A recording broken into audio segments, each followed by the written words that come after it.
Yo, what is up, friends, foes, and members of the Omni Council? My name is Daimien Kamiya and I am the Omni King. Got a little bit of a... you believe I got distracted by something. I had a second thought on something. Not a major one, just something about the Divinity Original 2. Like, I was seeing if because I know the NPCs you can recruit can abandon you if you don't align with them properly, and I don't want that. I don't want them to leave. There is another way around this, but it's not really. It kind of kills. So basically, I've done this before. Didn't make it far into the game, obviously, but if you open up 4 instances of the game and run a LAN, you can have all the games connect to one playthrough, and then what you do is you can pick the NPCs, and when you do that, you then have the other 3 drop out and never reconnect. And because they are credited as player-owned characters, when a player drops out of a game, they turn to AI, or they turn into an NPC, which basically means that you can, anyone left in the party can control. Someone gains control over that character and how they function.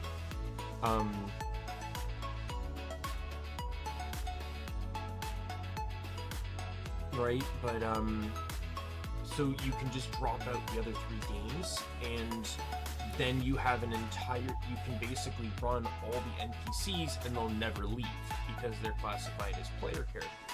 But the problem is they don't exactly interact with the story the same way anymore,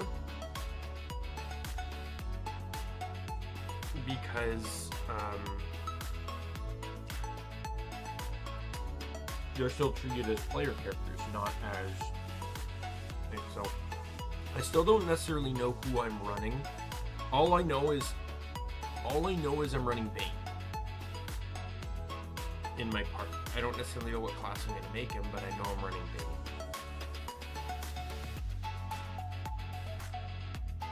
But that has significant determination as to what I want to run. Because I know... I want to lock this in as much as fucking possible, because this is one of those games that will make me second guess fucking everything. Keep in mind, this is another reason why with Grim Dawn I randomized my class, because I knew I might even still be playing Grim Dawn if I didn't randomize my class. Because I could have just kept restarting and resetting. Look at Guild Wars. Guild Wars 2 is a fine example. I went in making a stream character. I made a Char Catalyst. Didn't like it. Reset to make a Char Ranger. Reset. And now I'm running Revenant. And don't get me wrong, I love my Revenant. But I'm really enjoying the Ranger now. I'm also enjoying... Thief a little bit since I've been playing him a bit more, since I changed stuff around there. However, I'm happy because I like my current Ranger. I like the personal lore I have for him and everything. I've had a lot of people compliment his looks, his various looks, stating they fully understand that he's Flame Legion. Yeah, so we have human, elf, dwarf, undead, and lizard. Undead, as long as you only have 1 undead, though you can technically do more, but 1 undead, there is an item you can get that effectively allows you to disguise yourself as any race, and you get all the perks of being that race as you disguise into them. So that's a thing I can do.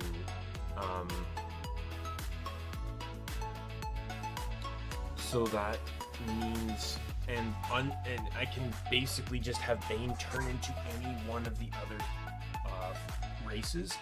So then I need to determine Because the starting NPCs is there's 2 humans, 1 elf, 1 dwarf, 1 undead, and 1 wizard. And I need to kind of decide which ones I want, because I can only pick 2, and then my character has to be the 3rd. And it also depends, because I kind of wanted my character to be the scoundrel warfare. The races do have, I think all they really do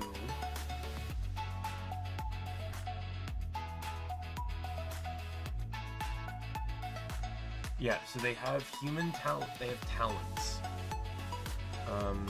Ingenious, humans get an extra 5% crit chance and critical multiplier, and they get +1 bartering. They also have encourage, which increases strength, finesse, constitution, and intelligence by 1. Domo, and then they all have the same source power, which is Domo protection.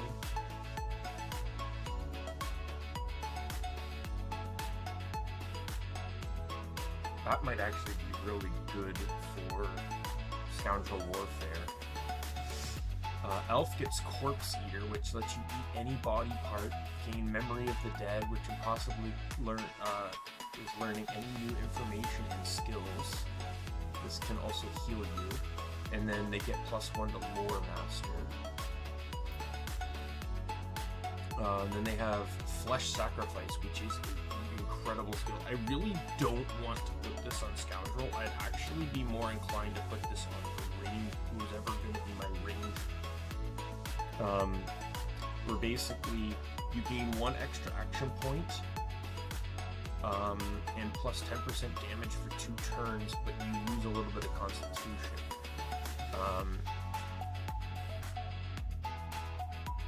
If you plan things out right, you can effectively just get a little bit of an extra turn there. Dwarves, they get extra vitality and dodging, and an extra point to sneaking. They have Petrifying Touch, which turns a target to stone, dealing earth damage and incapacitating it, which in all honesty I don't really think is going to be that useful, because I'm pretty sure armor just blocks this. Yeah. However, this could be really useful on Geo, Pyro, Necro.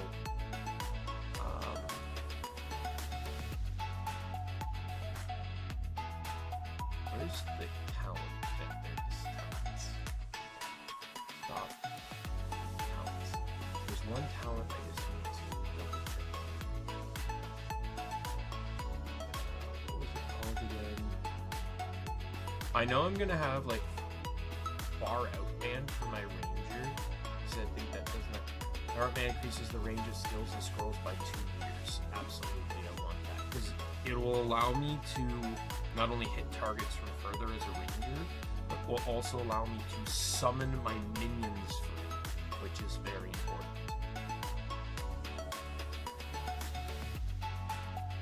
It apparently works well for works for all skills, so this apparently works well for melee skills too.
I don't really want to change the talent, I just want to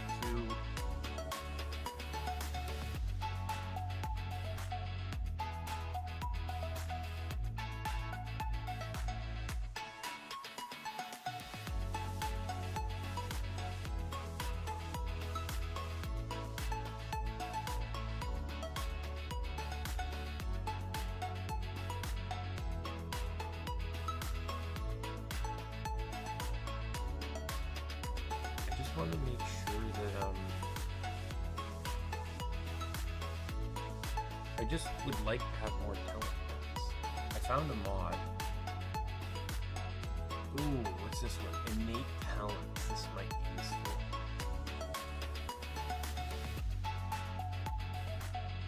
So it makes Pet Pal, the Pawn, and Savage Sortilege inherent for all party members.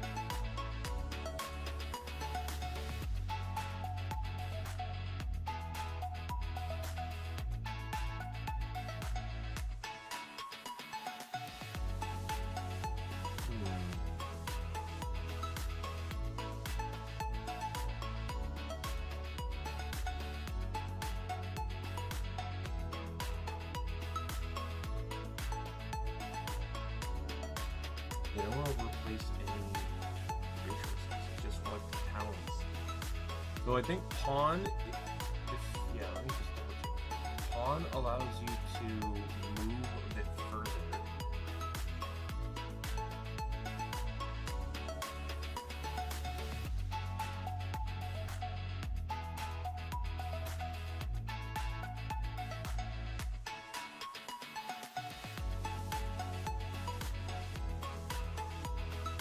Pet Pal allows you to talk to animals, which is really useful, especially for the party leader. What was the last one? And then Savage.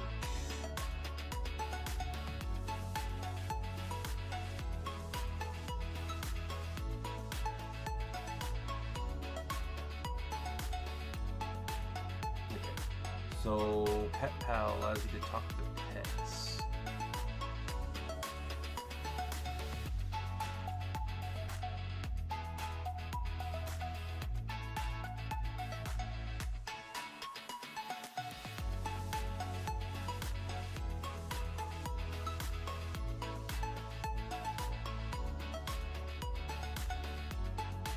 The Pawn grants your character 1 AP of free movement per turn. Is incompatible with Executioner. Grants you 2 extra attack points after dealing killing blow once per turn.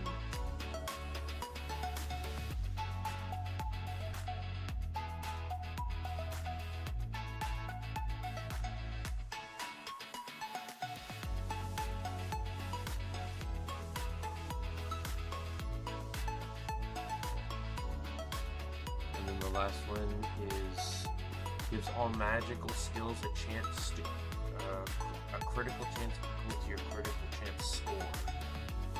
I might go with that.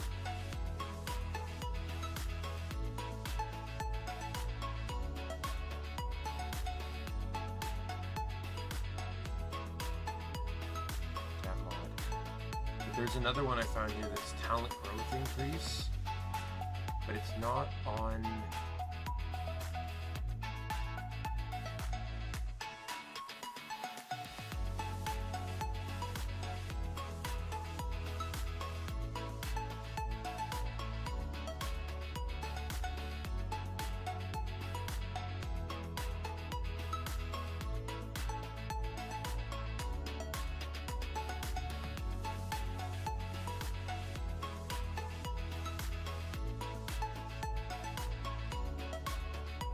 Okay, so it looks like this one work. This might work too.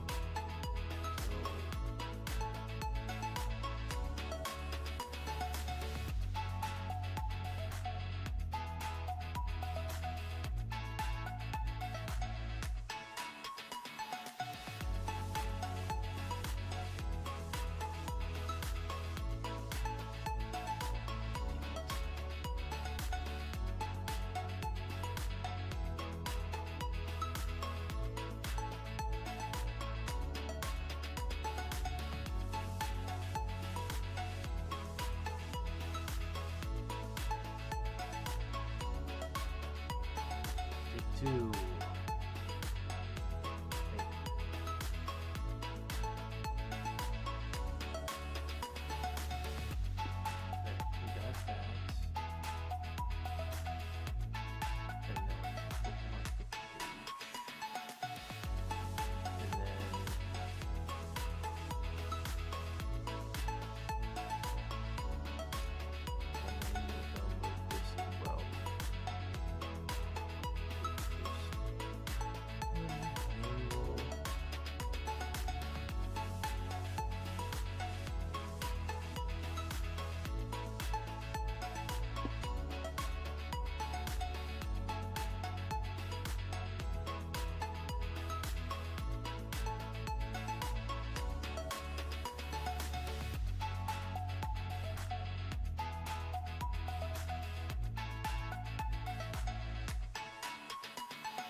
Sorry for that delay.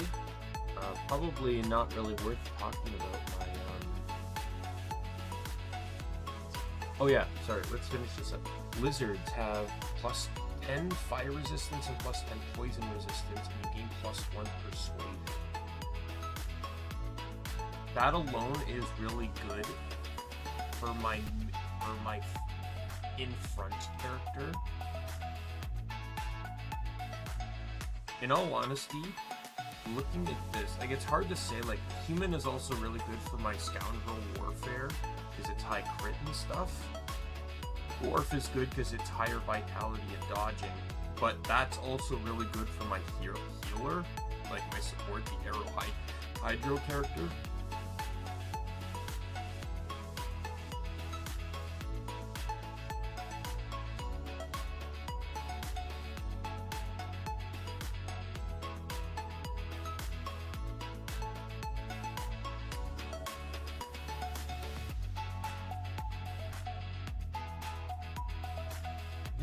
Dragon's Blaze, but I don't think this is a very strong skill if I remember correctly.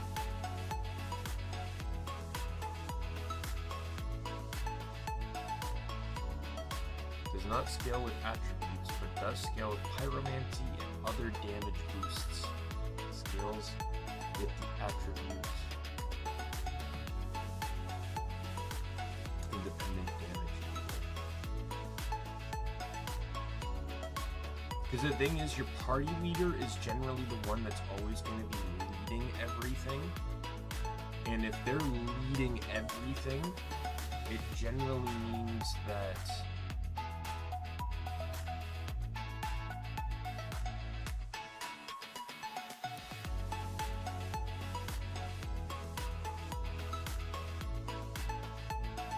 they're leading everything. It means that they're going to be the ones that initiates just general, like, there's some dialogue moments that just happen the moment you cross a line, and they will talk to the first character that does that. So having higher persuasion on that character is better.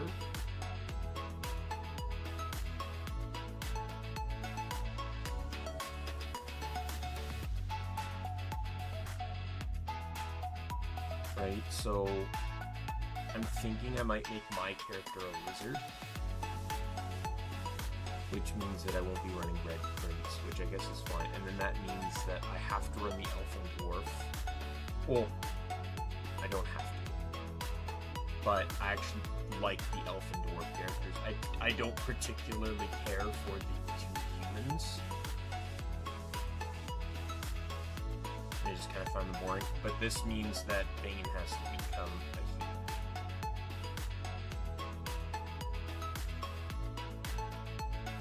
I think I was going to make Bane my Geo. We'll do Bane here. We'll do Beast here. We're going to name the Elf was going to be Ranger regardless of anything, and then me. This one.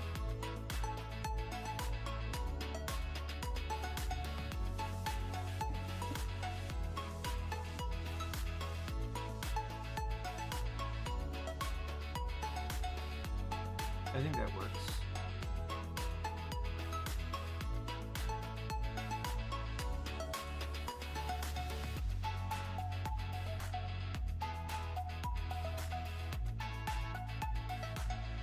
But I'm going to be the scoundrel warfare.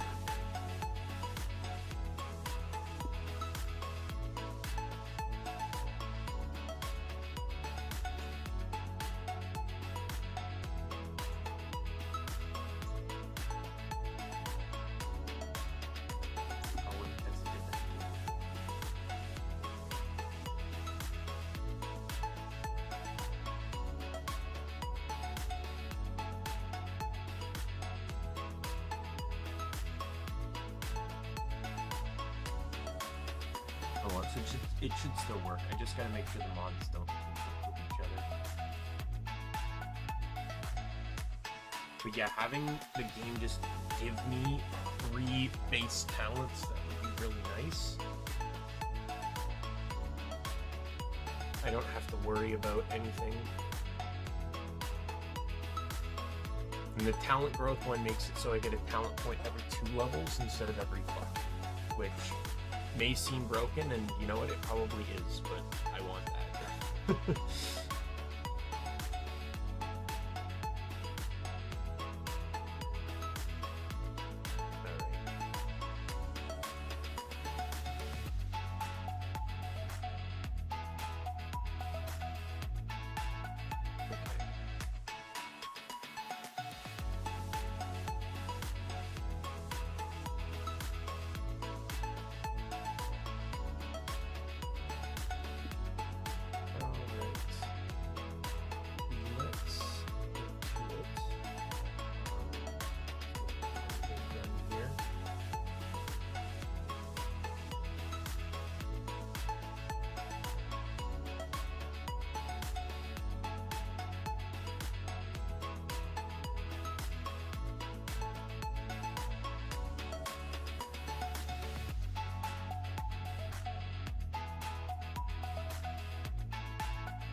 Let me just do one more thing.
That'll do for a little bit, right?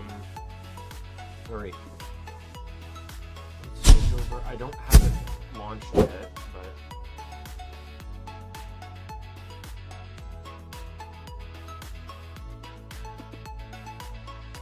alright, let me just make sure.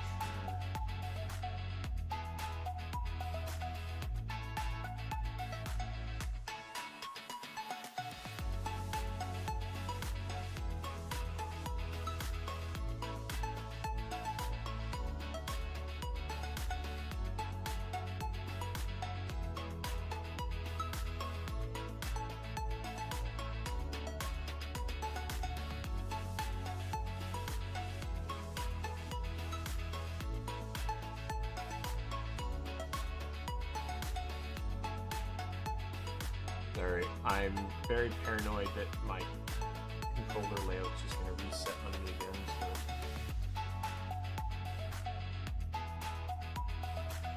Alright.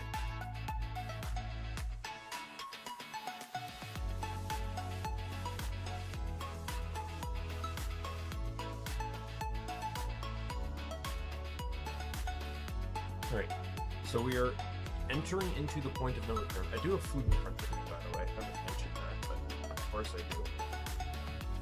I have pancakes. Chocolate chip pancakes, and I have a jar of peanut butter beside me. Because they're protein pancakes, and not gonna lie, a lot of protein stuff does not taste particularly anything but bland.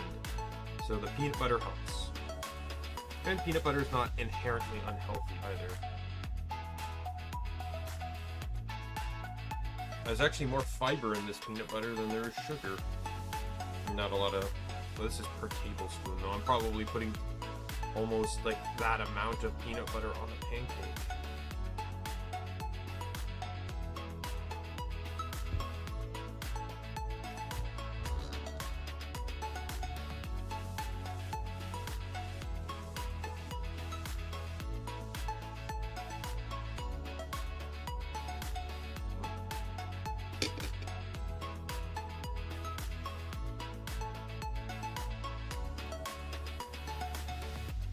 Oh, right. I've been wanting, by the way, I've been wanting to stream Divinity Original Sin 2 for years. No joke. The reason why I didn't, though, partially was because at one point there was the idea that me and Ray and Sai would potentially actually play it together again, and we could do it on stream. But in all honesty, Sai's been such a busy guy. Like, he started he eventually got married. I think he got married before I started streaming, but then he had a kid, and I think he's had another kid now. Like, he's just, he barely has time to play. I don't even see him on Guild Wars anymore. Like, he's just that busy.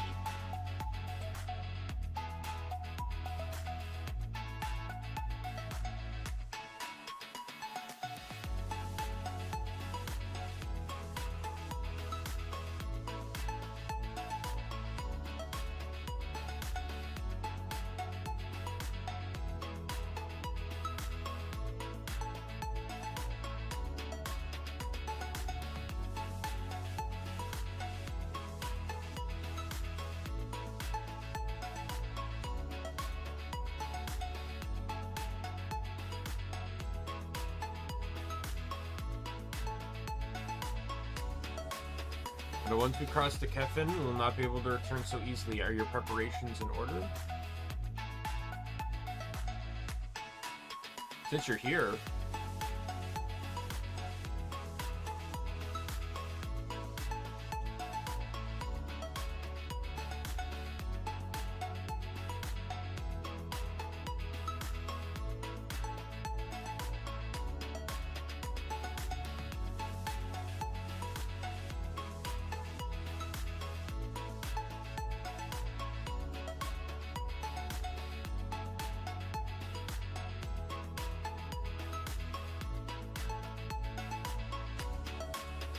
I just kind of want to try and get 3 of each.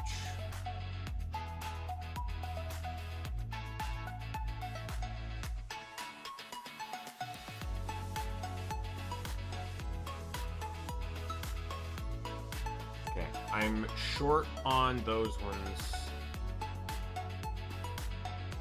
My current sword doesn't use magic anyway, so it doesn't really matter, but... Yes. Yes.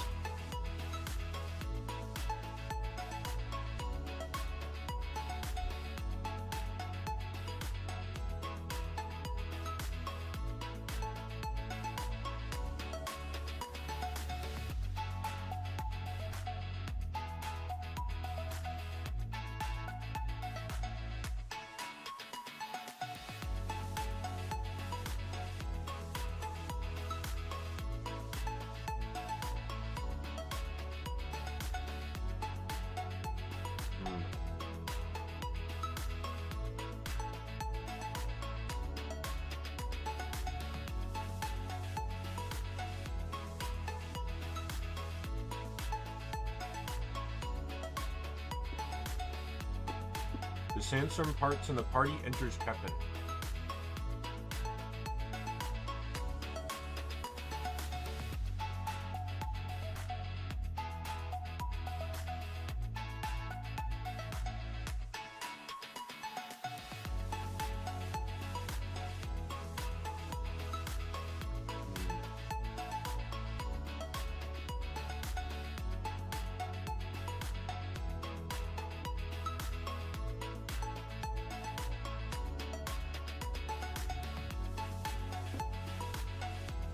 It's not a dungeon as such, but it can be confusing to navigate. You will revisit this area several times while you're in Kefin. Enemies that can paralyze you here. Okay. So this is the Phantom City. It is not quite a city of solid gold, but I'll admit it's a beautiful place. Come on. And it smells some seriously amazing treasure. You're right. Perhaps you should split off from Adel and do a little treasure hunting of our own. And we're going on ahead to look for Liena. Cover more ground if we split up. Catch up with you later, Adel. Adel, I shall also search on my own. We know for certain that Rize brought Liena here, so she must be somewhere within this city. Adel, please be exceptionally careful. This place is no longer a part of our world.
The top one.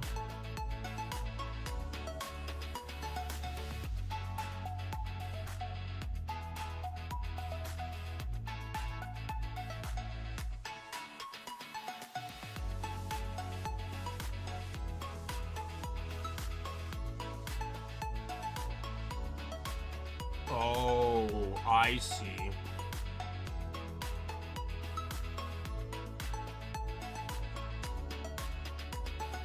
So there are 4 switches, 2 are duds, and 1 determines which direction you go. So this top switch makes you go down.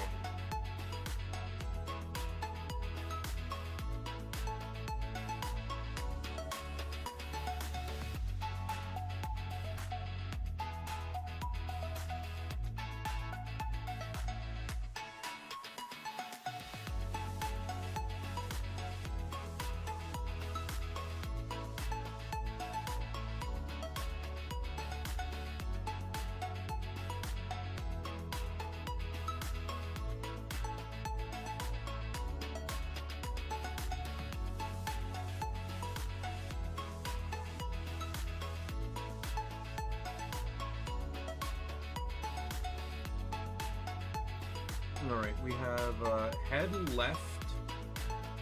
Press the top one and proceed to the door on the left. Head south. Disregard the switches and walk south.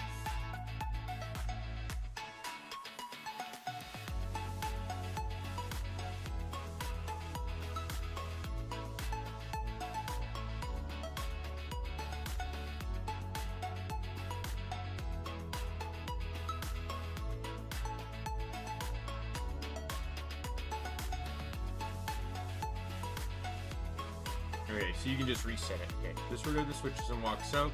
Follow the path to the right and down through the screen transition. These are really annoying enemies to fight, but I know I don't want to just ignore everything.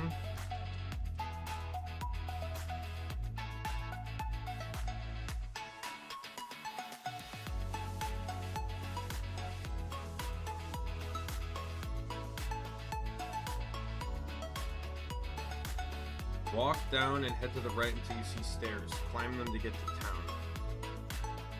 Like, both of the enemies in this area are fucking annoying. One hides in the ground and the other goes into the sky.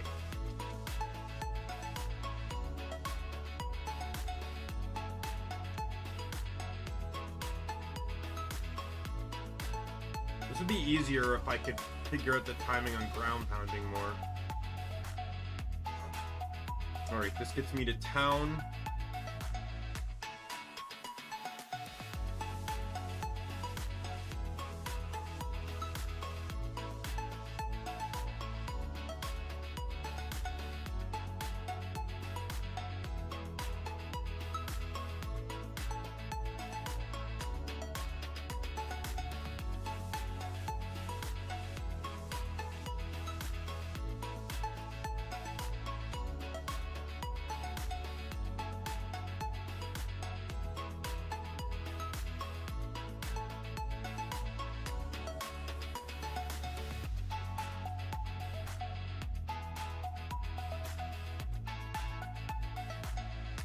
Apparently they sell everything I've come across.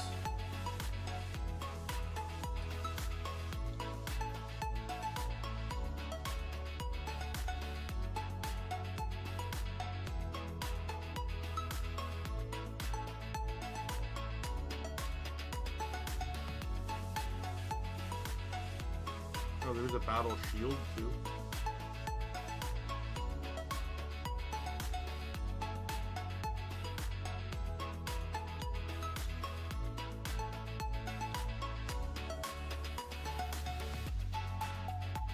Where's the battle shield?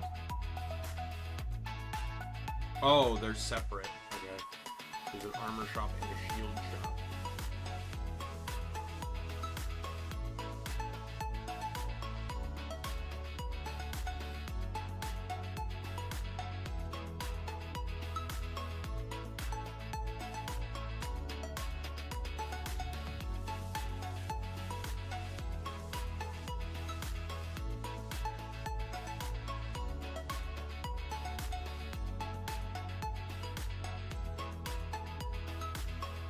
I'm gonna lose 50 magic if I equipped all of that, but I gain 70 defense.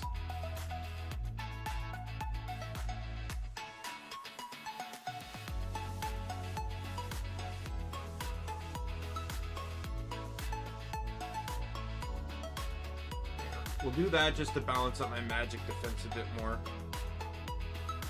I don't really care about the damage per se as I care about surviving, so...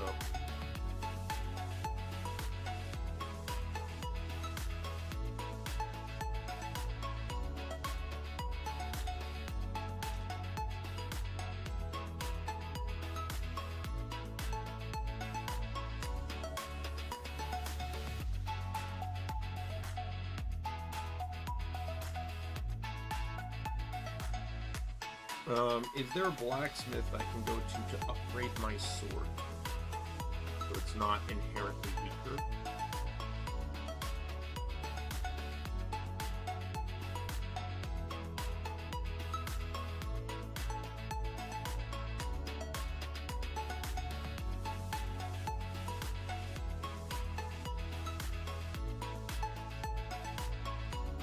Why is there 2 weapon shops?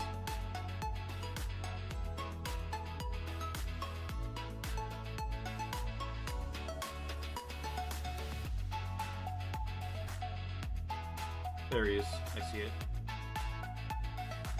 This building right here is the blacksmith.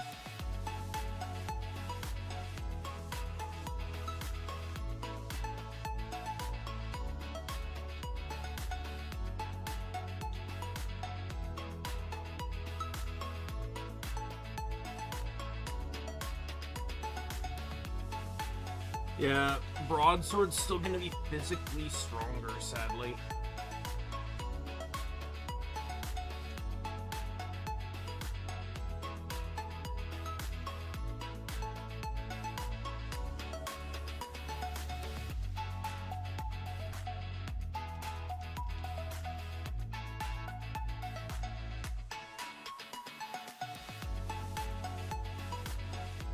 Yeah, 15 higher attack. We'll leave it for now.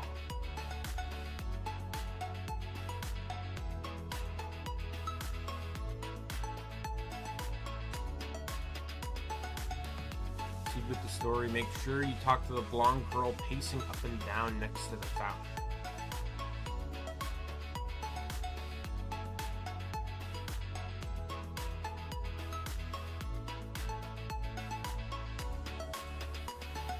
There's an item shop here too. And guess what? Lady Rize took a girl towards the South Tower just now.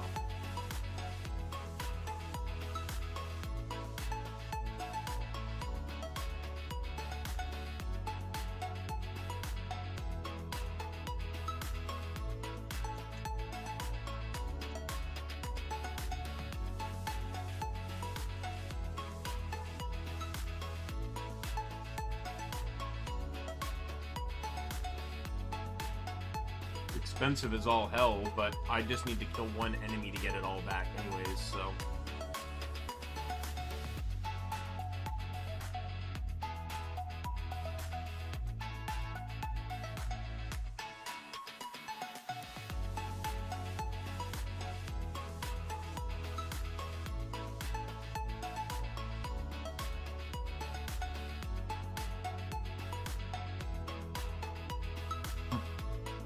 The first customer in 2 years.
Let me look at the map again. Oh, whoops. I wasn't supposed to go through the door here.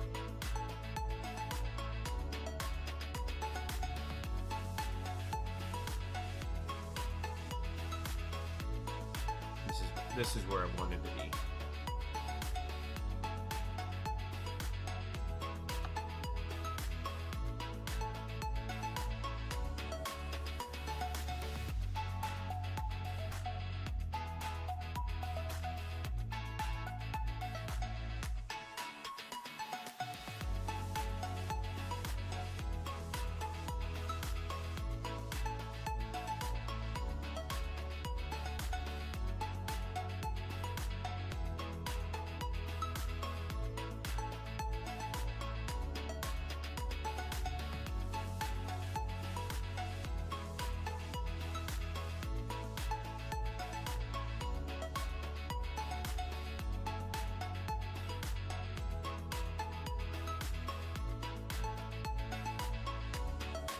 Listen up.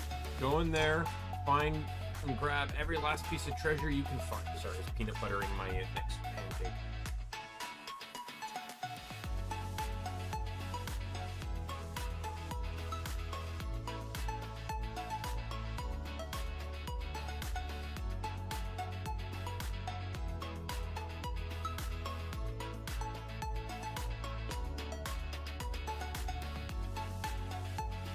Got it, Mama.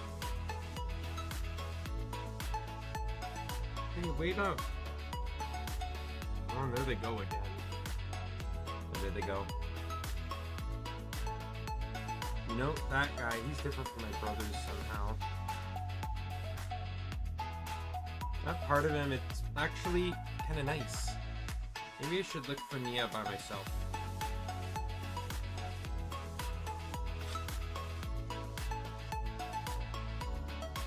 Bring that girl to the...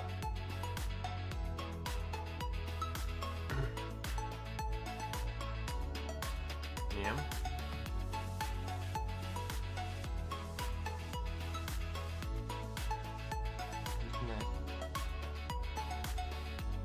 Ouch. You are...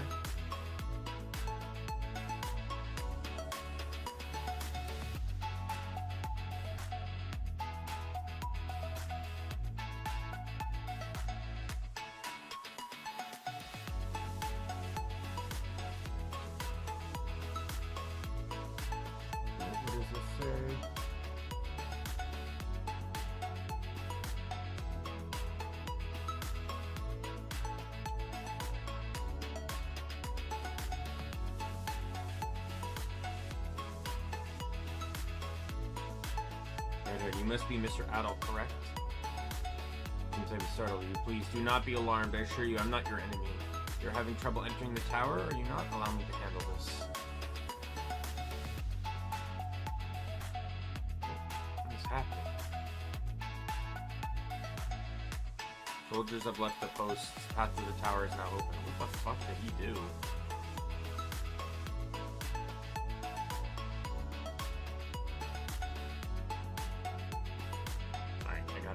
Another map for the South Tower.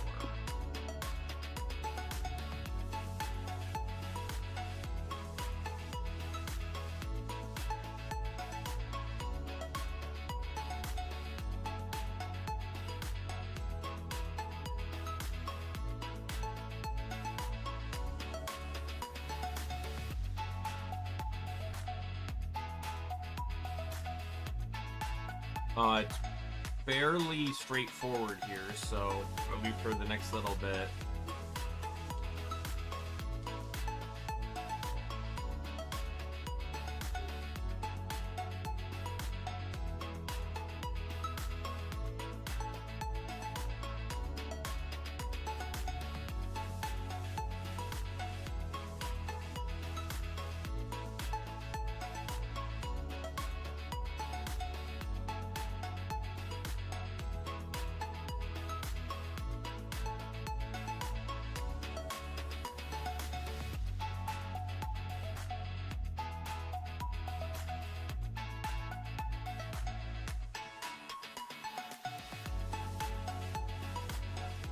I'm assuming that's high attack up, but at the cost of defense.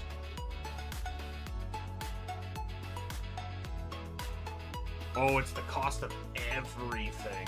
Oh. And a lot of defense, but that like halves my defense.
Okay, I hate these spells that don't do fuck all.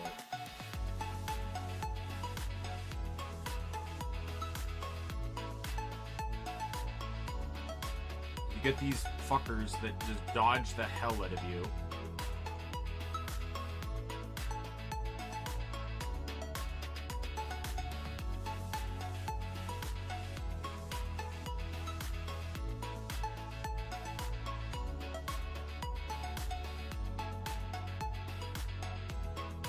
Alright, so I think this is going to be the stairs to the next floor.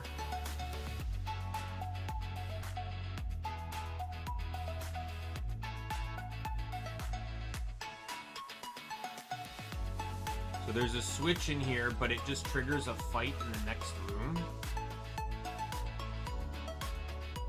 I'm just going to ignore it.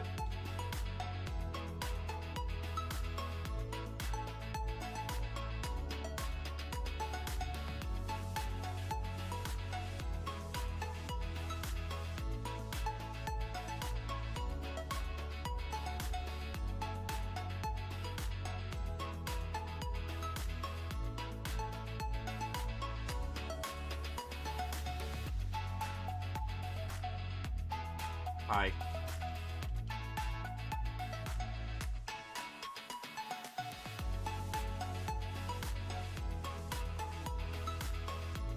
So we have another paralysis necklace here.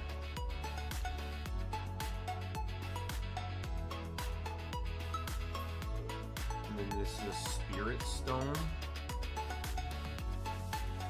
Why does that seem familiar?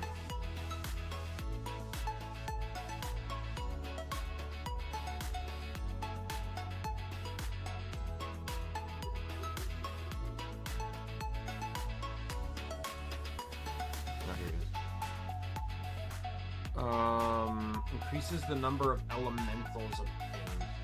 I don't know. That doesn't really matter to me. Not gonna lie, because I already know that magic in this game is basically not important.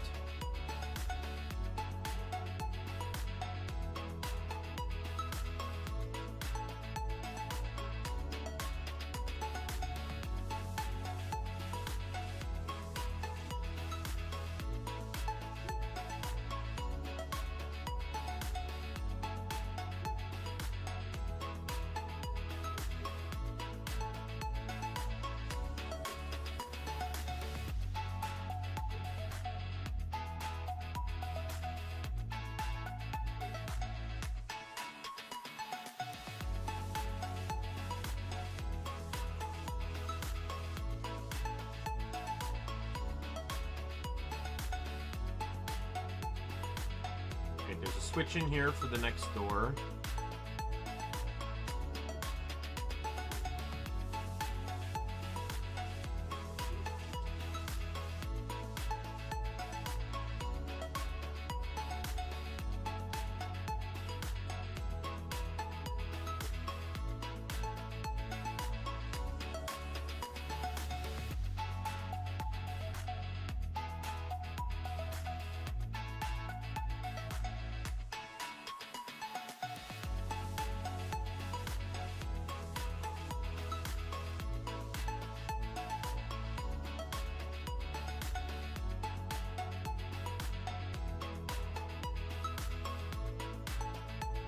Alright.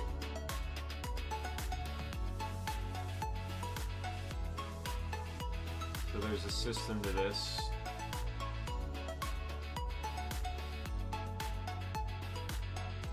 Is there anything that actually tells you that?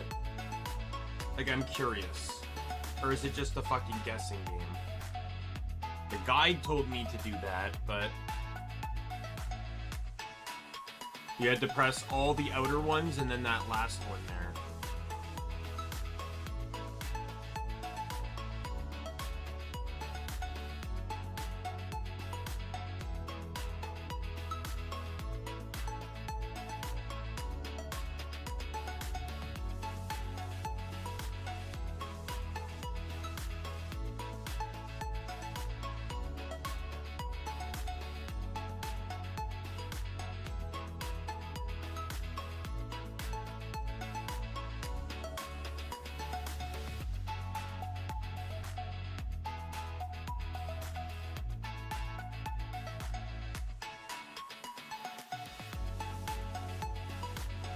I'm gonna make a quick save, just in case.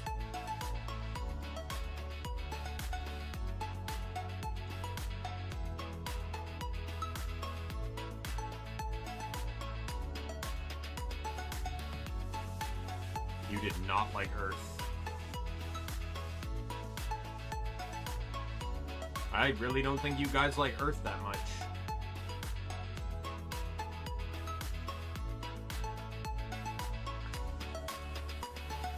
I can't tell based on damage, but it seems like they're weak to Earth. They heavily resist, if not immune, to water and air.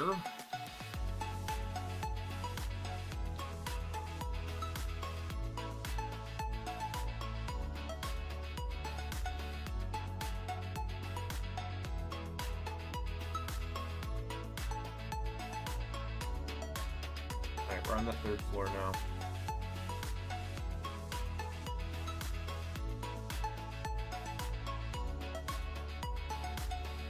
I need to head down first.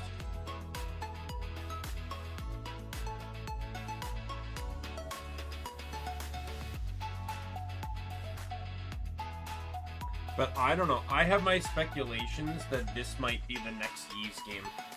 Because the Mana Seed system in 10 seems to fit this one so well.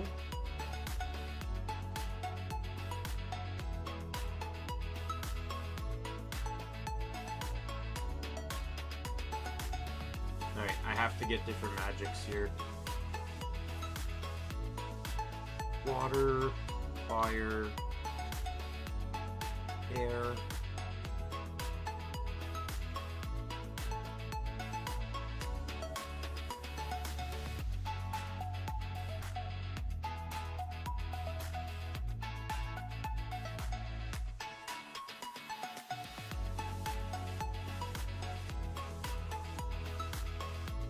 And then there's a trap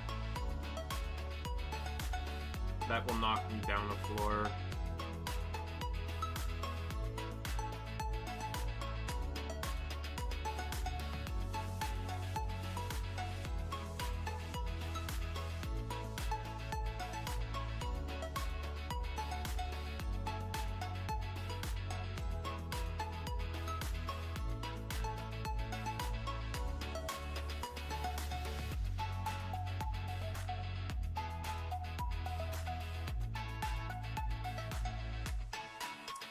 Rub brush.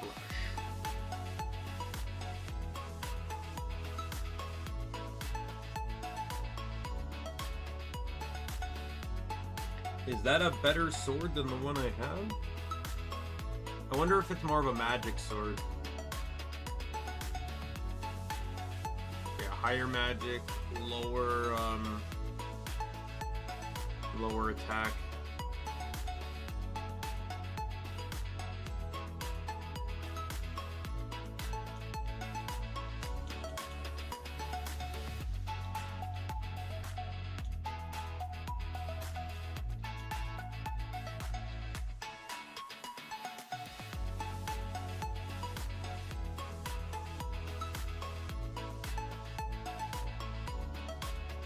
What does the scrub brush do?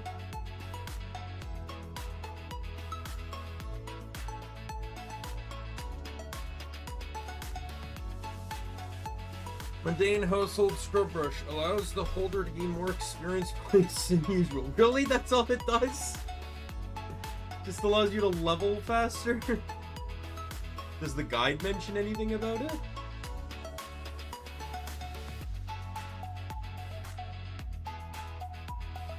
The rune sword is recommended if you prefer fighting with magic. It raises your magic but lowers your physical attack. Scrub brush is recommended when you are leveling as it increases the amount of experience you earn. Remember to replace it with something more useful before a boss.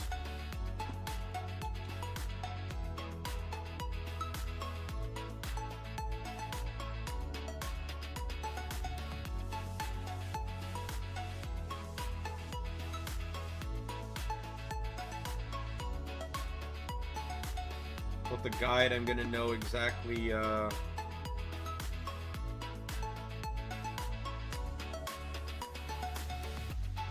when bosses are, so I might as well just run this.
I hate fucking ranged enemies. They can all burn in hell.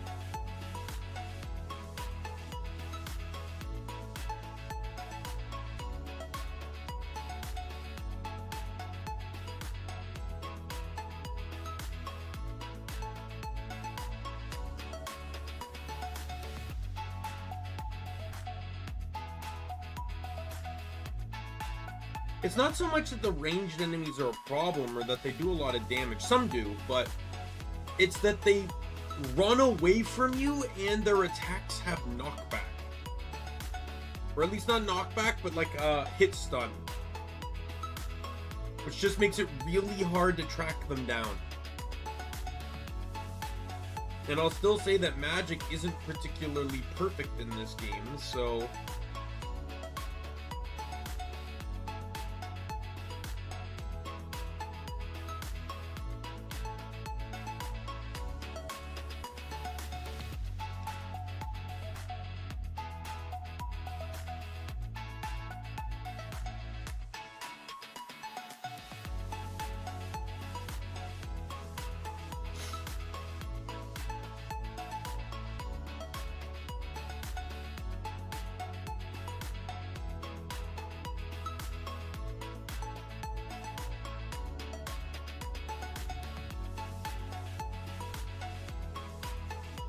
I did put the scrub brush on, right? Yes.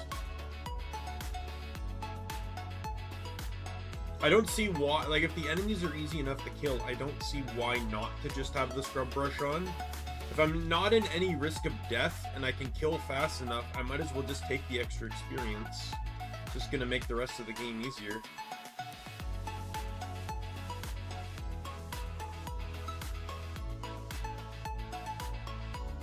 So there'll be 5 switches.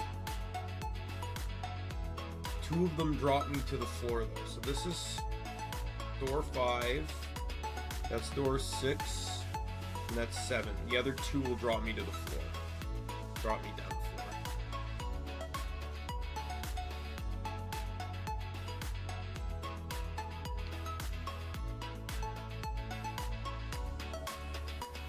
Five, 6, and 7 thing doesn't even matter anyways, because there's nothing on the other outer rooms, and all of them lead to this same room down here. This is door 5. And in this room, 6 is that way, and 7 is that way.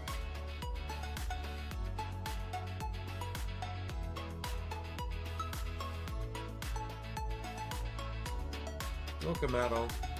Story. I've heard the stories, but I think you would actually make it this far. Knight in shining armor, come to rescue the princess, I presume? For that, my dear. Be a dear and play with a few of my creations. I shall be waiting for you at the very top of the tower, Adol. I also want 5 to be remade, because even though this is the game that introduces alchemy to the franchise, it comes up heavily in 9. But I still, so far playing this game, I still don't really feel like alchemy has been properly explained or explored. So I really want to and I wonder if that's why the game never got remade.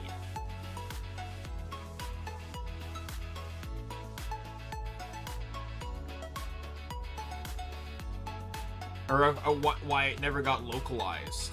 Because to me, that makes perfect sense. It's like they realized that they didn't really get across the nature of this, of what they were trying to tell.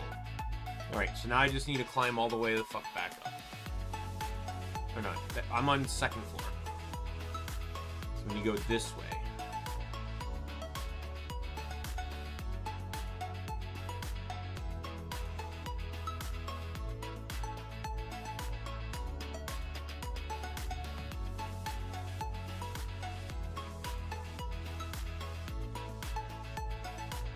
Thankfully, I only need to beeline it. I don't need to trigger any of the switches again or anything.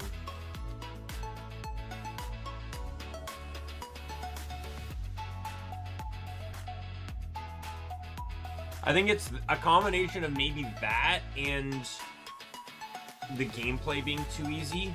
Maybe it was a combination of things, but I really hope for a remake of this so that they can actually expand upon and go into more detail about alchemy. Because the thing is too is they're gonna have to do that, because Ys 9 hints at the fact that Adol learned about alchemy in Xandria.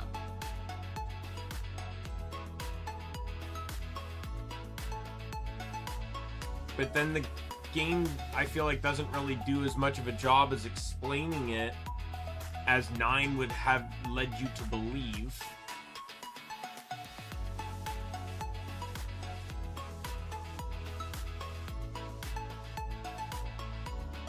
Honestly, I feel like 9 explained alchemy more than this. And it didn't really explain alchemy at all.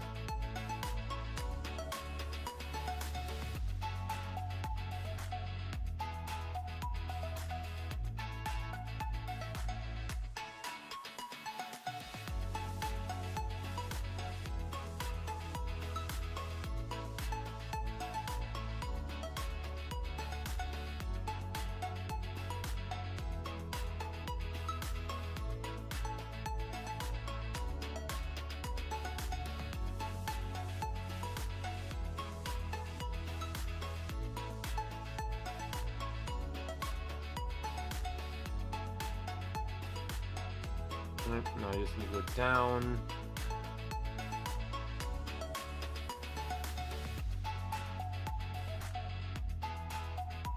And then there's a switch for the door right here.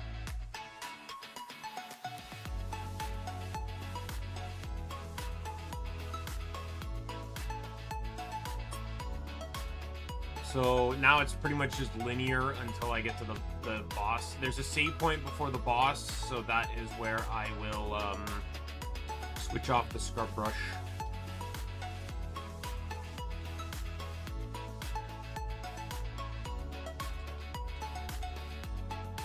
Not knowing what the boss does, I'll probably just go tried and true and just go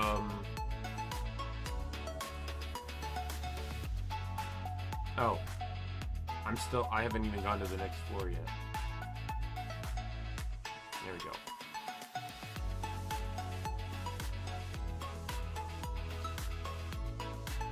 I also feel like they'll be able to take more liberties with some of the dungeons too. Like, you're not gonna have a dungeon like this that's like, not gonna lie, there's a lot of areas in this game that you can clearly tell were a product of the time, as they look very similar, reuse assets and stuff, because that was the best way to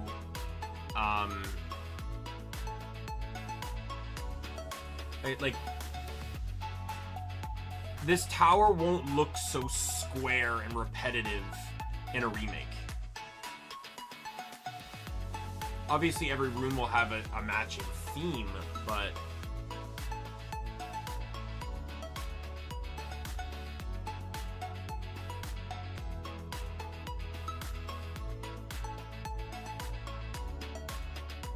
there we go. I'm like, how do I get that information up again?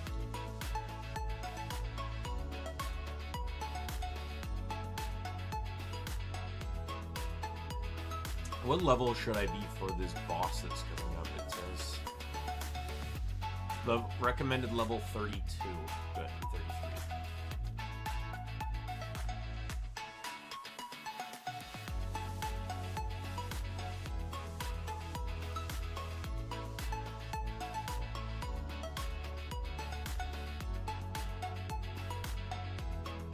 All right, save point is right here.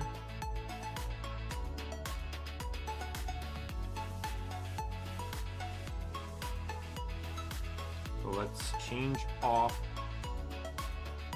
scrub brush for this, just so I can get more sword damage in.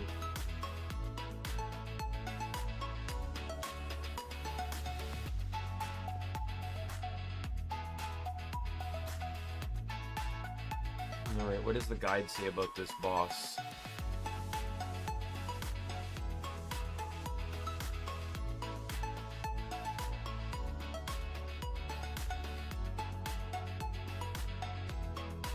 No matter if you choose to join her or not, the true part of her name is because she will flood the room with smoke and takes the form of either Messiah, Effie, Niam.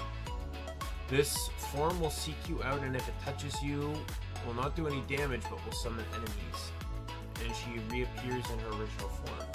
For her bewitched form, you can seek out a sparkle somewhere nearby, which you can attack to force her to her true form again. Sometimes stun lock her for a short period of time to get a few hits in before she warps away.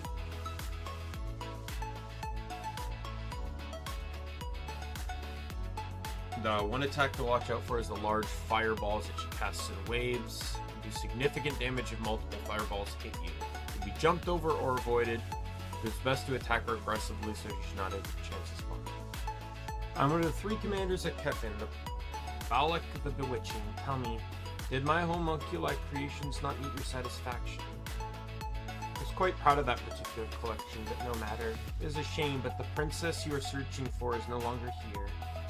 She has completed the ritual in this place, and by now is likely on her way to my master.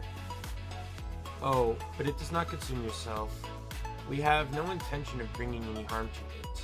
By the way, Adol, have you considered joining our cause? My master holds your abilities in very high regard. You're even prepared to overlook your transgressions and destroying your beautiful homunculi. Join us and you will be promised eternal life in Kefin. Not a bad proposition, is it? Yeah. Just as I suspect. In that case, you shall die here.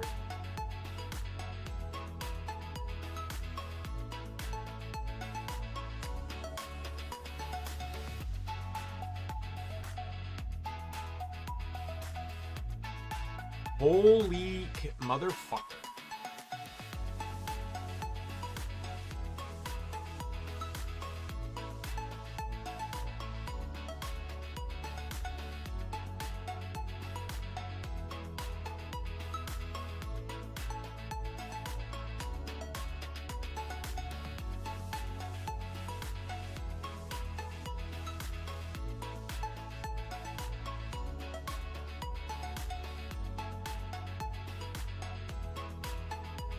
Oh my god.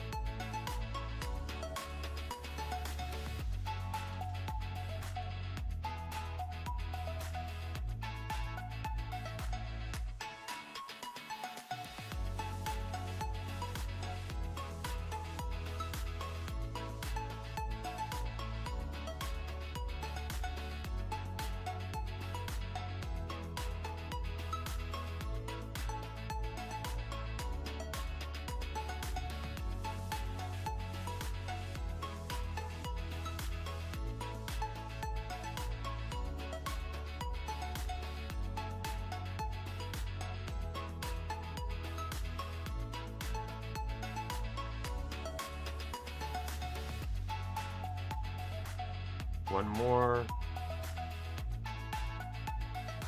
You lose. I think this could break my arts of illusion. I must report to him, reporting that this man is a danger to Kefin.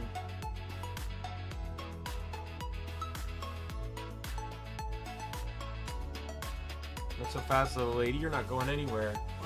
Wretched curs. There isn't any decent treasure in this tower, so if we don't at least get Mia's location out of you, this whole trip would have been a waste. So tell low, slowly scum like you and you twist Alex's arm. Start talking unless you want me to break it. No one's ever taken a hit from me and my bro's ultimate combo move and not squealed. Be a lot easier if you just think a little pain like this will have me talk. Do you have any idea who I am? Wait, we can talk. If I talk, we can work this out. Girl, you're looking for, she's a... Let's get back. No. She was killed because, failsafe. She's melting. What is this? What the hell's going on? I don't know what kind of trick it is, but it looks like she was silenced to keep her from talking. That pipsqueak. She kept going on about homunculi, didn't he? What an unsettling end. Sorry, Adol. After you went through all that trouble to rescue my sister, I wanted to at least get Mia's location for you as thanks, but... Hey, big bro. Isn't it about time for the rendezvous? Hmm? Oh, yeah, you're right. Adol. We're going on ahead. See you around.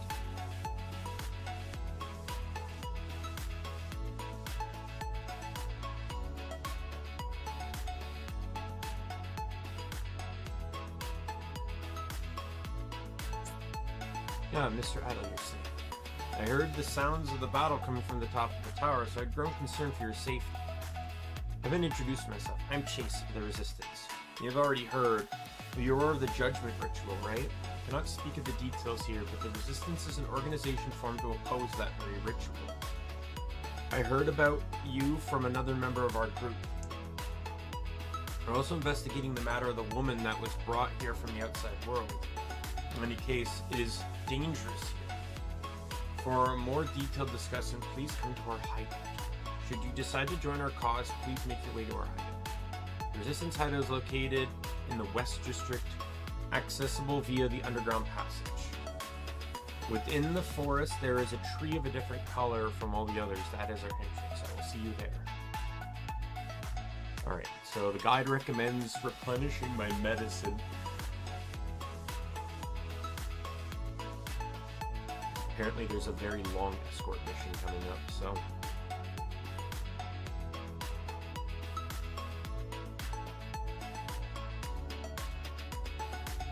You two, where's Terra? Living with you, Mama? What are you talking about? I told you to look after her.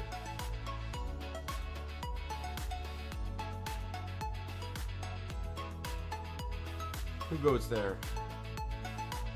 And we're getting out of here.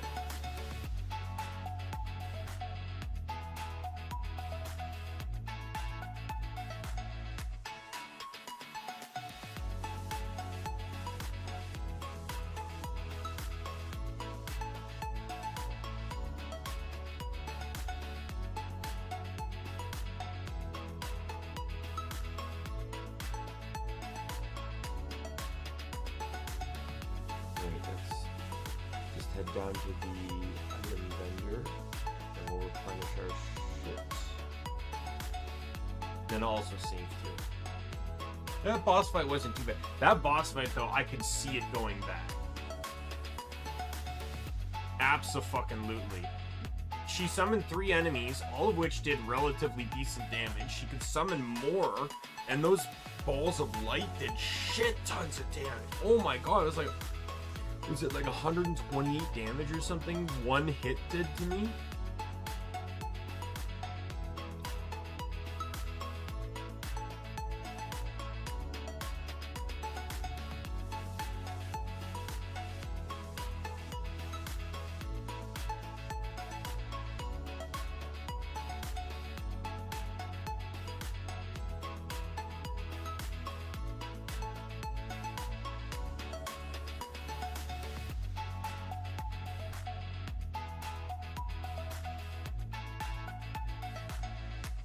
before I head anywhere,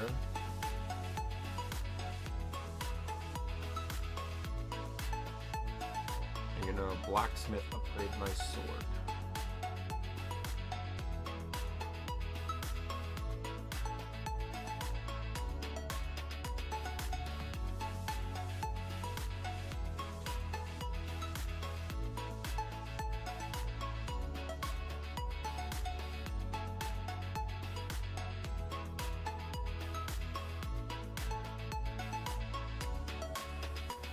Still thinking of what I might. So another game I'm thinking of playing after I beat this one is Super Princess Peach, because I 100%ed that game.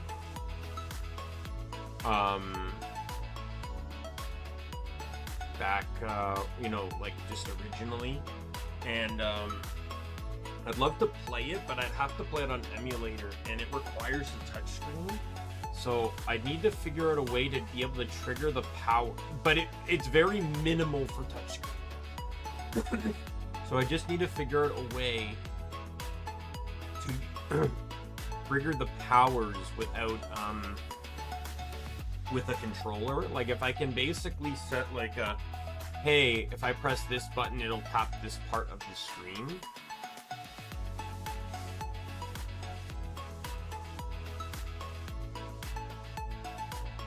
See the map again here. Alright, we want to hit this button.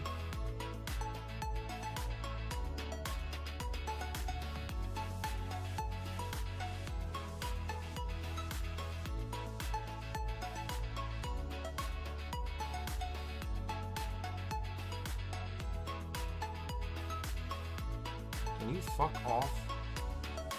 Fuck off!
I'm so glad you come. The Resistance is currently tracking the whereabouts of Miss Niena and the Uber family, but there's no leads as of yet. In any case, there's someone I would like you to meet. Please this way.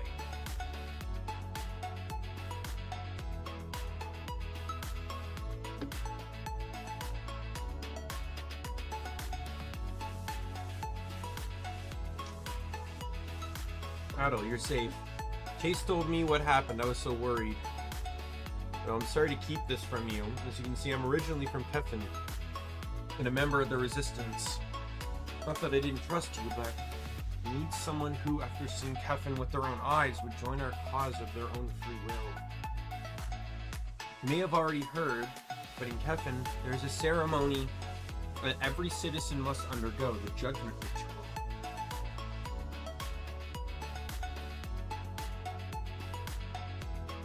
Right, some lore drop. The first is when a person turns 10 years old. After that, it is once every 10 years. You're placed upon a great set of scales, which then weighs whether or not you are a person of sin.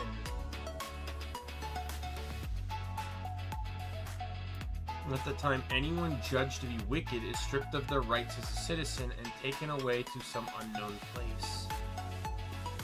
Kefin must be a city for only the chosen, the virtuous and pure. That is what we were taught, and I believed it to be true, till the day my best friend vanished, when she was just 10 years old.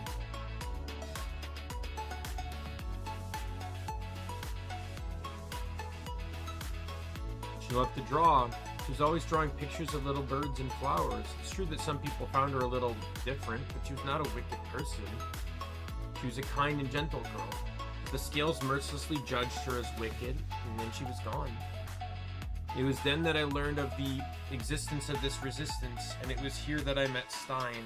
Stein taught me so many things about the outside world. He told me all about Vienna, too.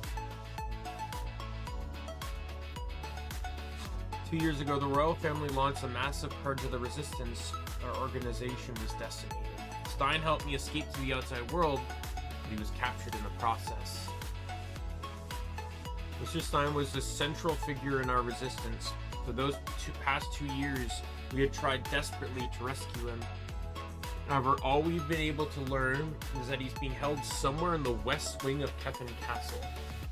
And that area is guarded by powerful homunculi against which we are no match. So that he would go and rescue Stein himself. That's madness. Sneak past that level of security. Battle just might be possible. See, you too?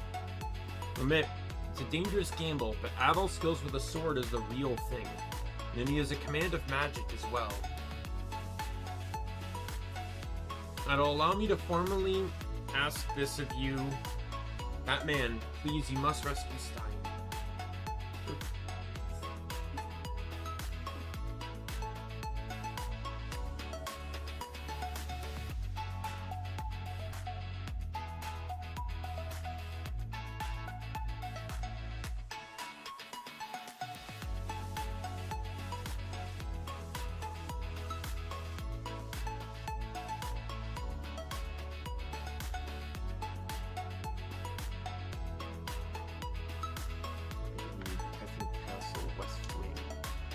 Yeah, I don't have many areas left, I think.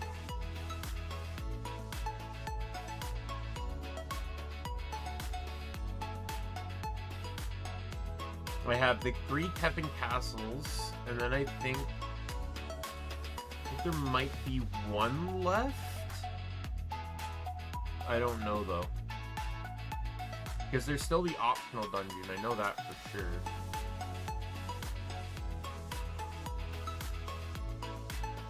If I beat this today, which I would very much like to if I can, what we'll do is for tomorrow and Sunday, I don't know about both days, but I think maybe one day what we'll do is just hop into Guild Wars 2 and we can get the story achievements. I still haven't managed to get those yet, so we could just quickly nab those and move on. I do know there's an optional dungeon in this, but and I'm prepared to do it. Like, you don't actually, I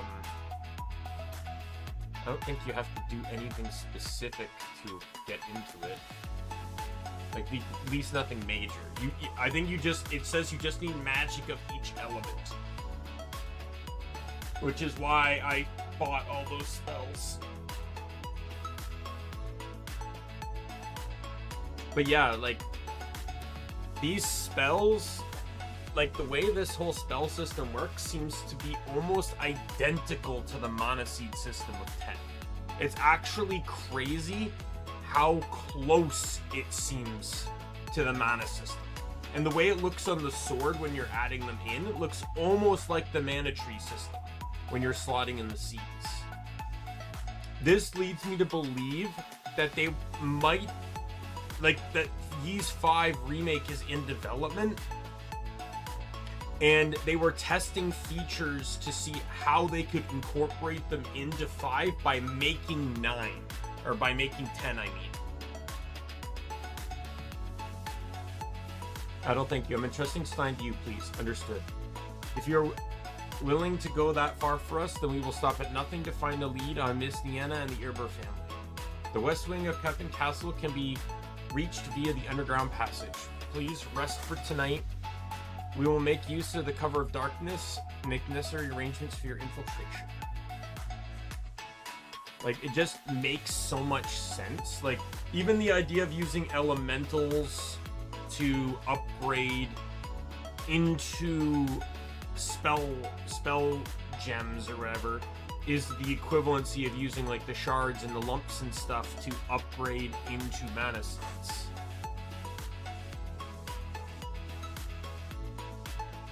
Yes, please and thank you.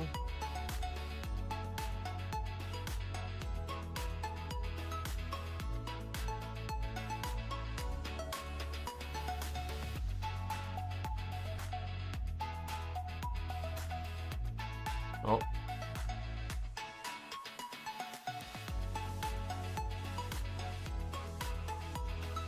Yeah, I have 3 of all those, but now there's new ones.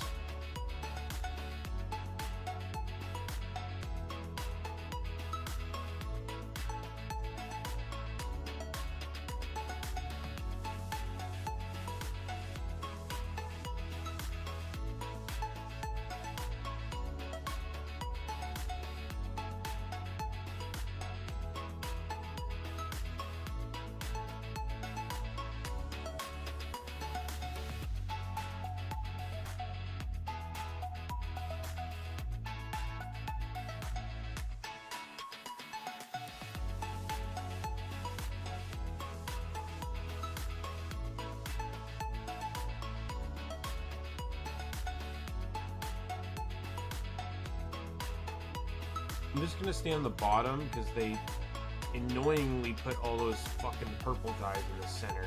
Second from bottom. Alright, up we go. And then we go north.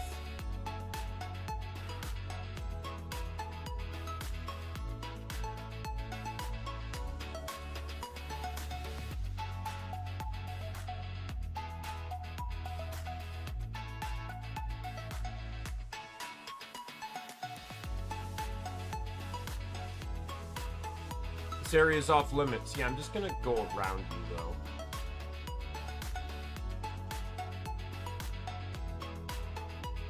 Oh my god, they use magic.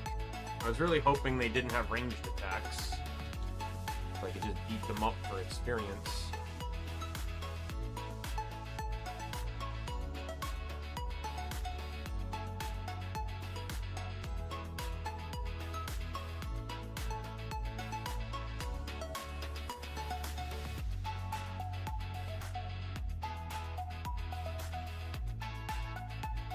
Your minion sees them.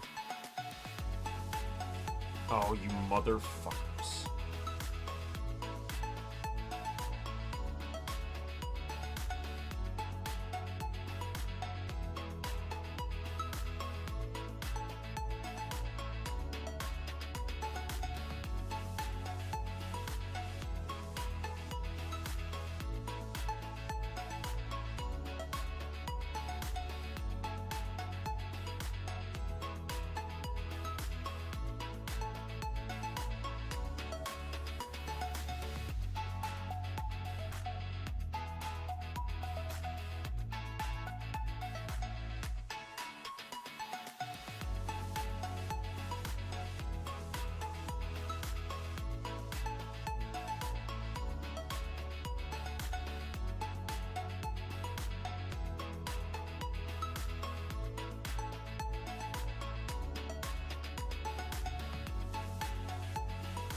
Am I not supposed to be here yet?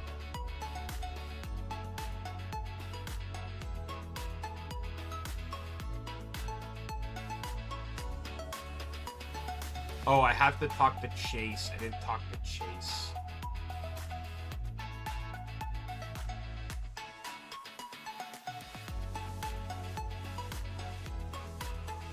Which way do I go here to get back to the hideout?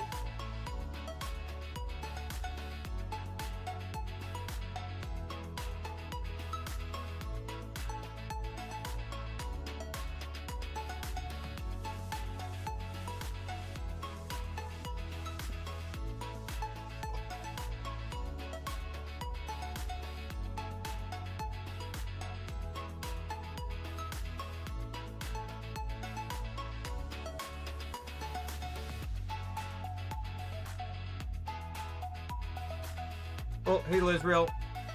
Oh, is my... Oh, I forgot to switch everything over. Thank God there's no voice acting, right? Yeah. You can tell I was distracted when I started the stream.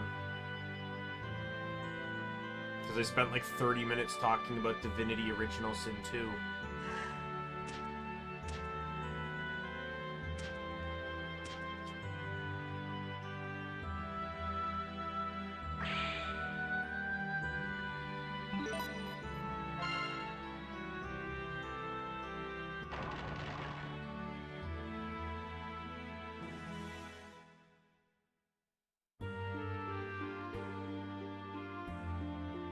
No, I'm hoping to beat this today. Yes, rest. Alright, here we go. I can't believe I beat Pokemon yesterday. I got a team that I feel like did not deserve to win. Swept the entire Elite Four first shot. What is that song? Feels kind of warm. Hey, you're...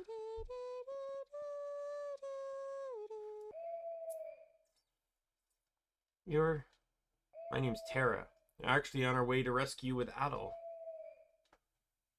I'm sorry, this is all my fault. Don't sweat it. My screw up, that's all. Besides, I'm sure he'll come and get us out of this. You have a lot of faith in him, don't you, Miss Tara? What are you talking about? It's not like that. More importantly, can you just drop the Miss Tara stuff? I'm younger than you, so call me Tara. Of course, in that case, please call me Niana. Okay. Niana, that guy, Adol, he's a massive softie, but there's something different about him. Something other guys don't have. Yeah, there was, but I still swept it. If I lost to the champion, I would have had to refight the Elite Four. I had a team that pulled through against Giovanni, and the thing is, though, a lot of it was just sheer luck on the Pokemon the opponents picked. Like, a good example is Bruno. Bruno was a prime example. So Bruno had Golem, Rhydon, Onix, Machamp, Hitmonchan, and Hitmonlee. So 3 pure fightings and 3 rock grounds. With the Pokemon selection that I had, I automatically chose Haunter. Haunter was the best Pokemon I had in my entire team. It also knows Psychic, which would have been, and it's immune to fighting, which would have made it infinitely useful against all the fighting types. And then, even though I had Pidgeot, I still chose to bring Exeggutor and Slowbro, I believe it was. I don't think I brought Blastoise. Because those two are both psychics. They don't know any psychic moves but they resist fighting. And they both have quad super effective moves against the rock ground types. So we get into the fight. Bruno sends out Golem. Now, I'm pretty sure his Golem knows, like, Explosion or something, but having a Ghost type out, he'll never click it. So I used Psychic, got some damage in, and then his Golem used Dig, because I guess it didn't know Earthquake. So I switched to Exeggutor to resist the damage, and then used Mega Drain to one-shot him, to take out his remaining health. Then he sent out Rhydon, who I one-shot with Mega Drain. Then he sent out Onix, who I one-shot with Mega Drain. He proceeded to bring all 3 of his rock ground types against a guy that had 2 water types and a grass type in his team preview. Granted, my entire team was not designed for, like, Haunter's weak to ground, and Arcanine was weak to ground and rock. But I had 1 Pokemon immune to fighting. I had 2 immune, or 2 that resisted fighting. 1 that was, and the 2 that were neutral to fighting, not counting Arcanine. And then, right? But, like, I had so much of my team. He should have at least brought one fighting type. But yeah, and then there was against Lance. So Lance was fucking huge. So I forget what Lance's first Pokemon was, but I ended up managing to KO it. I had Exeggutor out when his second Pokemon came out. Yeah, Poison's weak to ground. Haunter normally has Levitate, but it's Gen 1, so there's no ability, so it would have been super effective. Yeah, so I killed Lance's first Pokemon, which I think was Lapras. Then he sends out Kangaskhan. I, instead of just going all in for the attack, choose to Leech Seed. So I Leech Seed Kangaskhan. It gets some damage in with Dizzy Punch while I'm Mega Draining. So I'm getting health back from Leech Seed and health back from Mega Draining. And I eventually take down Kangaskhan. I didn't realize it at the time, but I'm 99% sure that Leech Seed was necessary because Charizard was his final Pokemon. It comes out and uses Flamethrower, which leaves me with 20 HP left. Considering Leech Seed is pretty much absorbing about 10 HP on every Pokemon, I would have died if I did not Leech Seed, nor have Mega Drain. But anyways, so with that surviving, I got a Leech Seed up on Charizard because I knew Exeggutor was not living Charizard. Next turn, Charizard KOs Exeggutor with a Flamethrower. So I send out Blastoise. Blastoise was my last Pokemon. And I'm like, I just need to land a Hydro Pump. And then and I pretty much win. Right? Pretty much guaranteed to win off that Hydro Pump. Charizard then proceeds to Fire Spin. And if we recall this, Fire Spin, Wrap, Bind in Gen 1 basically is a death sentence. You can't do anything other than take damage. Problem is, Charizard was still Leech Seeded. And the Leech Seed was healing back all the damage Fire Spin was doing. So this Charizard just kept spamming Fire Spin to try to kill me. I couldn't attack, but Leech Seed healed back any damage I took while damaging Charizard slowly over time. Charizard was effectively Fire Spinning itself. And it basically stayed like this. It never missed a Fire Spin, so it just stayed like this until Charizard got low on health where it decided to switch up for a Slash, which will always crit with Charizard, or it could have used Flamethrower for the burn, but it never did. It just kept up to this point, where it got to the point where I think I switched off of... Its HP was low enough that I didn't even need Hydro Pump anymore. I switched to Strength, I'm pretty sure, just so I wouldn't miss. And yeah, and then I beat Lance. And then with Blue, or Gary or whatever, his only challenge was Exeggutor, which of course he picked. But I managed to get lucky on Exeggutor. So his Exeggutor Leech Seeded, I think, my Haunter.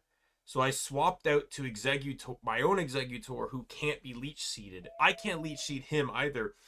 But I got off a lucky Hypnosis and then just started bombarding him with Egg Bomb, Egg Bomb, Egg Bomb, Egg Bomb until it went down. Thankfully, I never missed one.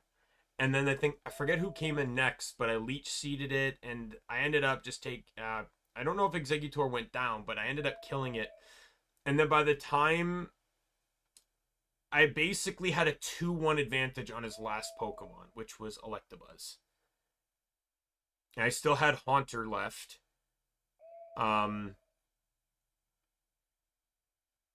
Yeah, like, I cannot believe how lucky that whole thing was. I'm just sitting there being like, this isn't a good team. Why am I doing so well? And I realized, like, it was just, again, a lot of luck based on what the opponents brought.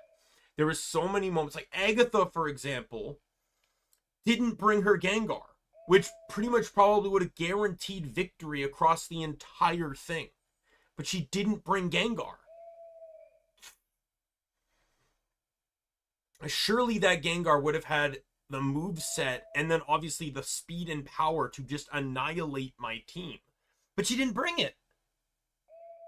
So I think for that fight, I brought Haunter again, because why wouldn't I? It also can't be poisoned. Her entire team is poisoned, and it knows Psychic. I brought Slowbro, who knew Dig. And then...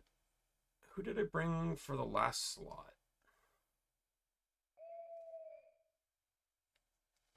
Wasn't Pidgeot. I brought Pidgeot, I think, for only one match in the entire time I had that team, and it never hit the field. Though there was a plan for it.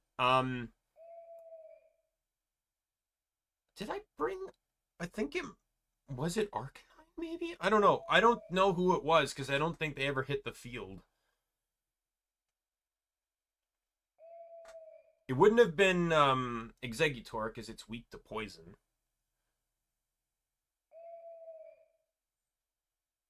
Oh yeah, the end of that second stream was brutal. Getting all those really fucking awful teams. Oh my god, that was bad.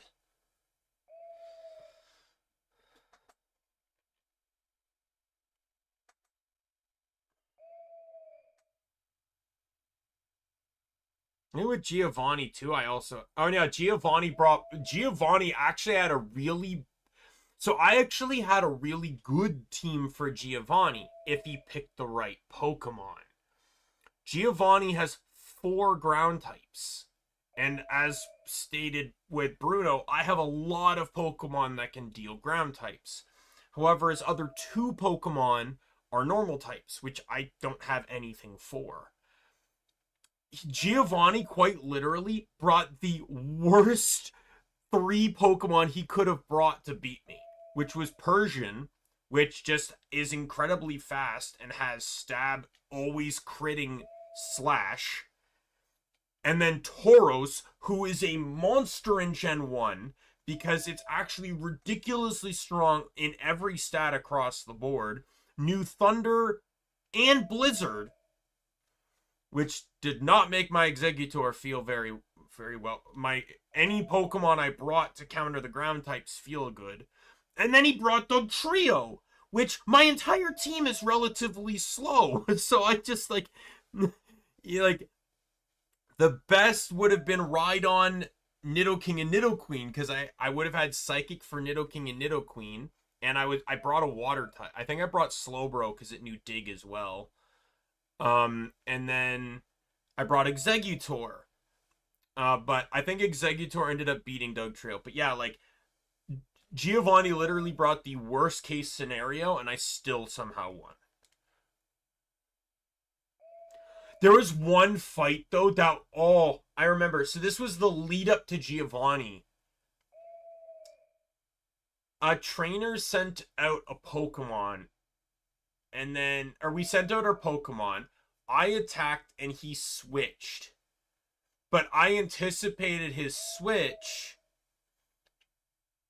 Or on the next turn, I anticipated why he switched. So I switched into Exeggutor. I think it was to resist a move or something. But I don't know what he was thinking. Then he proceeds to switch into Kabutops, who's quad weak to grass. And I just straight up one-shot it with Mega Drain. And that basically just, like, put his foot in the ground, like, immediately. There's a lot of good moments in that, but I do not think I should have won at all. I got really lucky on some moves too, like having some crucial Hydro Pumps and Fire Blasts. I think I only actually used Arcanine on Lorelei, which was risky to do because Lorelei has a lot of water types. I think Lorelei used Slowbro, Dugong, and Articuno. I think I took out Slowbro with... no, I think Slowbro almost got taken down by Haunter. I switched into Exeggutor. to kill it. Articuno comes out. I switch to Arcanine to eat the incoming ice move. Manage to crit Fire Blast on Articuno to instantly one-shot it. And then Dugong comes out, and despite it knowing a water move, it wasn't strong enough, and I just one-shot it with another Fire Blast. And then I think Slowbro came out. Or no, Slowbro got killed by Exeggutor. That's right. And then that was the game. So I know it'll come for us. I agree. There's something extraordinary about Mr. Adel. See? It'll be fine. Anyway, that song you were humming earlier. Could you sing it again? There was something so warm about it. Of course. It'll help you feel a little better, Tara. It's interesting that I have all voices off, but that singing is still played. This game does have voice acting though, but it's only Japanese, so I just decided to turn it off. Cause since I'm playing it with in an English in English translation, fan translation, I'd have to read over it to read out the English. It was sort of like in what was it, in Tokyo Mirage as well, where it's like it only had a Japanese voice acting and I was just speaking over the game all the time. I just didn't feel like doing that. And in all honesty, I'm so familiar with playing this game in English, it would just feel awkward to me to play with the Japanese.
It is pretty, usually underground passages would have more of a lurky or mysterious vibe to them. This one just sounds like it's a whole fucking adventure all on its own. I don't think the Ys games have ever missed on music, which is great, but I say that, but it's like, I've had this discussion with people. I'm not saying it doesn't help. Right? I want to be very clear. Music is very important to a game, but I find that half the time I never notice the music. So in a sense, I don't care, but I do. Because I'd rather have music than silence, because silence is its own ambiance. There are some games that use silence very well in certain moments, but I'm just saying that, like, I remember I was talking with someone, I was in talks with someone about maybe collabing with Genshin, but then we learned that we weren't on the same server, so we couldn't play together. So instead, he brought up the idea of chatting about the Genshin music, and I just said, like, I'm sorry, but I don't really pay attention to the music. I don't really care that so much about it, so I just don't think that would be a good stream idea, so we just never did anything.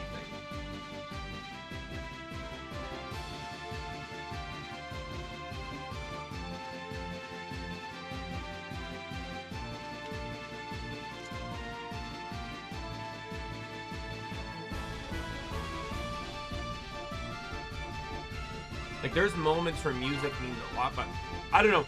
I will say, I've just generally never been an instrumental person. I'm not saying music can't be good, but to me, I've always been a vocalist when it comes to enjoying music, right? To hear and sing along. As a matter of fact, I straight up prefer music like K-pop or Vocaloid music. Music in languages I don't even understand than pure instrumental tracks.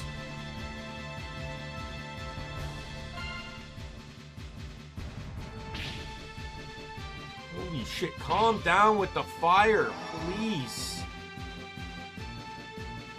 Is there an enemy in the game I can actually grind on without the risk of life and limb? Alright, we are in the... Already looks like a fucking mage.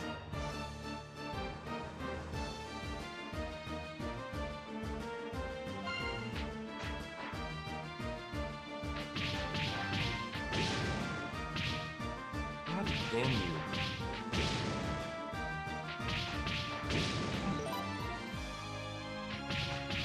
Like, so far, I've not cheated outside of money, and I'd like to maintain that feat. Alright, let's go get the Thief's Gauntlet first.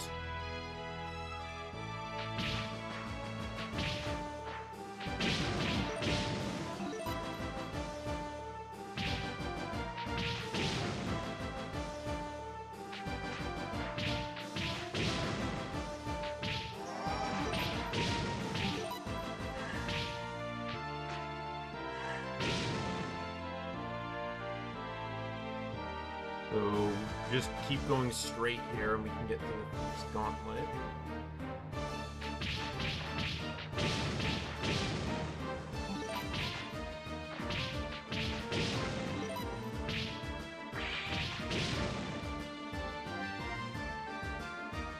These enemies here, though, look good to farm on.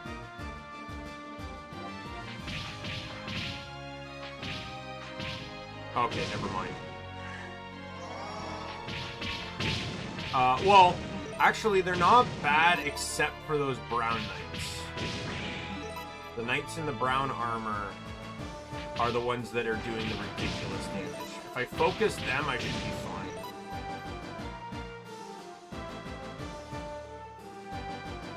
Yeah, like, I don't really even know composers' names because, again, I don't pay attention.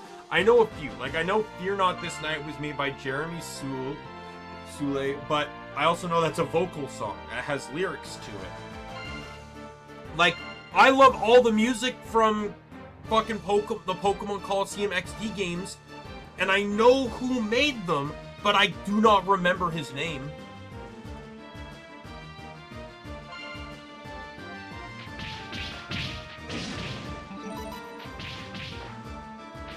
Because I know that composer, like, on his YouTube channel, he's made so many renditions of the Coliseum XD songs because he was so dedicated. Like, he loves that series more, that side series more than fucking Nintendo ever did.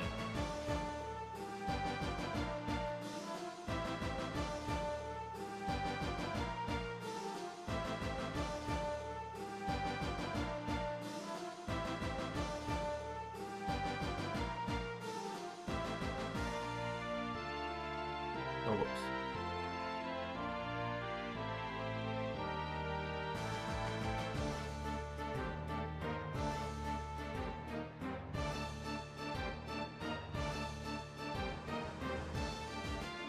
Like, I'm gonna say like this. You want to know why? There's two reasons why I love XD and Coliseum so much. Two reasons. And why I want Nintendo to bring them back. Or at least something akin to them. Reason number one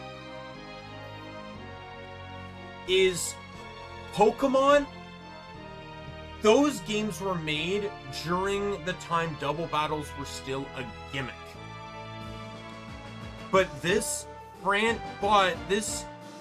they've never made, but the official format for competitive Pokemon is double battles now. But they've never made like a legitimate double battle game. Like, yes, Battle Revolution does have double battles in it, but its story isn't necessarily double battles. It's more of a Pokemon Stadium kind of game than it is, right? Like, I think, like, if you really want people to get into double battles, you need to have a game that just forces you to use it. There's so many double battle only moves nowadays that you'd never use in 90% of your time playing a game, because why the fuck would you?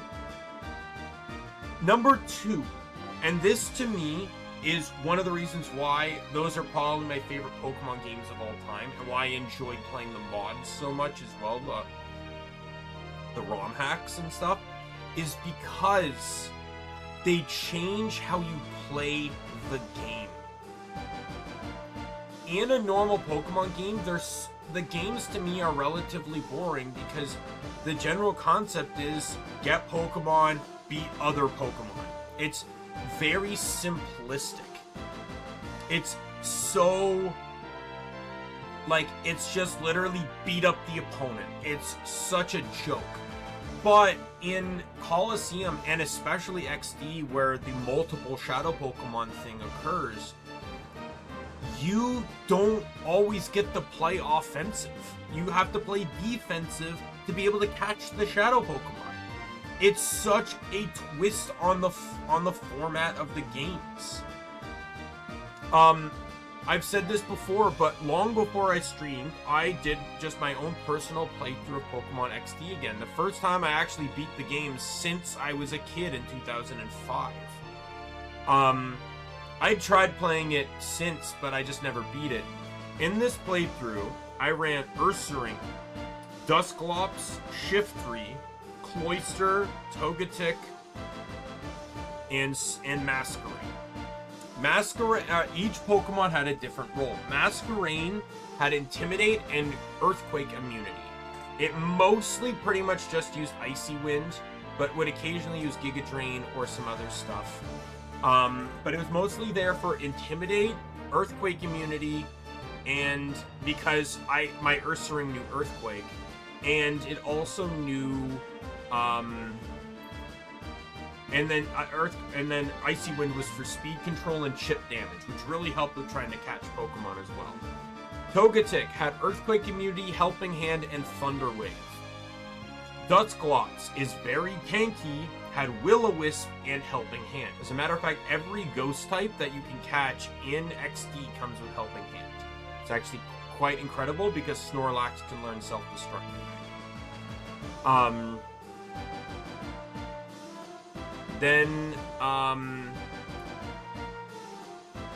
Then you had, what was it? Yeah, and then Cloyster. So Cloyster, we'll do Shiftry. So Shiftry, lucked out, because, so in Gen 3, the entire C-Dot line does not learn a grass move leveling up. You have to teach them. They only learn 3. Bullet Seed, Giga Drain, and Solar Beam. Obviously, I don't want Solar Beam,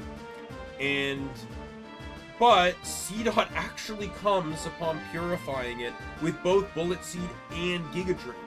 Now, both these moves are much weaker in Gen 3 than they are in later gens, so I kept Giga Drain, evolved him to Nuzleaf, and trained him to get Feint Attack, so I had both my stabs. Then I gave him Fake Out, which is a huge move to use in doubles formats to just shut out an opponent while also getting some chip damage in.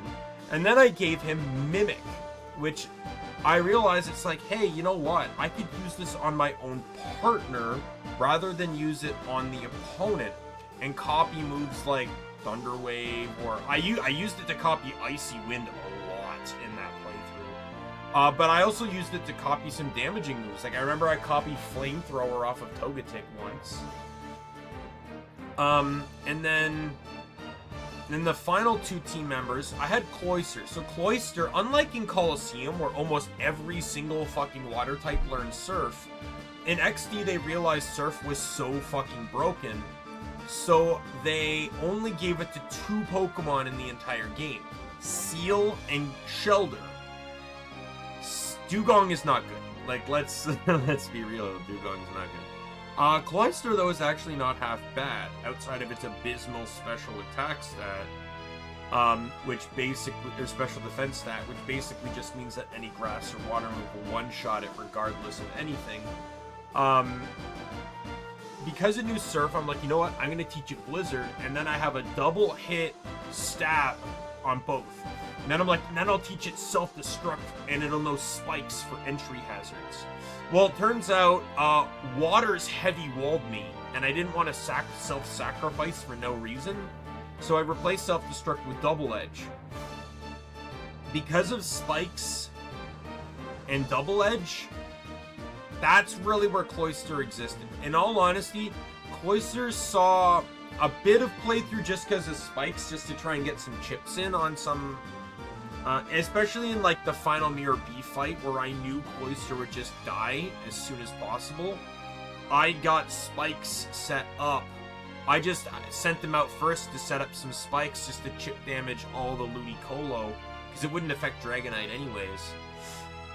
And then just let him die because I knew he wouldn't live. Any grass move would one-shot him.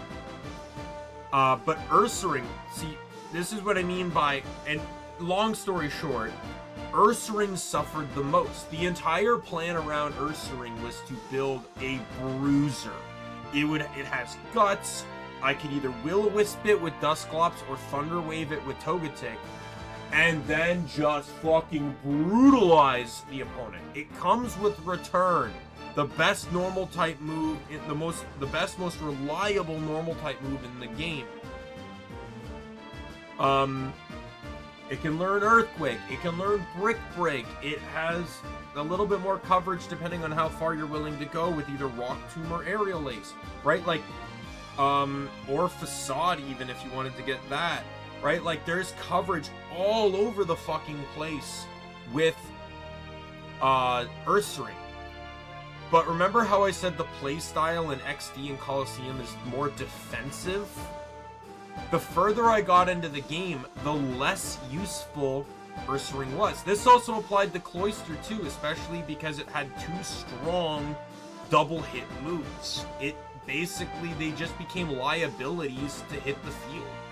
Ursaring's entire gimmick wasn't designed around chip damage, it was designed around one-shot, or doing as much damage in a single turn as possible. Which effectively meant that when I was getting to the final phases where the trainers had 3, 4 Shadow Pokemon, I basically just couldn't use Ursaring because it would do too much damage. Right? So that's what I mean by when I say that they really weren't good at, like, that game you really need to play a lot. And then if you watch me play the ROM hacks, notice that's what I'm doing. I'm playing way more defensively. I'm using, like, I used Umbreon. Umbreon is fucking fantastic in those mods because they gave it Filter.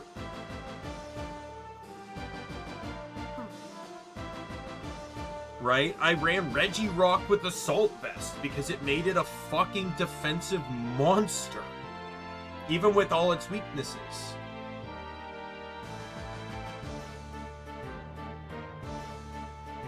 Though I will say, OG Regis were probably... Well, OG Regis were probably, like, because they have Clear Body, they were better than XG's versions, because XG gave them weather abilities, which I really didn't like. Because if you're not running a weather team, they're basically garbage. Having Sand Force wasn't particularly great on my Regirock.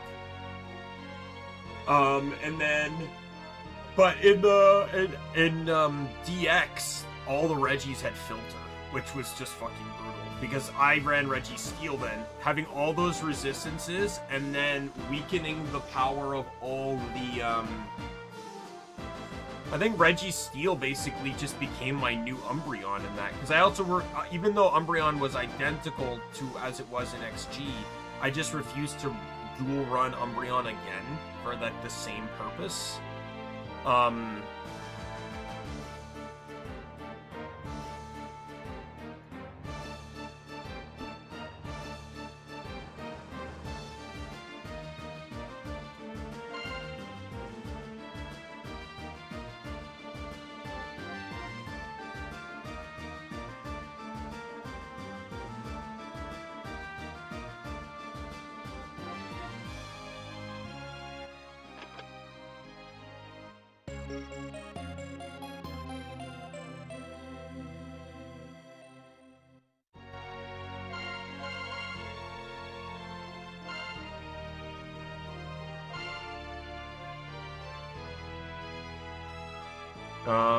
Okay, so that's legitimately a useless item.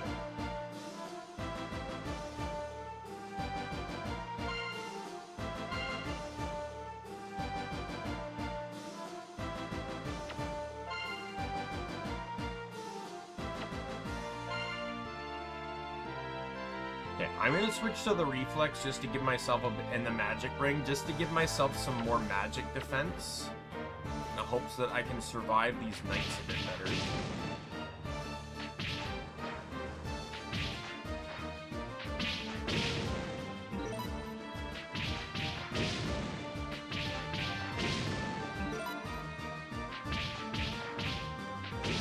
Oh wait, no, I don't want that, because I want the, I want the scrub brush on. I don't think I need the paralysis thing on, so I should be fine.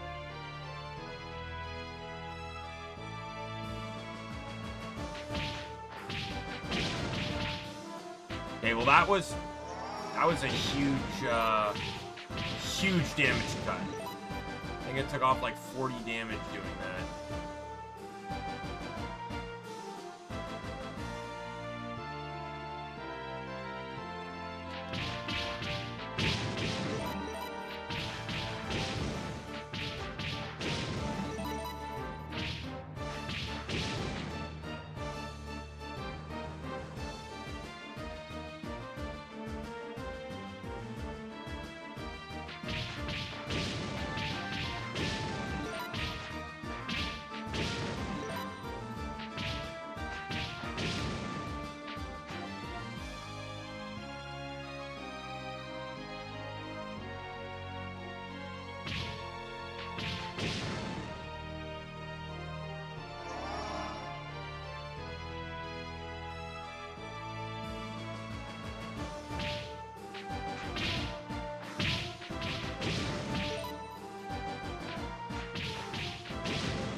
And you go this way now.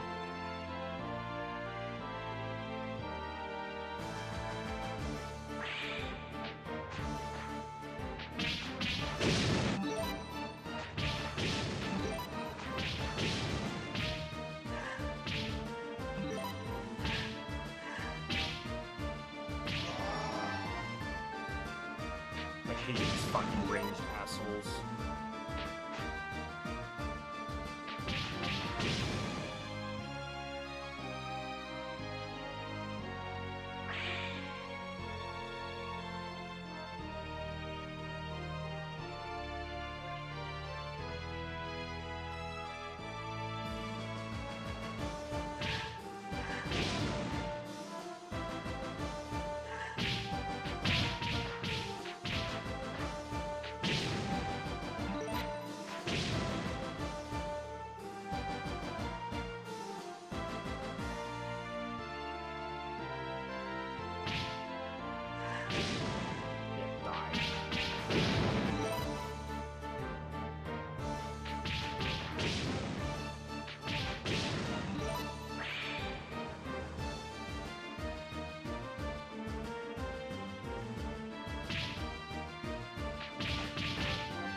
Alright, I need to get... Now I need to go to the second floor through the A staircase, which is a ways away.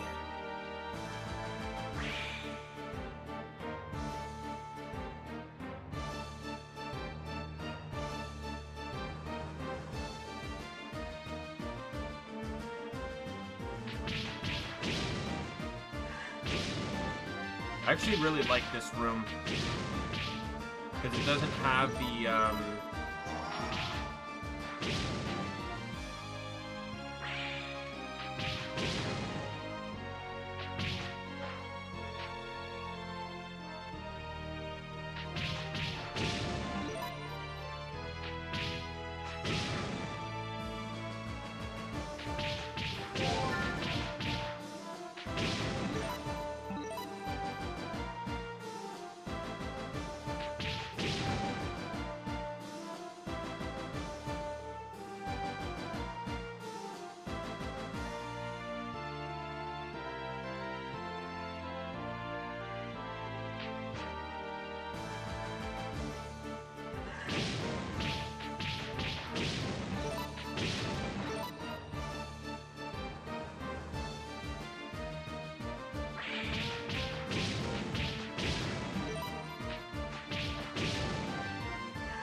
like there's still those like crossbow guys, but I don't mind that. Like another reason why this is a good grinding room is because so right now those knights are the biggest problem in terms of damage, and I'm having to use potions to compensate. But the enemies here, like they drop potions, but I'm consuming them faster than I expected. But if I can I want to grind here to get back all my potions, is really what I'm doing.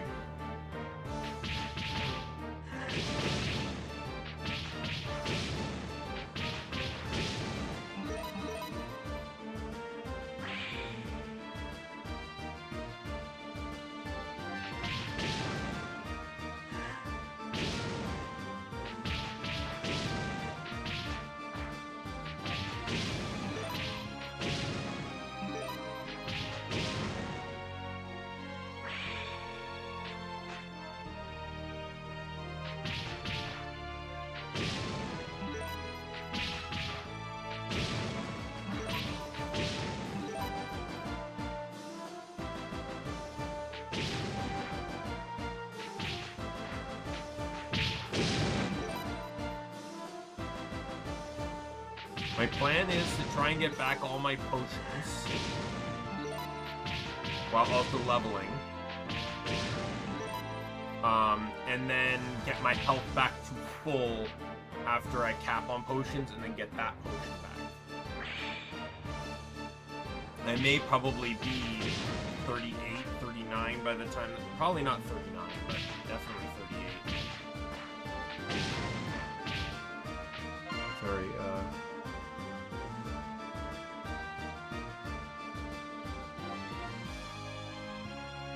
oh, sorry.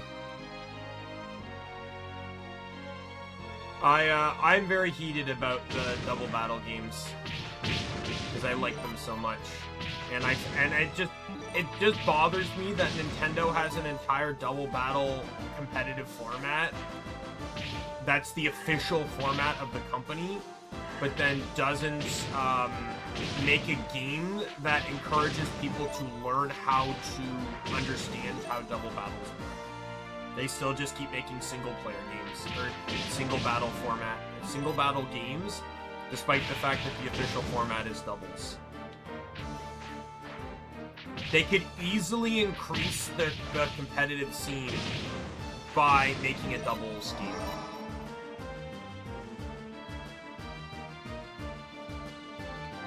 No, because I want that there. It's barely blocking anything. I want it there because it helps me keep track of my experience.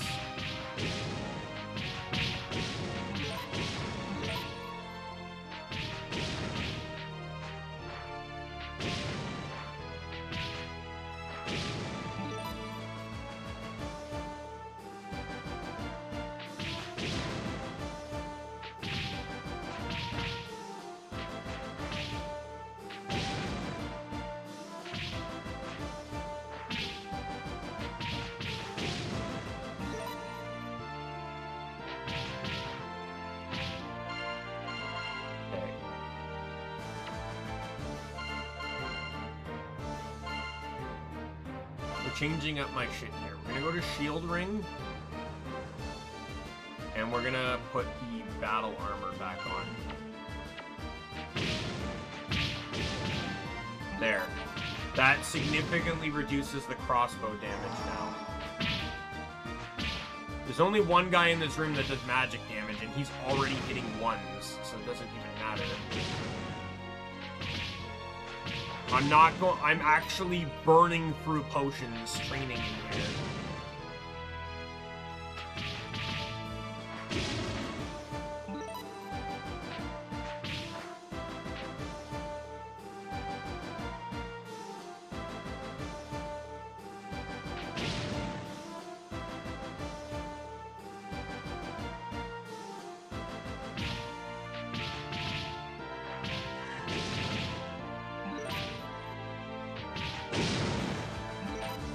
Sweet. I'm back to 7.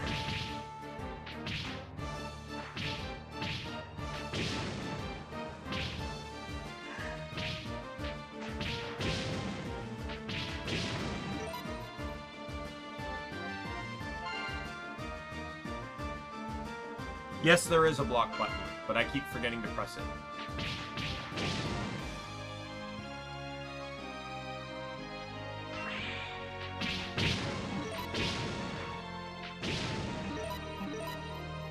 Especially with how rigid the...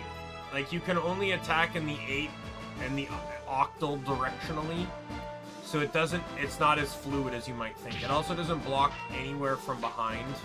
Plus, these crossbow dudes just run the fuck from you. Like, they are annoying as all hell.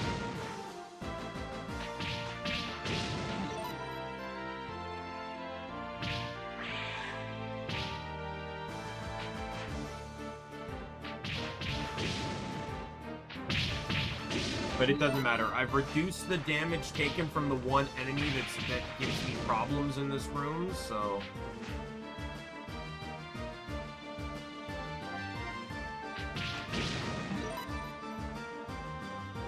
I'm at 8 potions. I would like 2 more potion drops.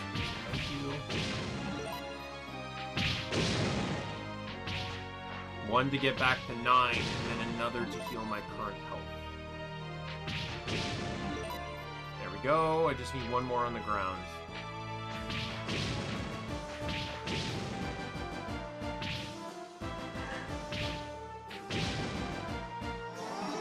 Alright, we're good to go. I'm gonna do a quick save.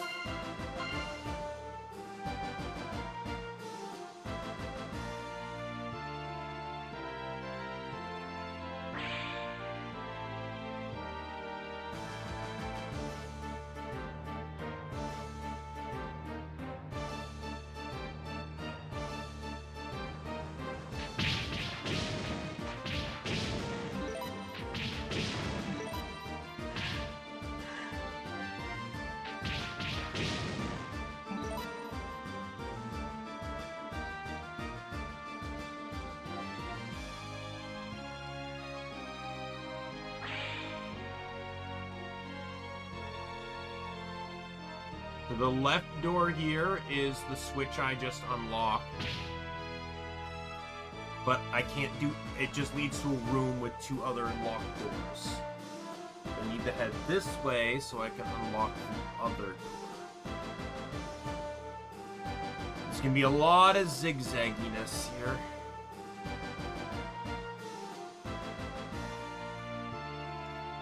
I get the feeling, Lizreal, I was talking about this earlier, by the way, Lizreal, but I get the feeling that the remake for this game might be coming soon.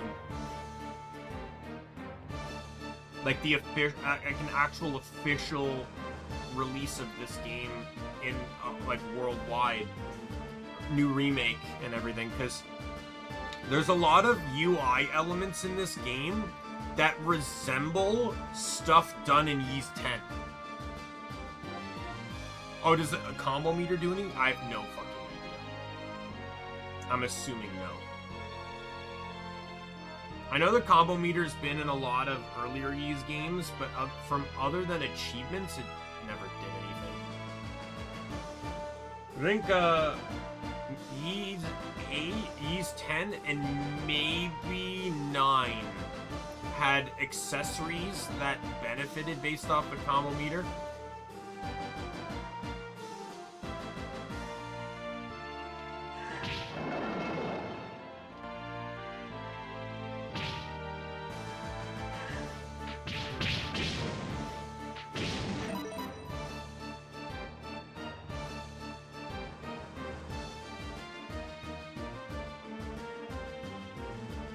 Oh, it's just gonna be like all the other ones. It'll be on all of them. So probably PlayStation, Switch, and there'll be PlayStation, Switch, and PC. Because they don't release on Xbox, to my knowledge, anyways.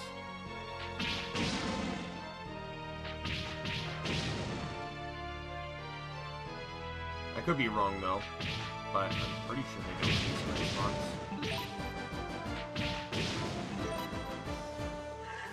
If I come across another room like this, I should just use it to replenish HP and stuff.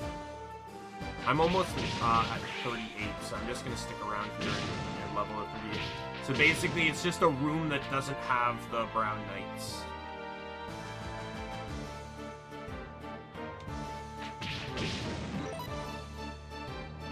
But I need like 900 experience.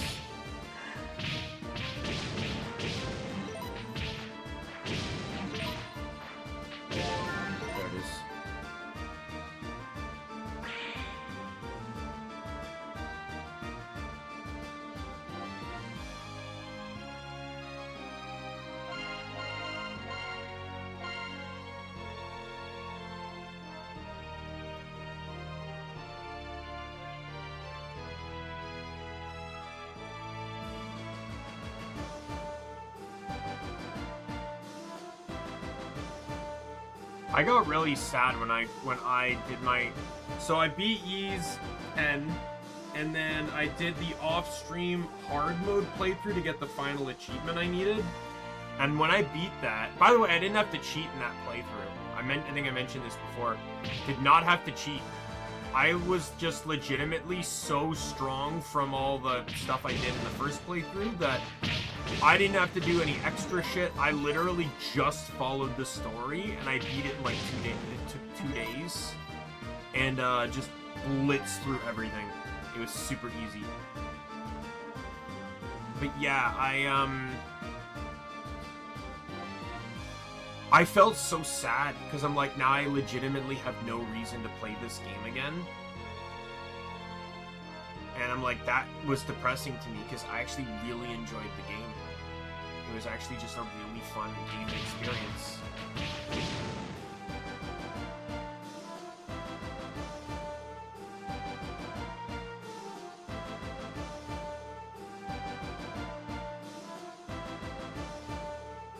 I might play through it again though in the future on stream, but I'm gonna make it like a really, really inconvenient playthrough.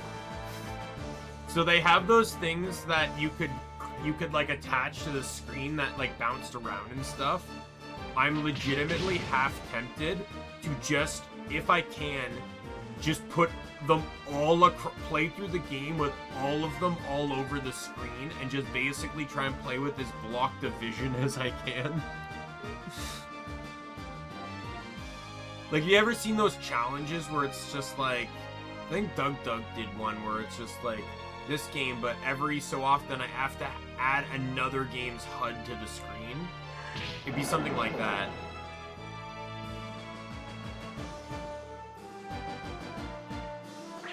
Alright, so that unlocks the last sealed door, so I can head through staircase C based on the diagram.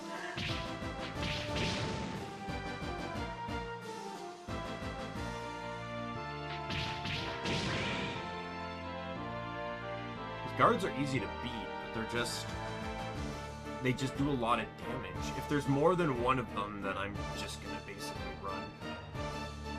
If there's one, I can focus them down because none of the others do. No other enemy here does any damage to me, but if there's more than one, I can't risk it. Alright, I can go north here.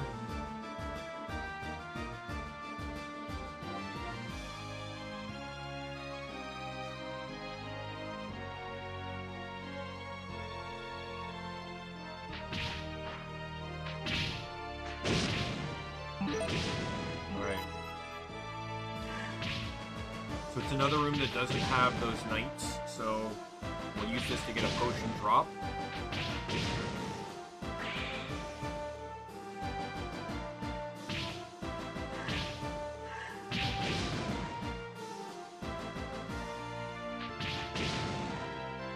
So I can get back to full health.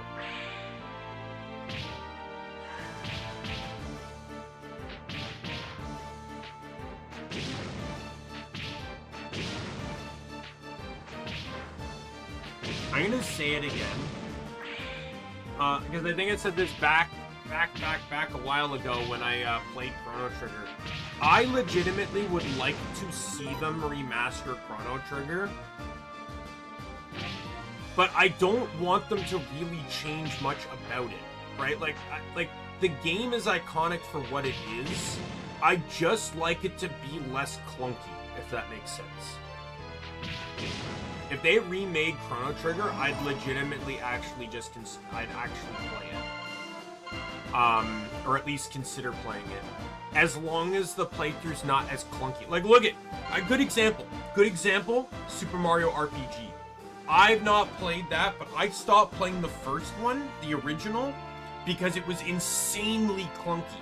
But from everything I've seen and heard about the remake, it's just a better original. Like, they fixed a lot of the clunkiness, made it a smoother experience, and to me, that sounds fantastic.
Like, if they could do with Chrono Trigger what they did with Super Mario RPG, I think I would absolutely play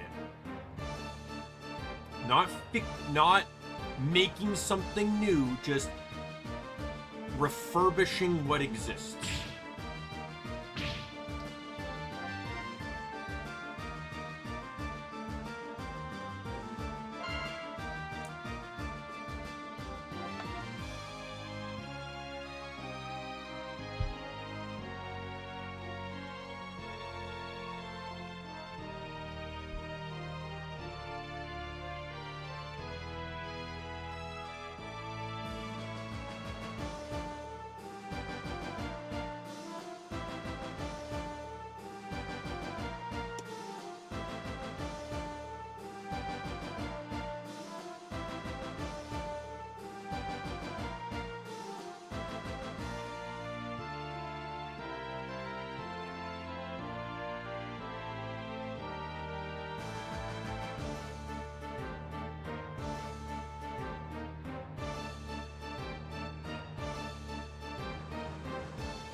prepping my next pancake.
Alright.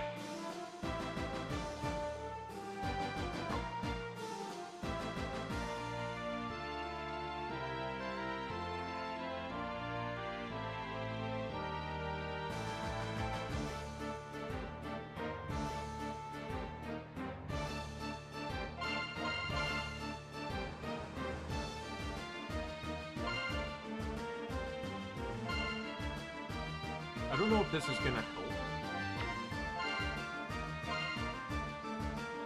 I'm gonna try that and see what that does.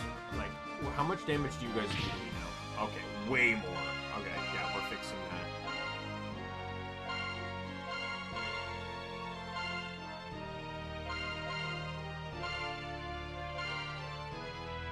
Alright, see you later, Lidsreal. Thanks for dropping by.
There we go.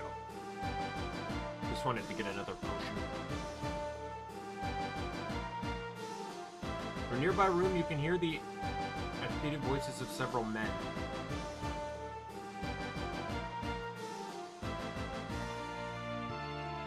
What do you propose we do? The power of the Philosopher's Stone is waning, and the barrier grows weaker by the day. At this rate, Kefin itself is in peril. The desertification of the surrounding islands is also worsening. Was the Philosopher's Stone's output still not stable? Philosopher's Stone is the pinnacle of alchemic technology. With no alchemists left in Kefin, we have no fundamental way to solve this problem. King insists there's nothing to worry about, but does it truly have a plan? This with the stone is one thing, but what about the preparations of the sacred festival? Have we gathered the required number of sacrifices? That at least should not be an issue. The children from the outside world, we should have the child from the outside world, we should have a sufficient number. I hear that. Did you hear that? A noise from outside.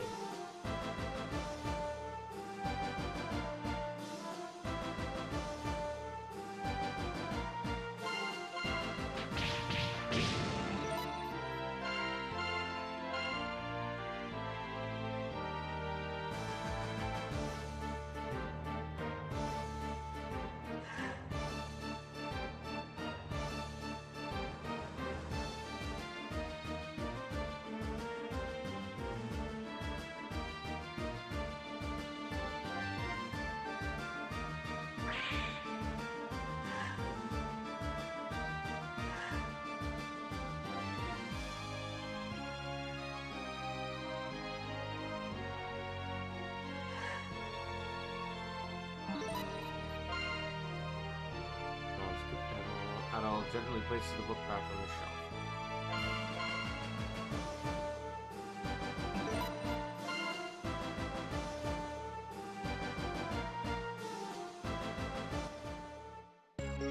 There we go.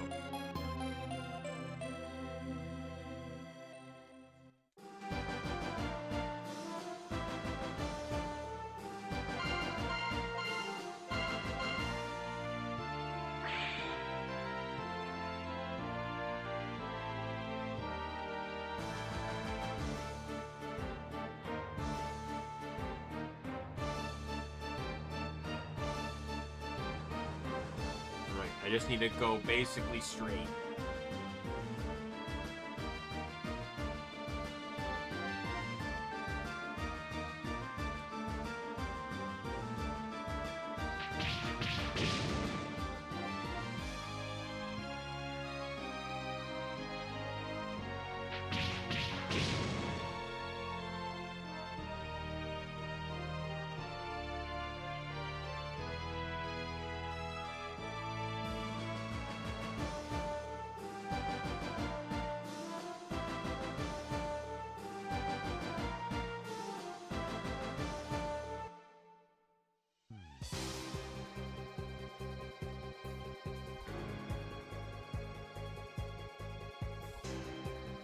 Yeah.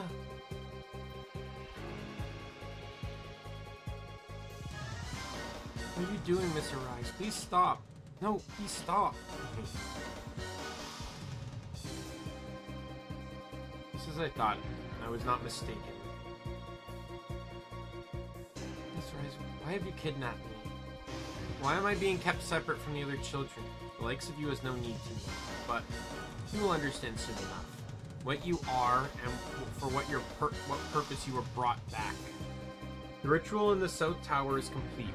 Preparations are nearly finished. With this, my master's desire will finally be fulfilled. Changes nothing for you to know the truth, because after all, you are the core.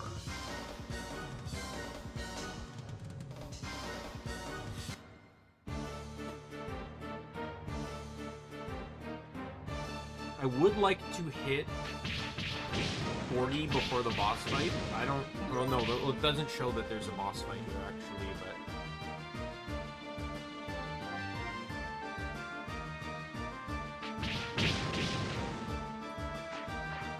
but I... Or no, sorry, not 40, 39, I'm like...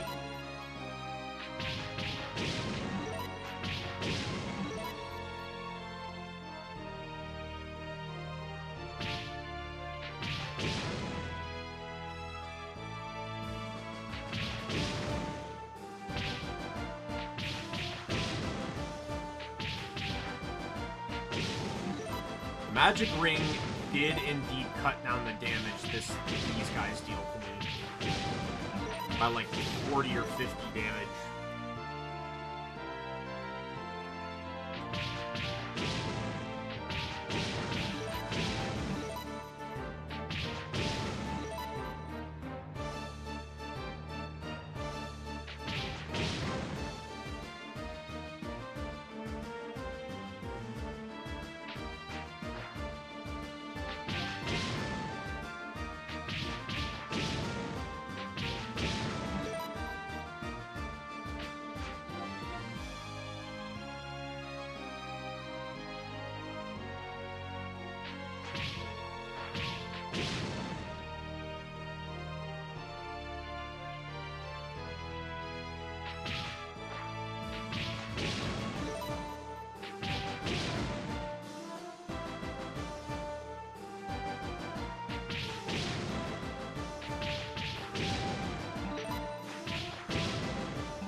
I'm just gonna grind in this room until I get 29, because I'm about 10,000 away.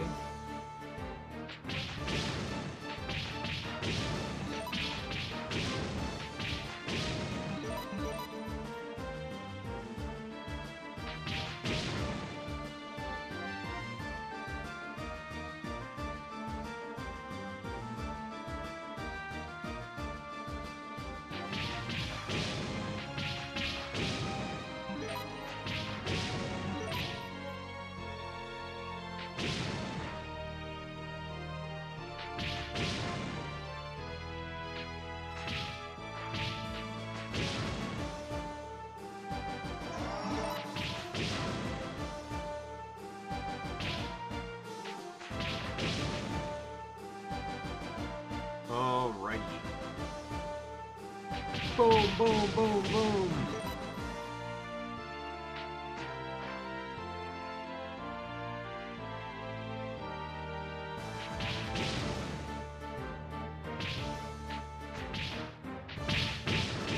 Hopefully another potion will drop.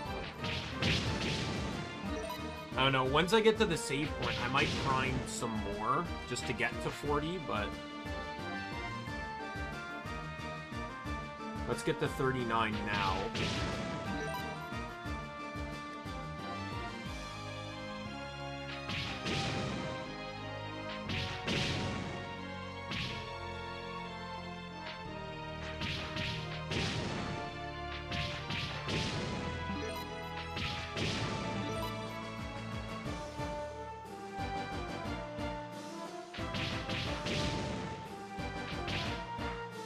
Trying not to use a potion, because I'm hoping either one will drop, or, I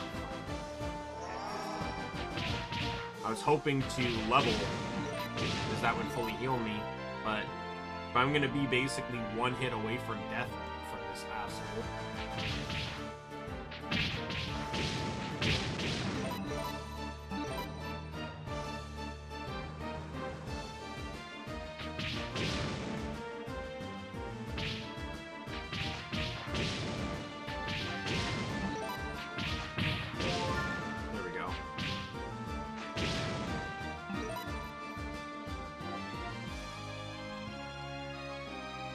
So there's 3 switches I need to get. This is one of them.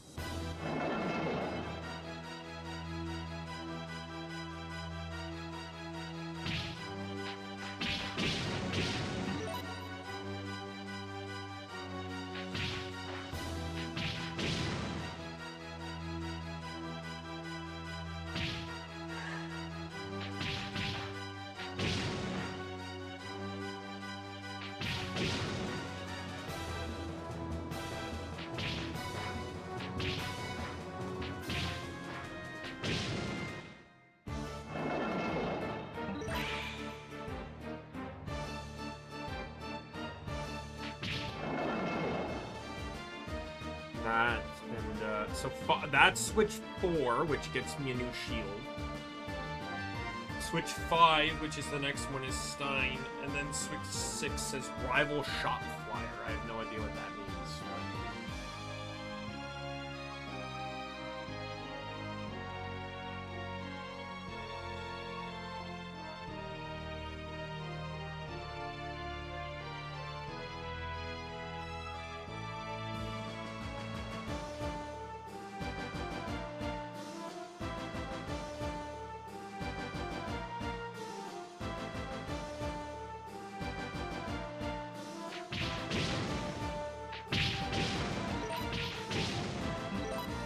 Back into a room here that doesn't have,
got a potion, which is pretty much what I was going for.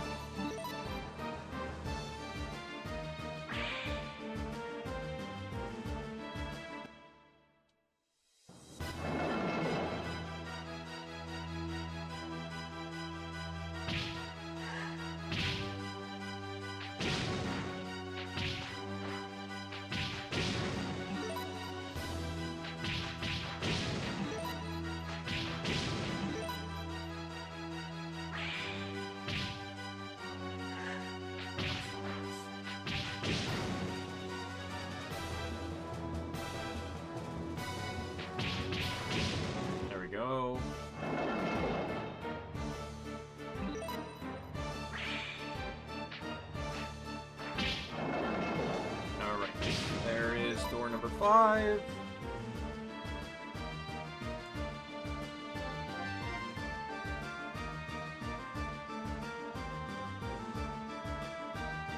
Not gonna lie, I am actually having a lot of fun with this game. Like, just gameplay-wise, as clunky as it is at times, it's actually fun. I am kind of happy that I'm cheating the money thing, though. I've said before that I've done it in many games, and I know there's been other games too, like, where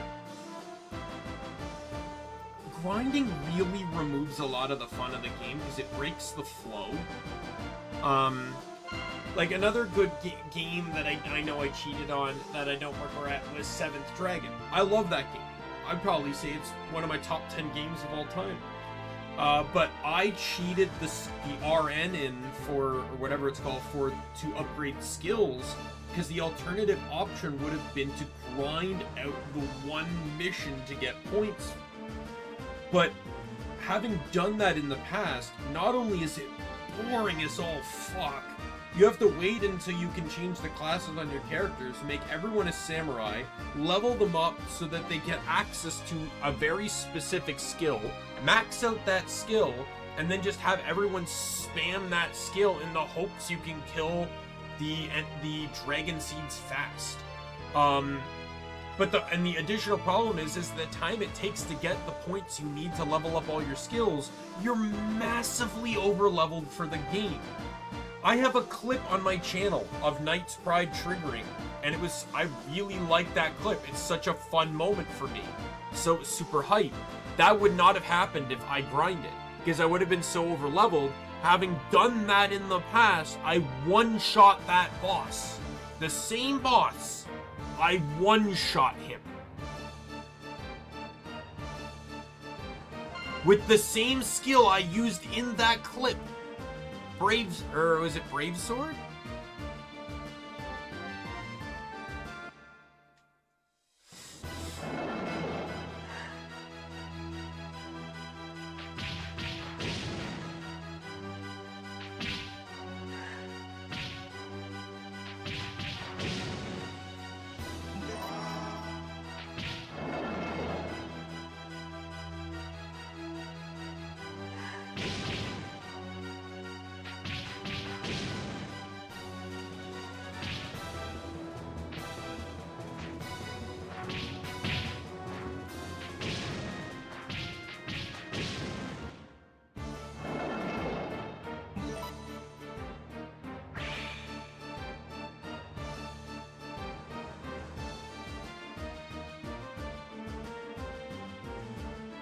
If a game is fun, and its only negative is you have to grind to, like, upgrade gear or whatever, Golden Sun's another example where getting money is fucking painful.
So this is where the shield is.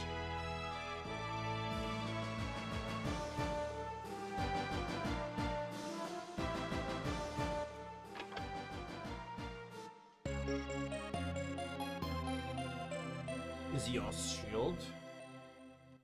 Or Izios shield, whatever it's called.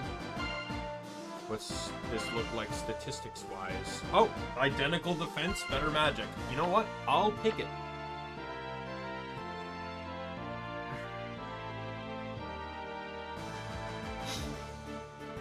Because all that means is that I just get to give bigger middle fingers to you fuckers.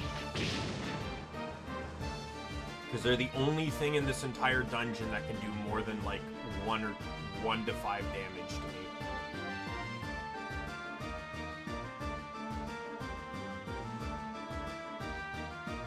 me. Okay, let's see what this... It says rival shop flyer. I'm curious as to what that means.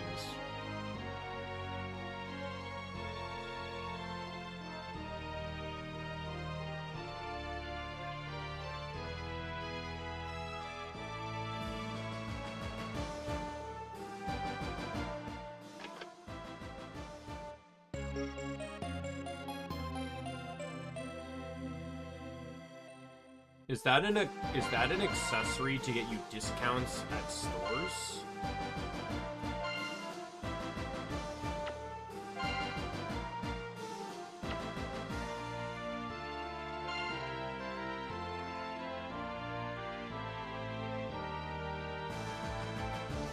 A parchment flyer listing other prices shops allows one to purchase items at a discount. Yes, that's exactly what it does. It means nothing to me, because I have effectively infinite money. That is such a clever item, though. It's like, hey, I could just go here. Never works, though, because, like, that's the excuse. It's like, oh, it's cheaper down the street. Then go down the street.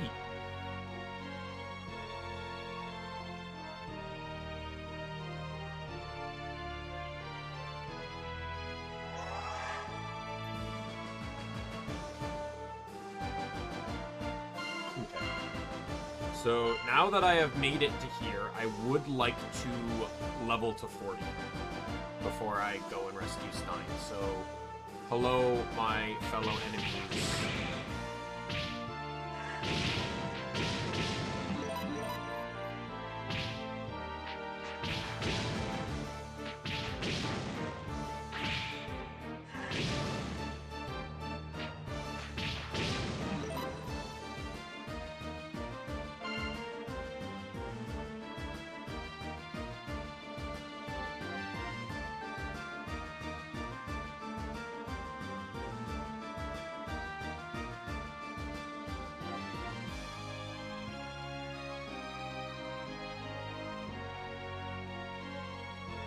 It says, key to the other world. Collecting this does not lock you into a certain ending, so there's no harm in collecting it, even if you are unsure at the moment which ending you're going for.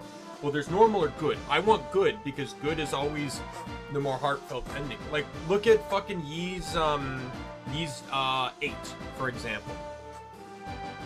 The bad ending, or the normal ending for Ys is Adel's the only one that remembers Dana, and there's basically no closure to what happened. However, in the good ending, or the true ending, whatever you want to call it, Adel's still the only one that initially remembers her, but goes to check out the tree, and the other 5 follow him, or the other 4, I should say, follow him, not because they remembered, but because they just had this inkling to do so, in which they then meet the goddess Maya, the goddess of the earth, who introduces Dana as the new god of evolution, where everyone gets to say their goodbyes. All 5 of them will remember Dana, and the previous servants of the Lacrimosa are now Dana's attendants.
Yeah.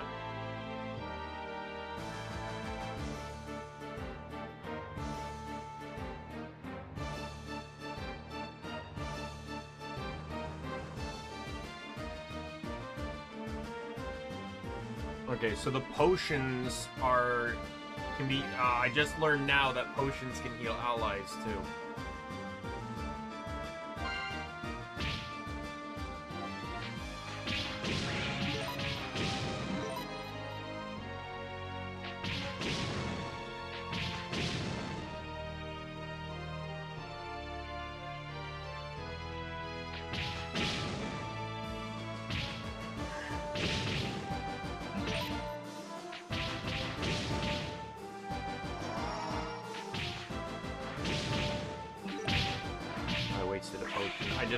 I could have just left and healed at the thing, so now I need to grind it back another potion before I do this.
I'm 12,000 away. There we go, got the potion back. Keep forgetting I have to go off screen to respawn enemies. Kinda glad that that Earth Boulder one at 3 charges one-shots the crossbowman.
Almost there.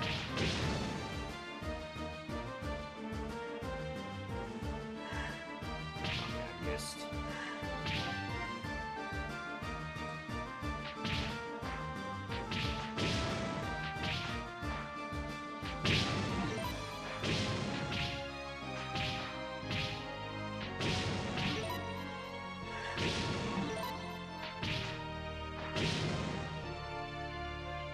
I don't know. I don't think they're gonna use this charge system though in the remake, because the game has been so set in stone with a mana bar for fucking several games. Like,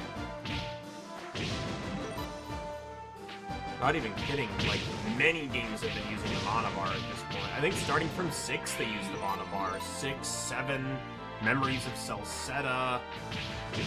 9, 10, they've all been using the blue bar, mana bar, TP, whatever the fuck it's called.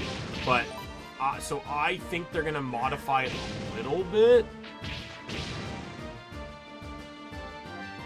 But I don't know. Slotting the gems into the weapon seems to be a very important part of how this works. So.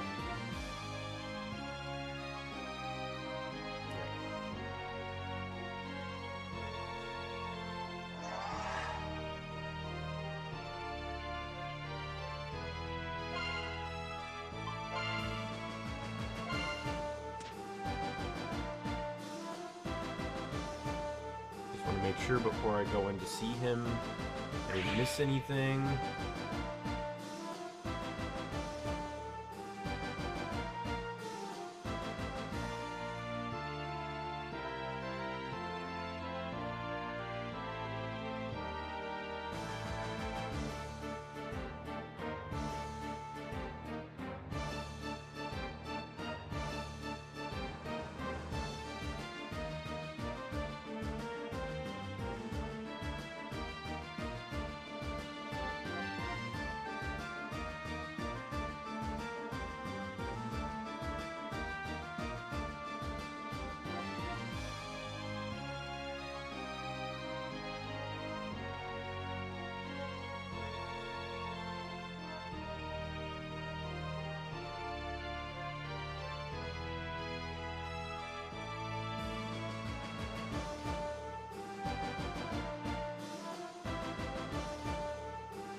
Okay,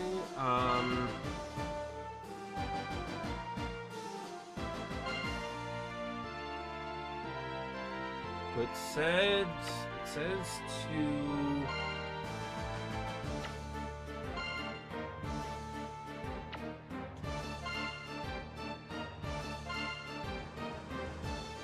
use potions first. I'm gonna drop the scrub brush for this and go power, so that way I have more damage if I need to worry about it.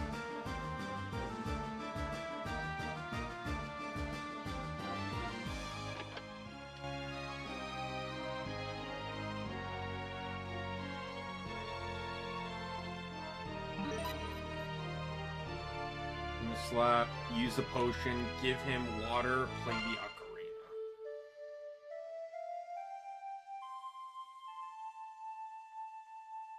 Yoko Adel just knows how to play it. Oh, Viper returns to the man's eyes. Sound, I've heard it somewhere before. It's a song I taught my daughter. Nienna, oh Nienna, where are you now? Saying everything that happened up to this point. So it has already been 3 years. What a terrible father I've been. Thank you, Adol. This is no time for us to be standing around talking. We must get out of here.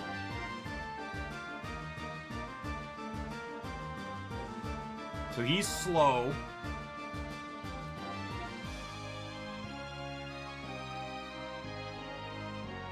I literally have to walk back through every single room. Game recommends I quick save as often as possible.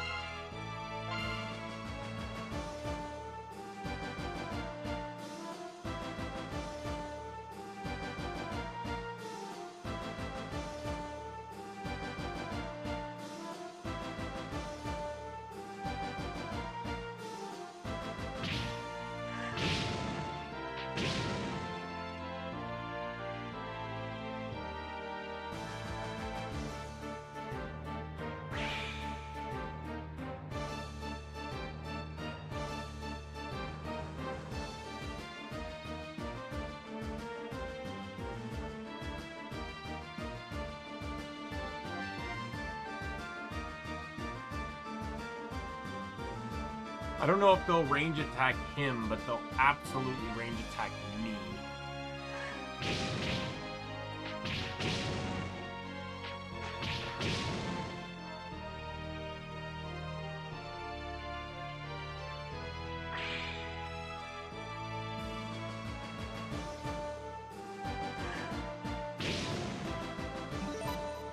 It actually hit the mage as it reformed. Yeah, apparently the melee enemies don't give a fuck about attacking Stein. Oh no.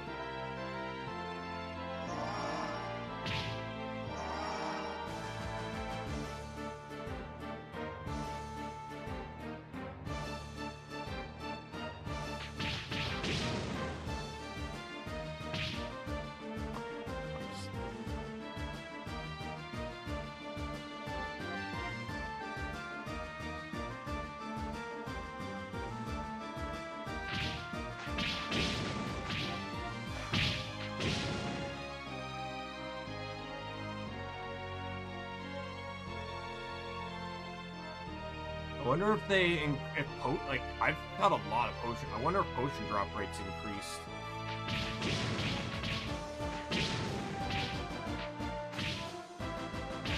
Fuck off.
I have to go all the way back to the Resistance headquarters if you're wondering how long this takes.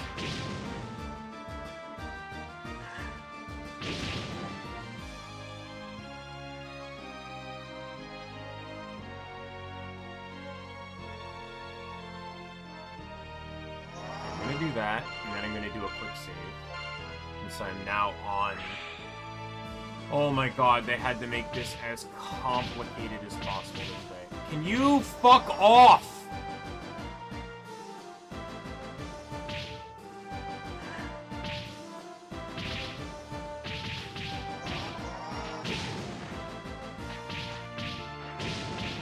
Oh my fucking god, leave them the fuck alone.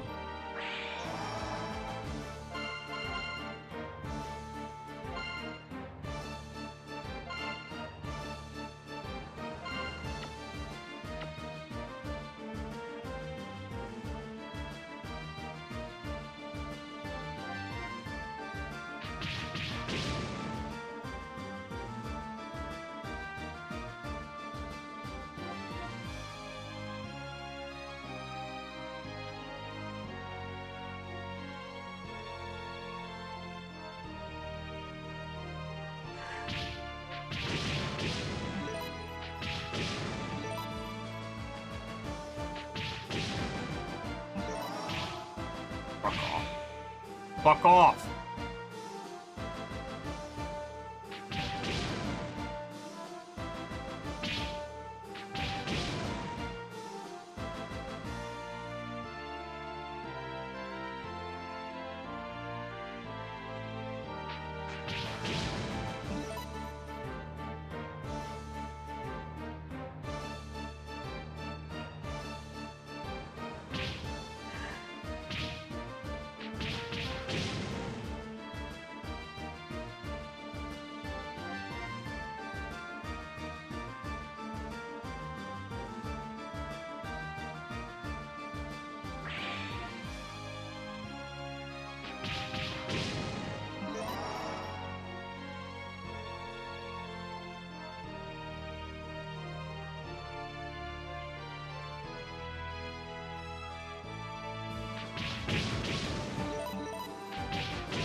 Alright, almost to the first floor.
Alright, we're on the first floor.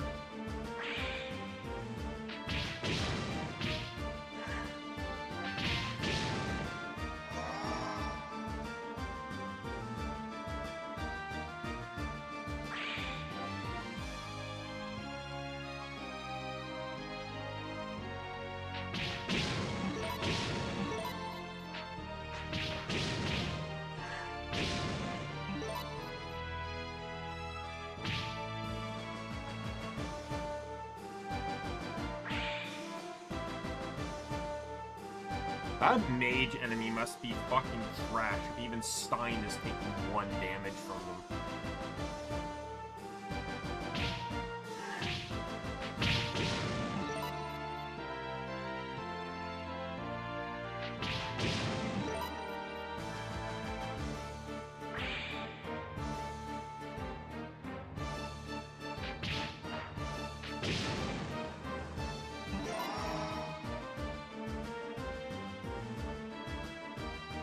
I will say this isn't as bad.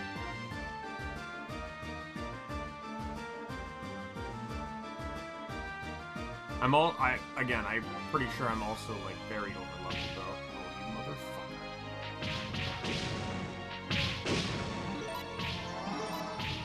Come on, Stein. Come on, Stein.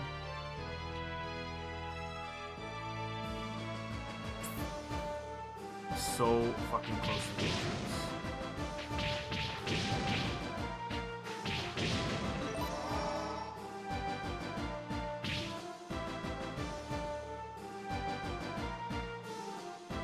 Stein or Steen or whatever the fuck his name is. Come on.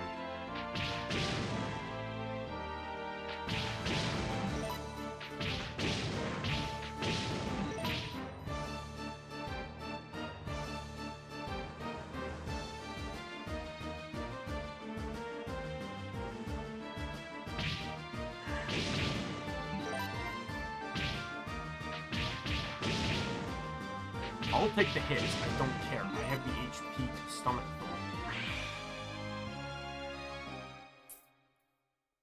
Alright, we are now in the underground passage.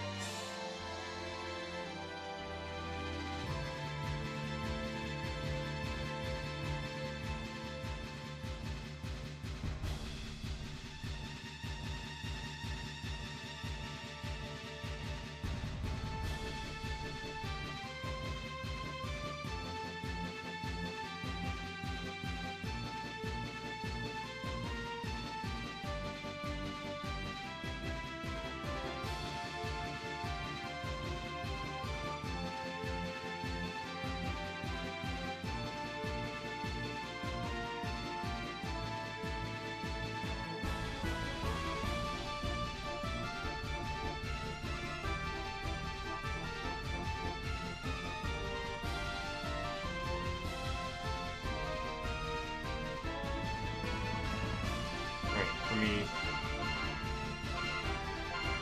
a quick save in.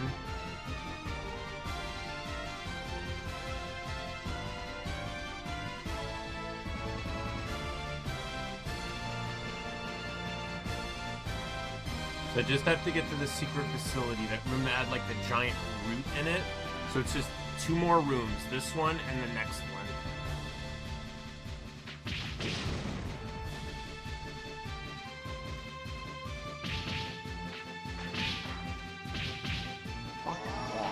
All of you.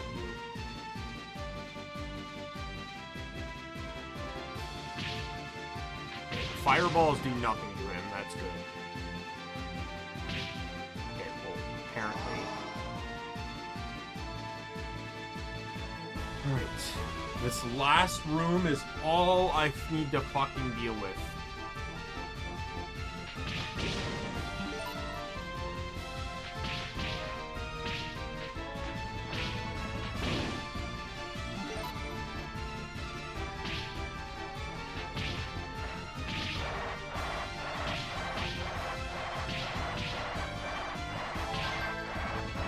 Oh my god.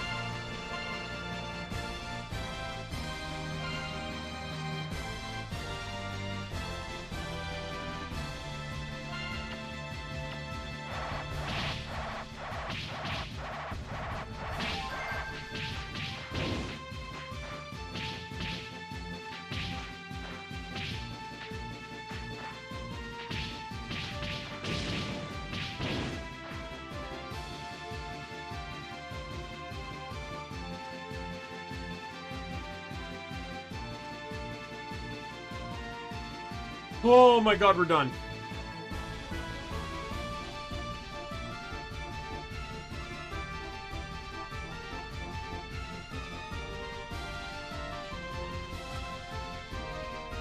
I am one of the 3 commanders within Abyss of Daylight. I cannot allow you to pass.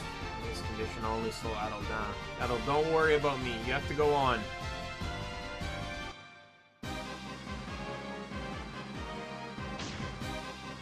Yeah. Need to find out where Terra is.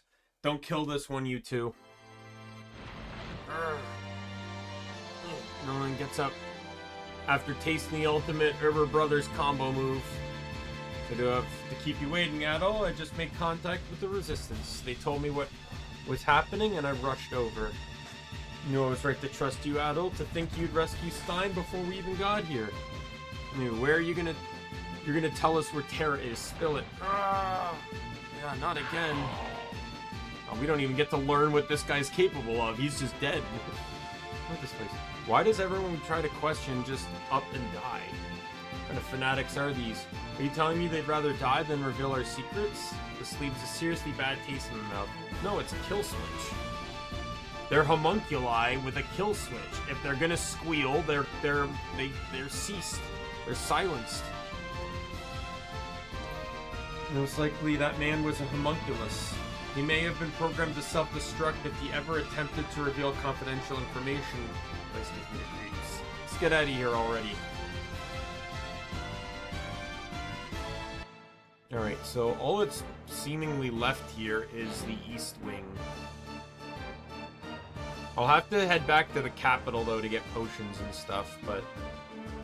the preparations for the core are complete. At last, the Philosopher's Stone can regain its true power. Yes, my master. We're currently occupied with the Sacred Festival, but as soon as it concludes, we can begin the transplantation of the core. Voice. I know that voice. Who am I? What am I?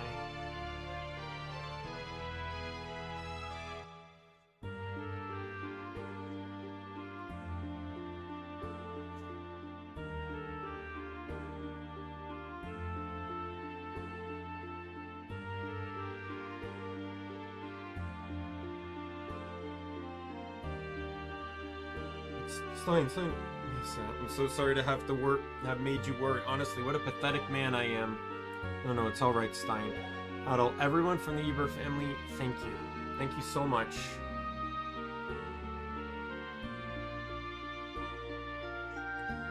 Based on the results of our investigation, we believe Miss Terra is likely being held in the east wing of the castle.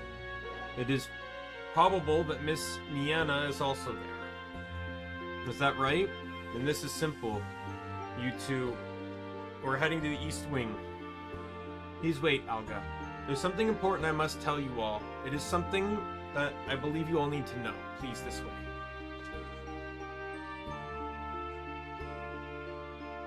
Adel, everyone from the Eber family, forgive me. I know I hadn't had a chance to thank you properly. Thank you truly. I apologize for the rush, but we have no time. I must get straight to the point. 3 years ago, I began to have doubts about the king's supposed immortality. My investigation led me to a series of strange facts.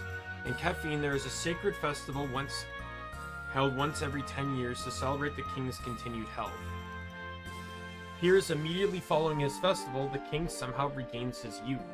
Furthermore, the castle records show that just before the festival, number of children branded as wicked and disappear rise drastically.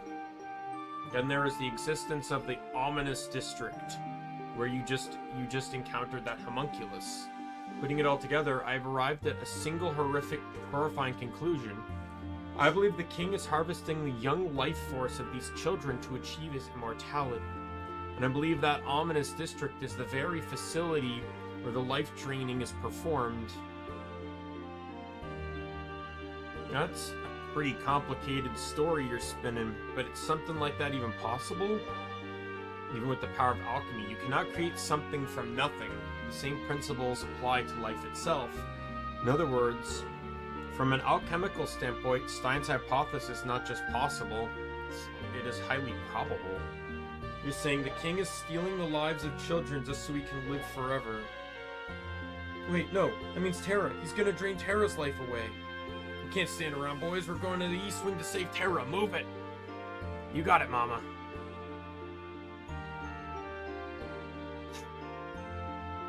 Security is on high alert because of the secret festival and the recent commotions. And she's already gone.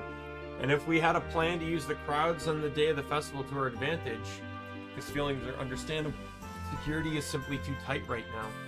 If I weren't in this state, I would go myself, but pathetically, I can still barely walk.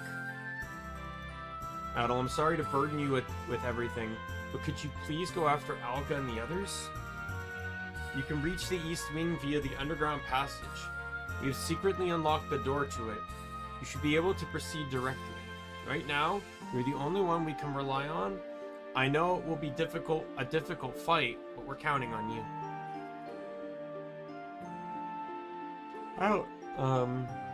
Yeah, I still don't know what I'm gonna play after I beat this one too.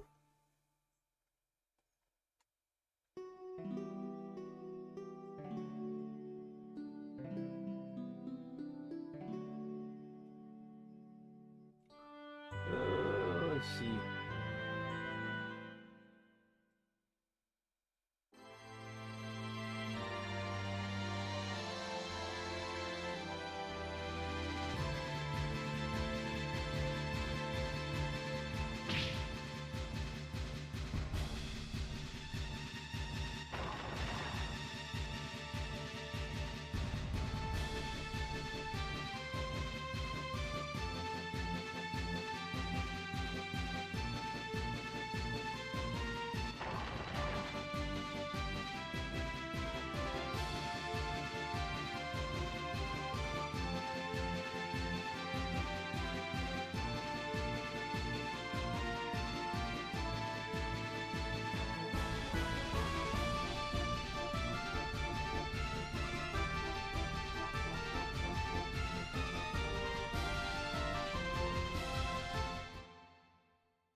Alright, got those. We're going to go and save at the inn.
Alright, we're going this way this time.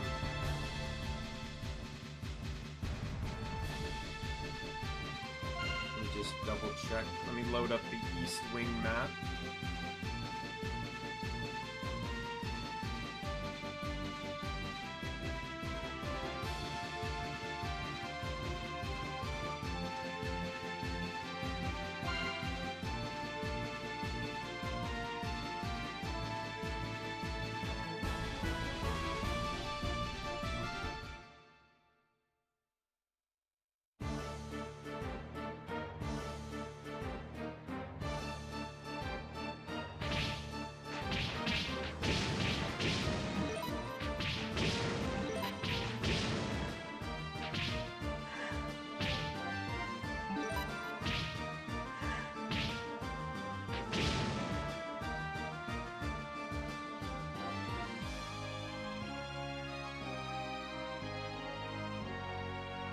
So the right door is switch,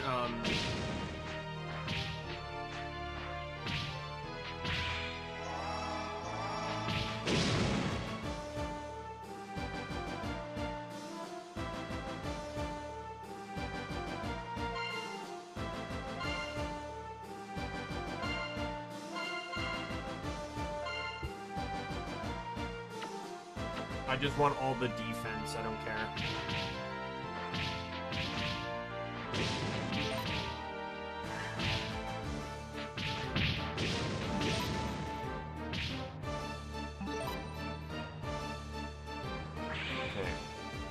This will get me the new armor, which I'm just gonna beeline for. I don't even care.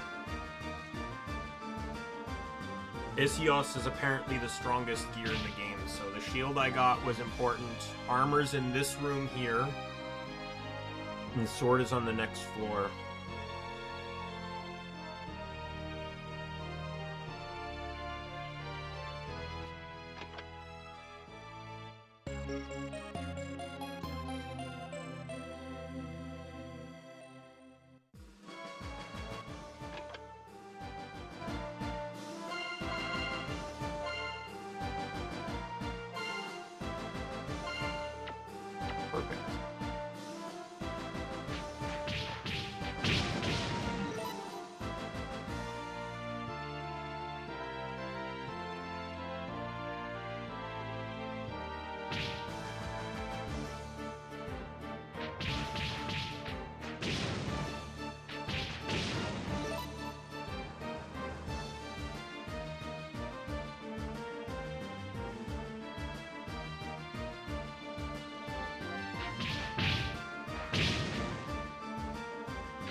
Yeah, I'm not going to worry too much about grinding right now. I think I'm over-leveled anyways. I'd rather focus more on surviving.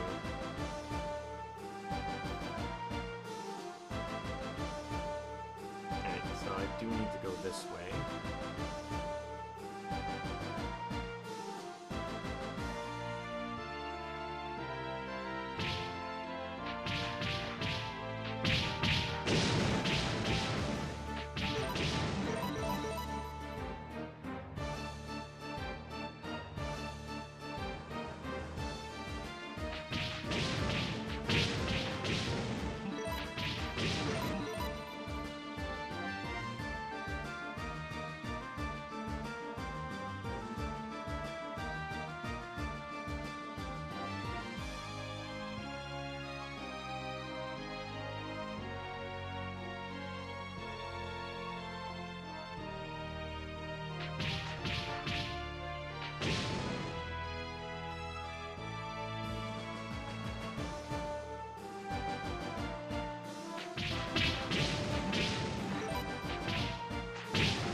So here is switch 1 in this room here.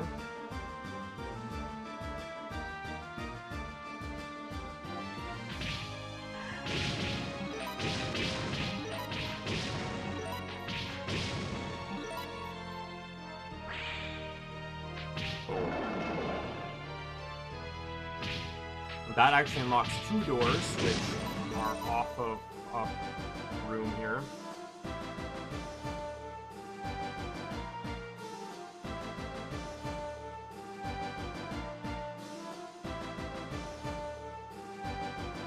So both doors in this room are blocked by switch 1. This one is where switch 2 is.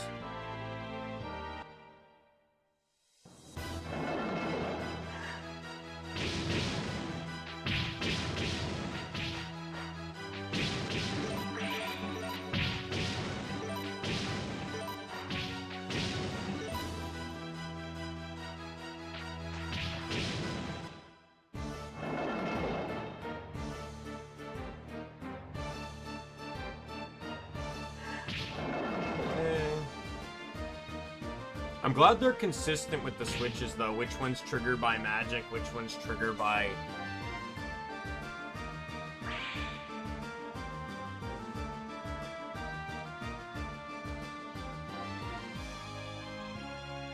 Yeah, they have to be very careful about what they do to remake this game. Because the thing is, these games nowadays are an adventure. And I'm not gonna lie, this isn't much of an adventure.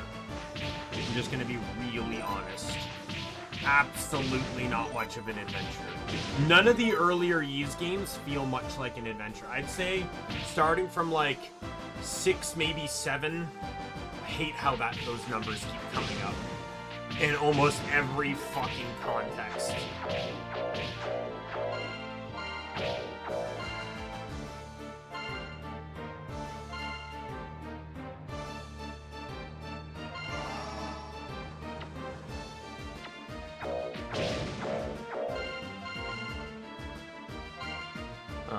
I didn't realize that was a healing item. I thought that was,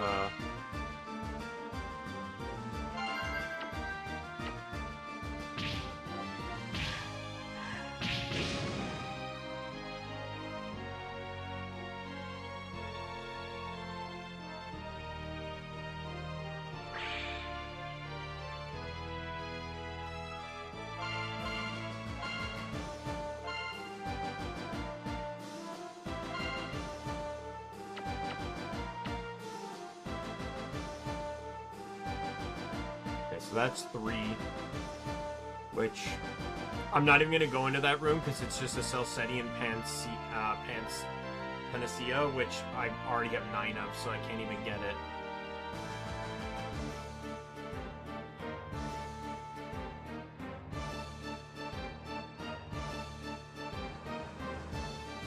There's the sword.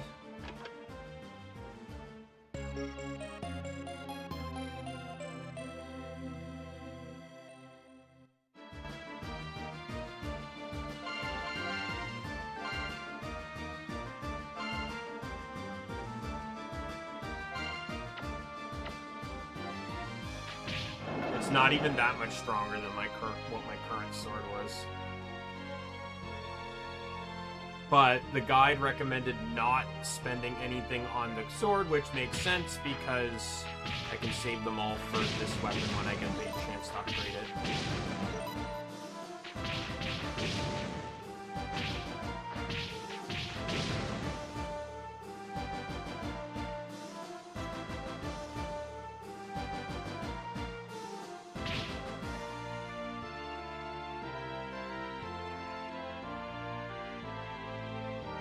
Door 3, there's door from switch 3.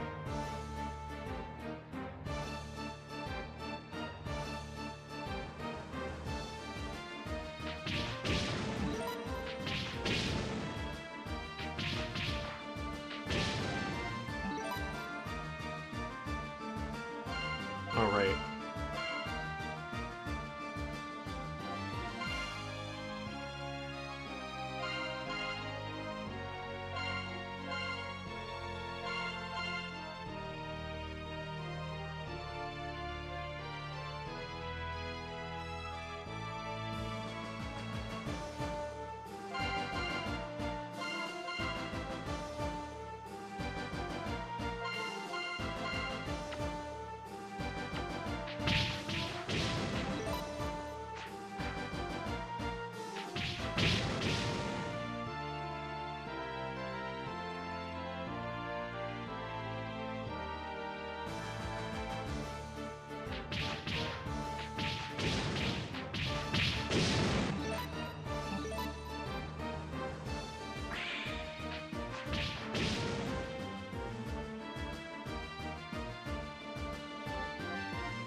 go here. I need to go straight to get the C, but I need to go down to get the switch. That is such a fucking bad spell. I'm gonna get rid of that almost immediately.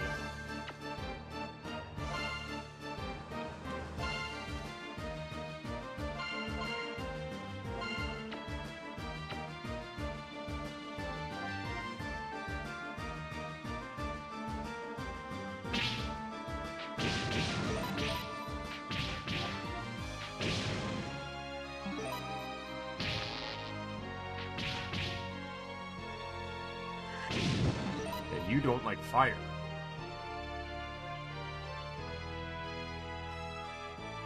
The other side was blocked by switch 4.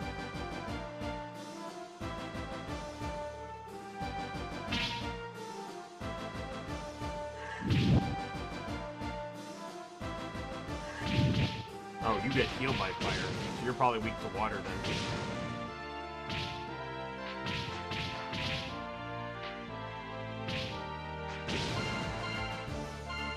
So that means that I should probably be running water, huh? Than this.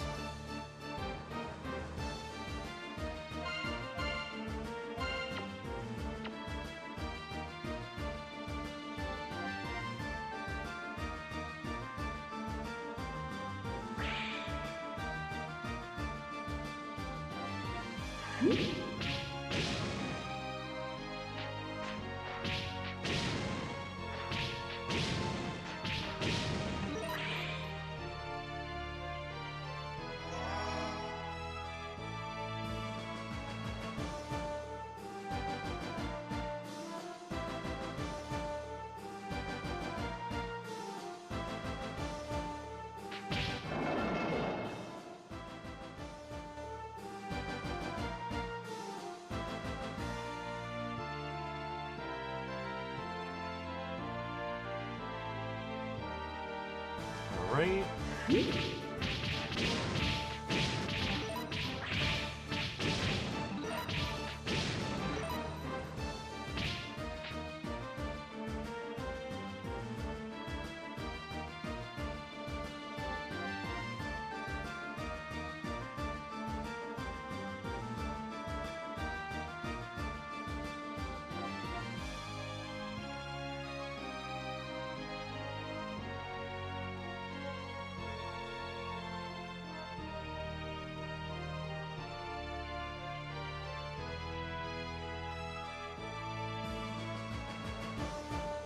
Alright, now let's head back to see.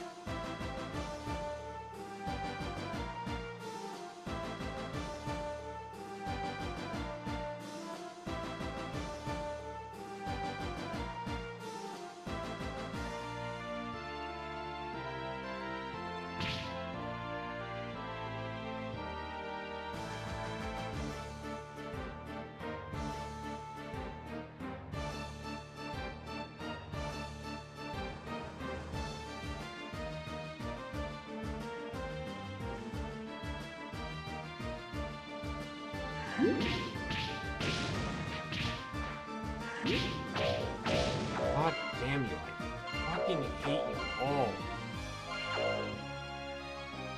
First things first, equipment. We're getting rid of this one. We're going, I am so fucking tired of this goddamn poison.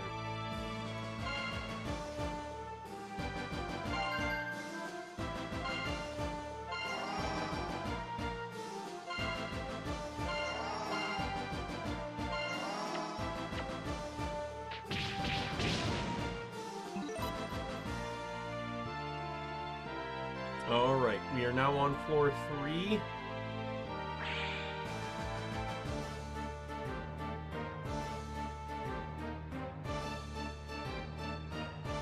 Oh, we're just going the wrong way here.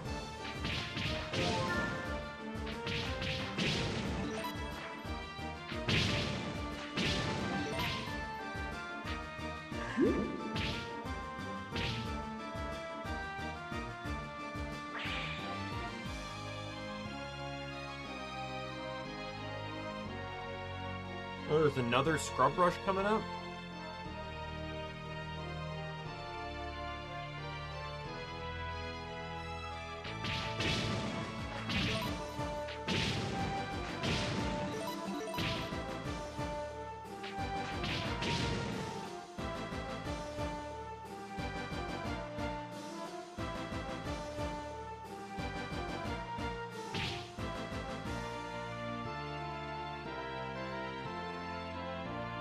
Gonna be a bit of an annoying one though, but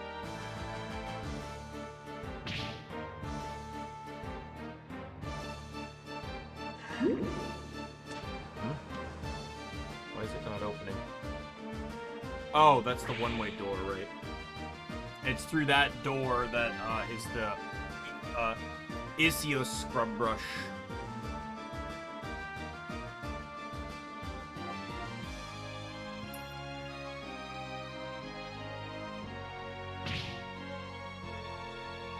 Ooh, this room looks like it's going to be perfect for grinding in because it doesn't have any of the dumb enemies.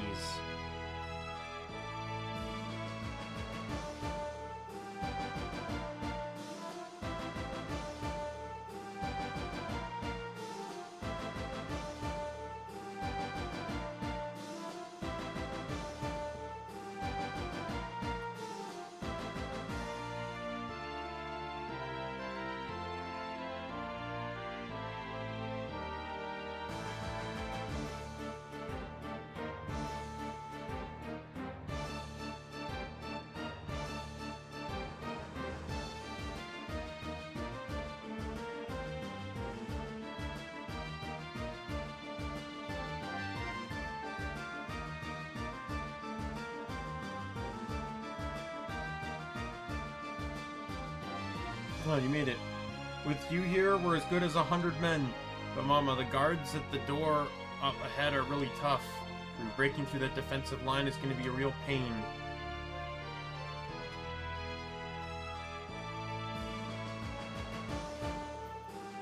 Alright, you two are using that.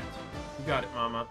Adol, we'll lure the soldiers at the door away while we got them distracted. You slip into the room and rescue Tara. Let's go, boys.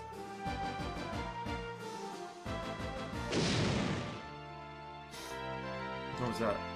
Came from over there. Yes, let's all of us go.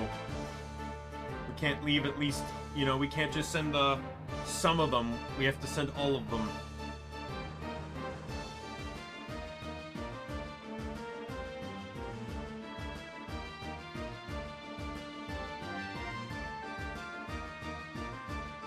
So dumb.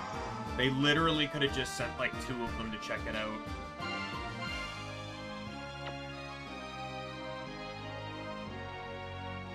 Door's locked.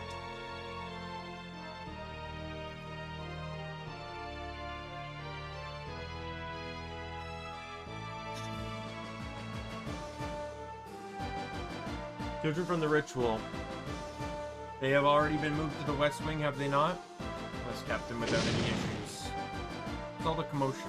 Came from that direction. It's a crucial time. Carrion, you may deploy the troops. See that these rats are exterminated. Yes, Captain. However, do not neglect to guard on the core. Understood. I'm going to prepare for the sacred festival. Very well. Eliminate the resistance members responsible for that explosion. I will remain here to guard the core.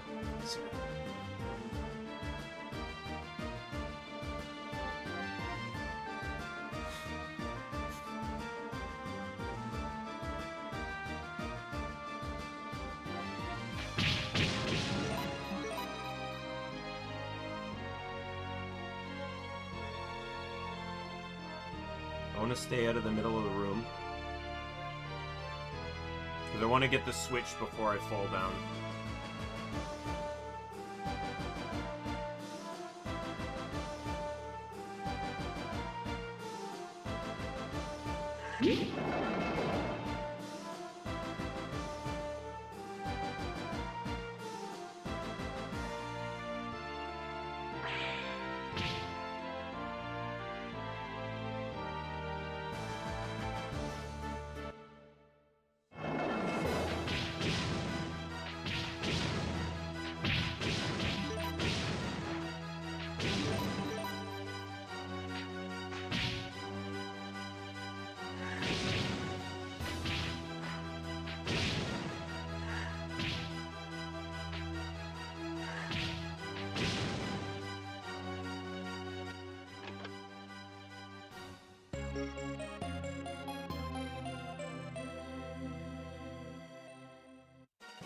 What an odd item, by the way, for an experience increaser.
Alright. What's the guide say for the boss? Recommended level 38. I'm 41, and we're gonna grind.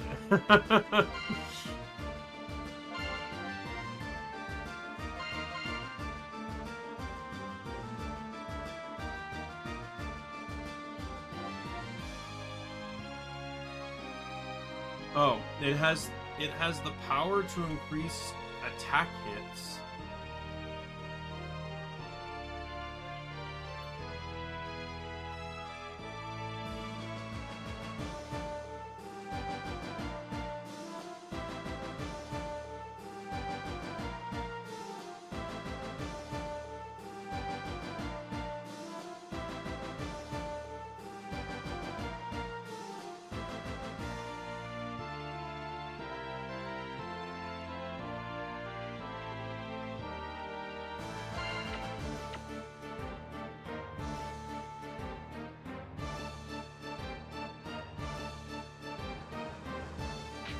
Apparently these are the guys that give the best experience.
I'm gonna try and see about getting to maybe 42. I think is probably a good spot to stop. Like, with the enemies here don't do any damage to me.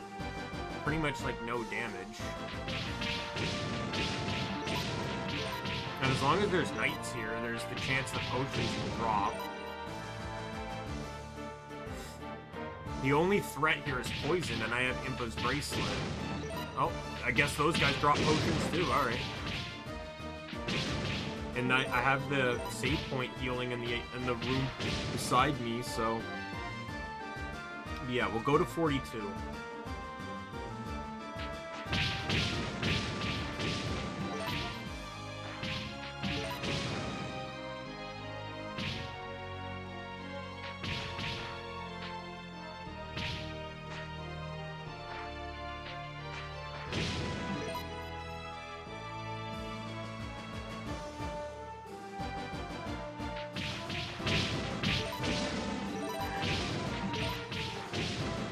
And I put Earth back on because the crossbow guy is the only guy that's really annoying.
I keep forgetting there's a jump button half the time.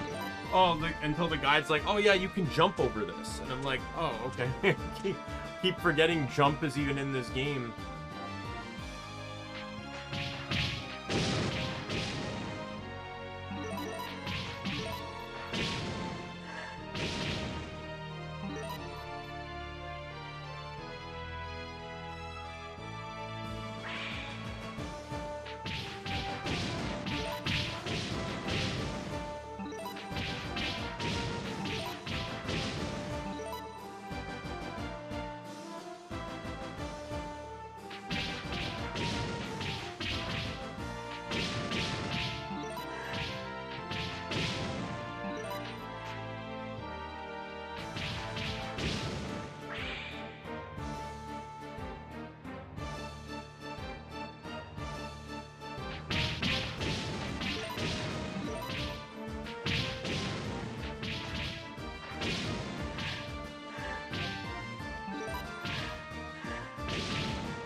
I'm also fine with this anyways, because this is also getting me some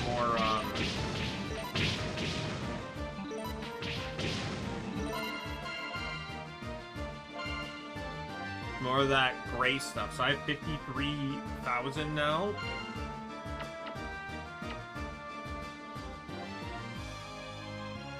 I'm really glad I chose to play this, though, not just for the better story than what would have been in the original,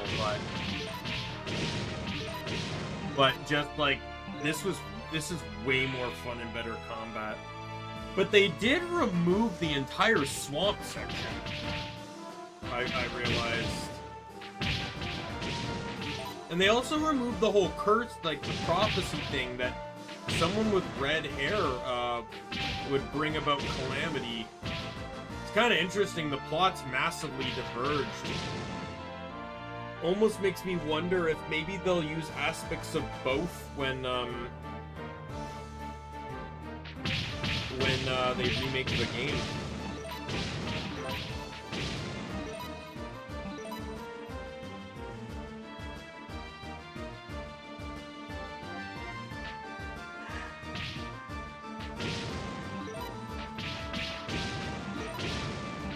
Alright, 4,000 more.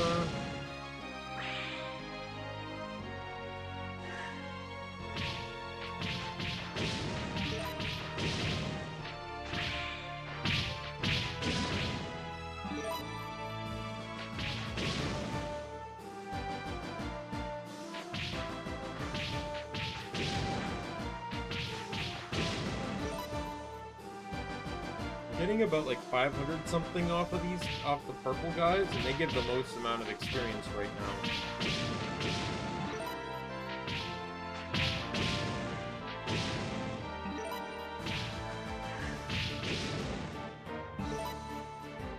Interestingly enough, Shoot Stone is actually apparently a really good spell to use on the boss. There we go.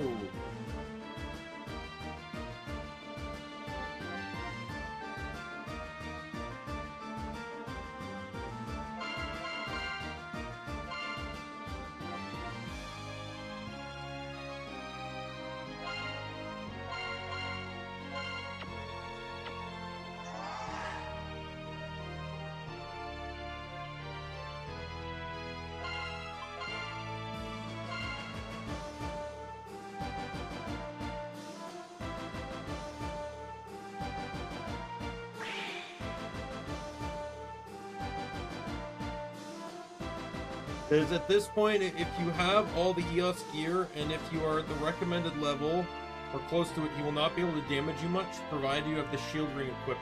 Persevere and you will go down.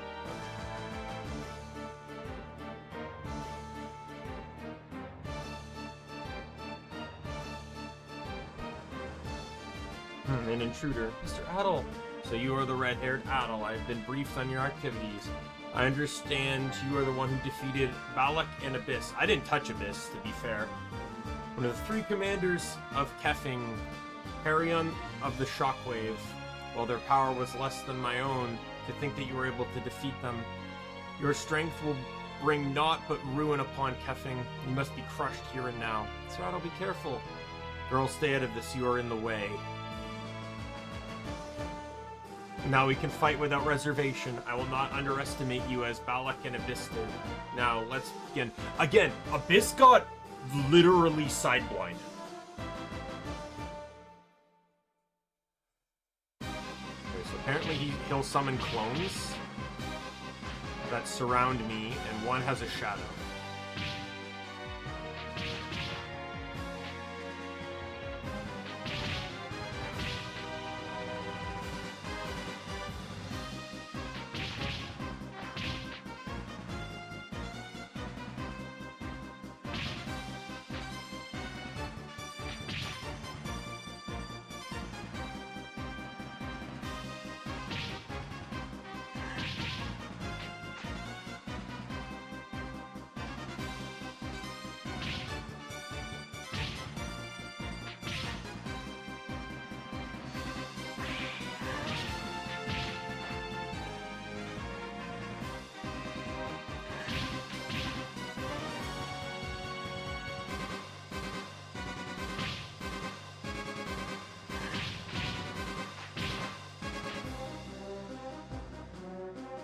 Seems to be there's a damage cap on how much I can hit him for in a single attempt or something.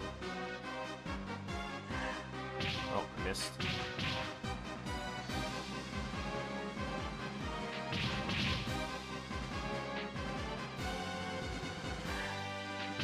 Missed again.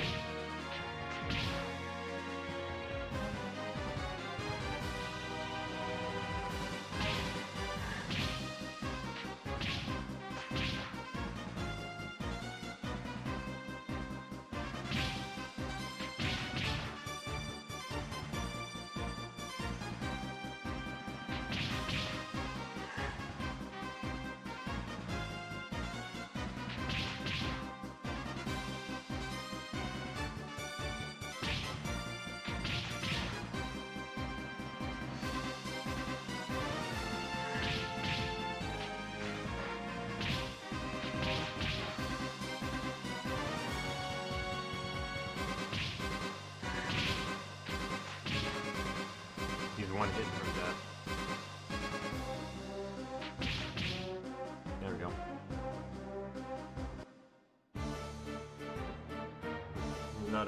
Did not underestimate you, and yet think you possess such power. And I am merely a created thing. I have lived my life bound by an inescapable fate, whether neither hope nor doubt. But as our swords crossed for the first time, a hope and a doubt were born within me. Could I have broken free from this fate? Could I have fought with you for longer? Seems my time is up. I wonder if even I can go to a place they call the afterlife.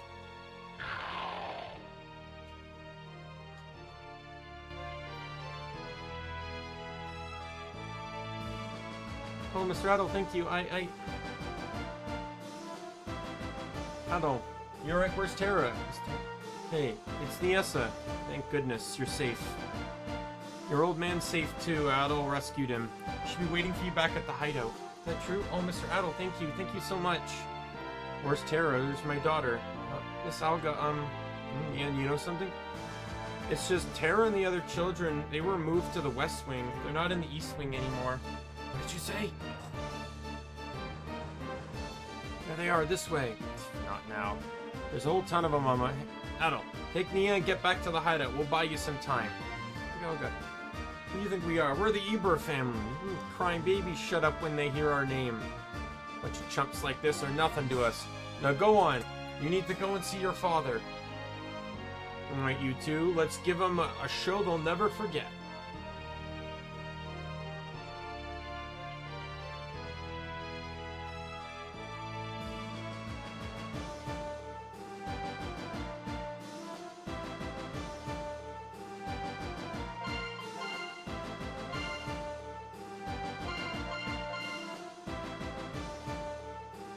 Get my things back on here.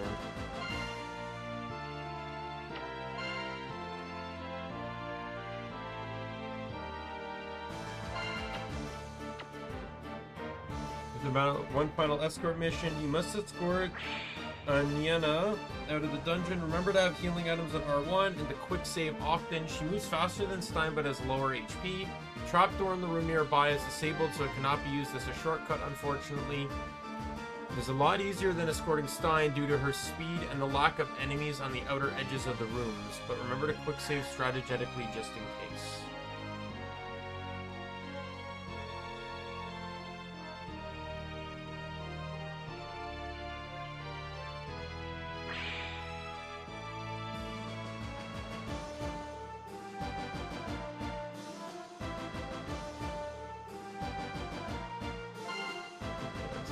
The map again. This is gonna be fun.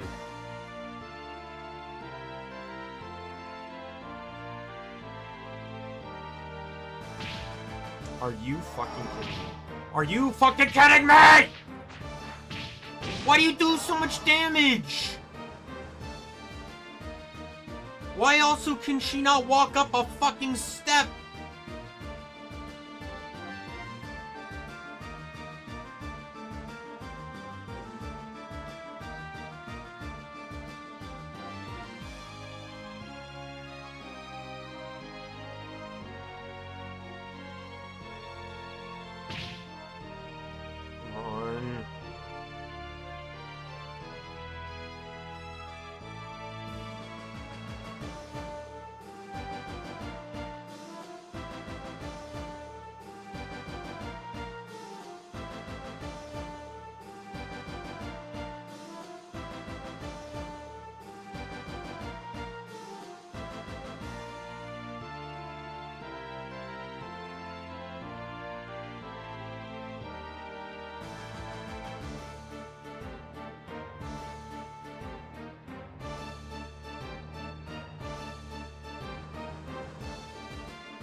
The remake gets rid of these escorts.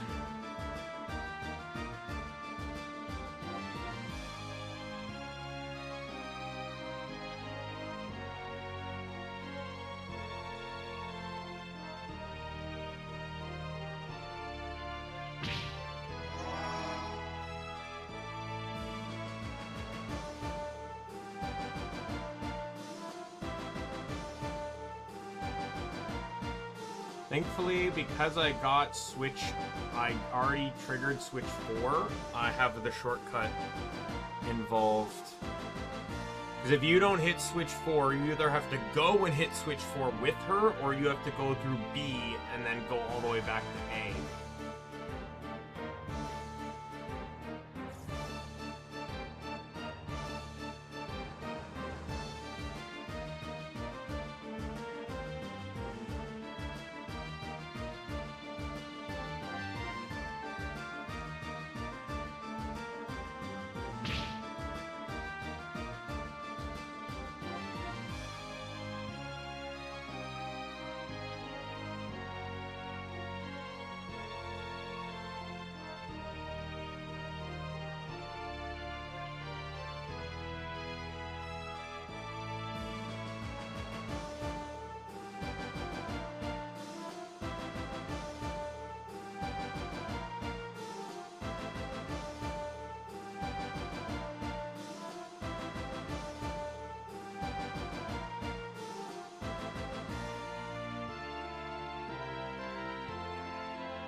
Go through the door for switch 4, which is right over here. And then it's just I just go this way and leave.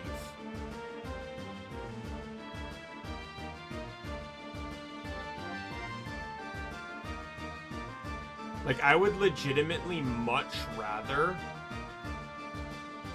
this entire thing simply just be...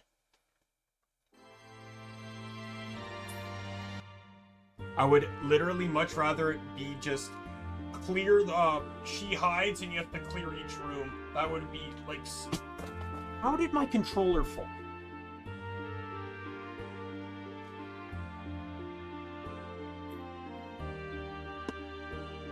Father, oh Father, Niana, it truly is you, Niana. I'm sorry to have left you all alone for 3 years. No, it's alright. As long as you're here and safe, Father, that's all that matters.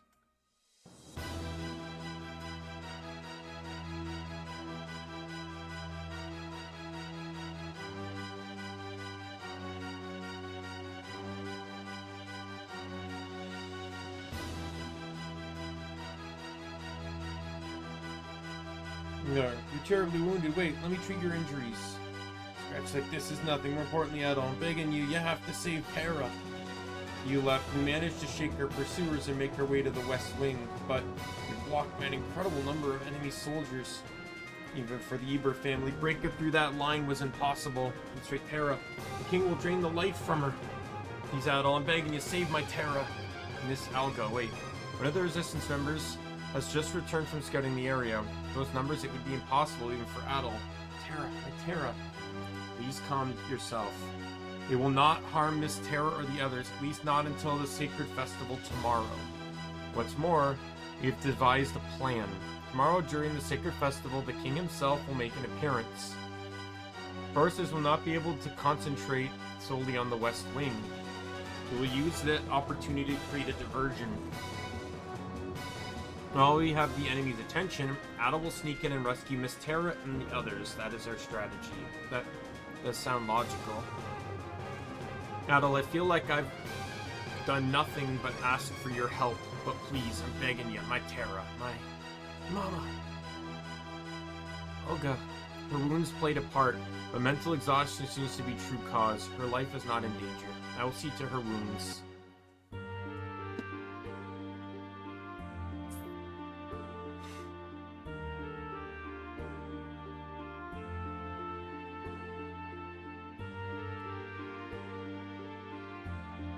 Alright, so the secret dungeon is next.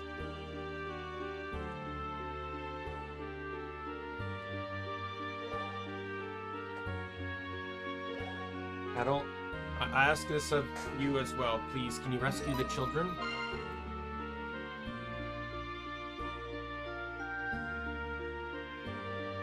Okay.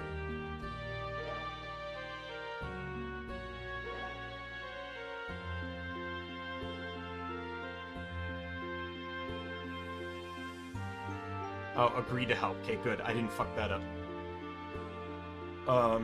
Then, Mr. Adol, you must get some rest. Nothing but fight for an entire day. You know, Say is such a wonderful cook. Have you tried her apple pie too? Haven't you, Father? That pie is a true masterpiece. The first time I tasted it, I thought my cheeks were gonna fall right off. It's beautiful. She's an amazing cook.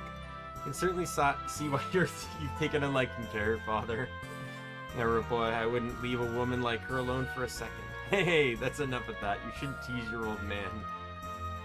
There's something I've been meaning to ask you. What is it, Niana? When you first found me, you told me, never show the mark on your back to anyone. Do you remember? Why did you tell me that?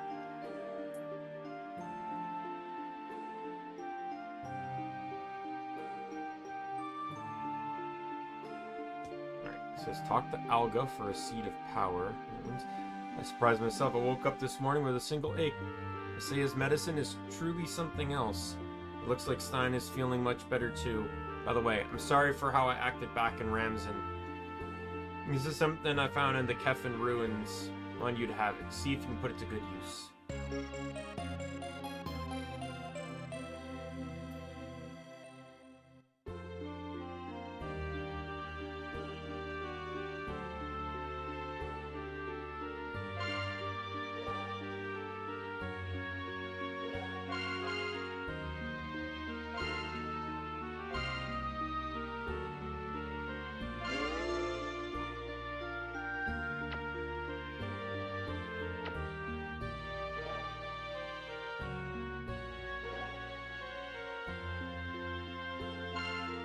It says level 3 cyclone water. It recommends.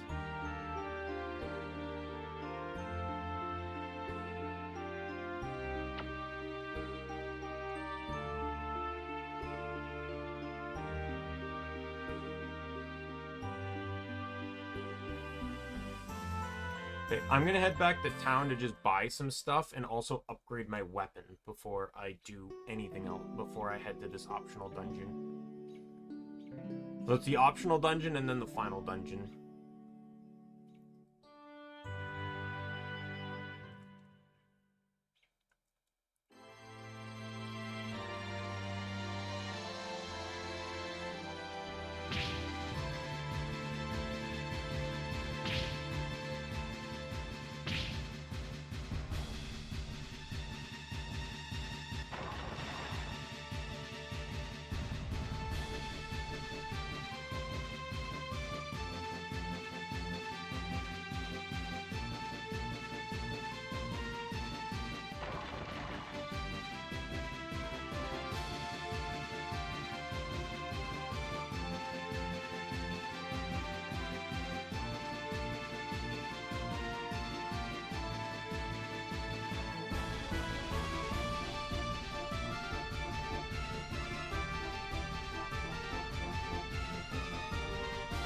After I do all my upgrades, I'm also going to save the game, make a separate save here. So if I choose to do the normal ending sometime in the future, I don't know if I'll do it on stream or not. I don't really care. If it's anything like the previous games, the normal ending is legitimately just the ending missing some stuff, so...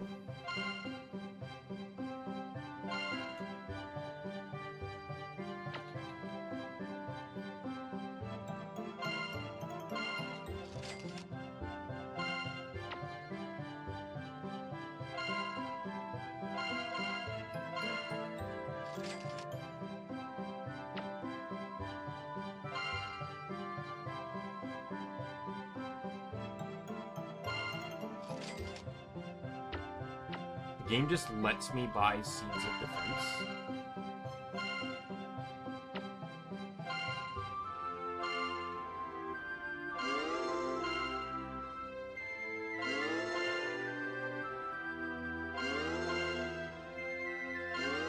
Or I'll take the extra defense, why not? And also I have the elixir too, which is basically, I guess, a self-revive from what it seems like.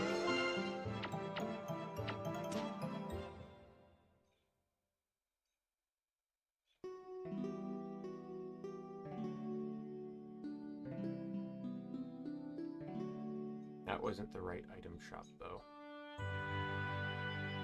This is the right item shop. Oh, I don't have money now, because I just spent it all on seeds. We'll head into the dungeon. I just need to kill one enemy and I'll get all the money back.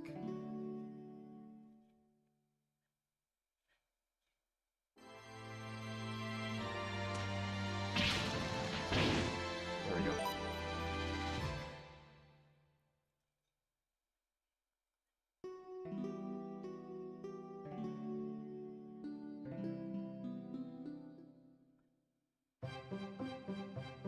Hello, good sir. Upgrade my final sword, if you please.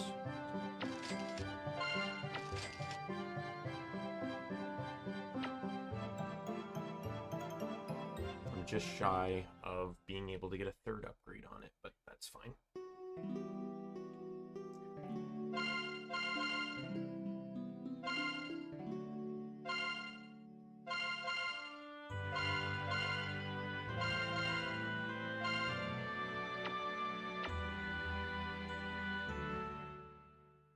Go in here, top up all my items.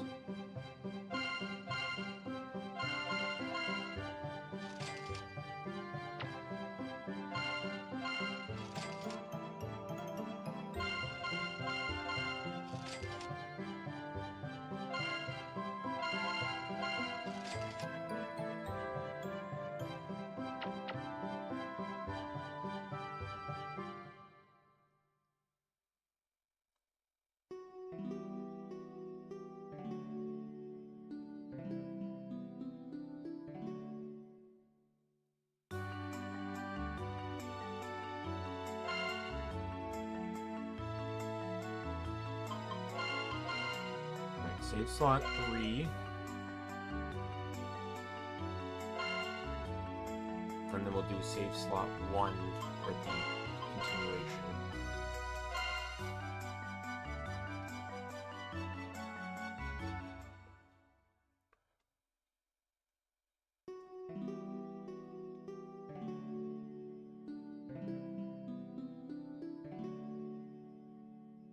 There's 4 bosses in the secret dungeon.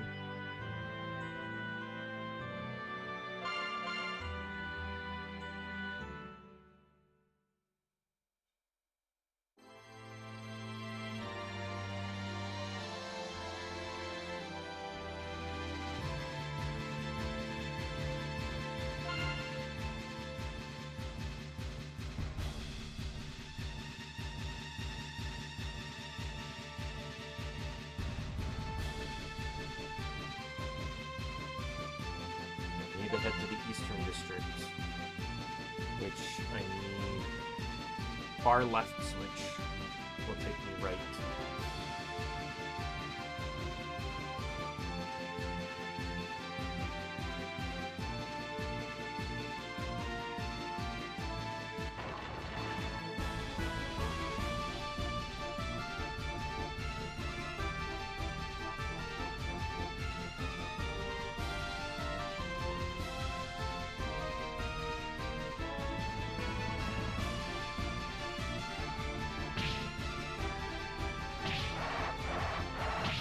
Fuck off.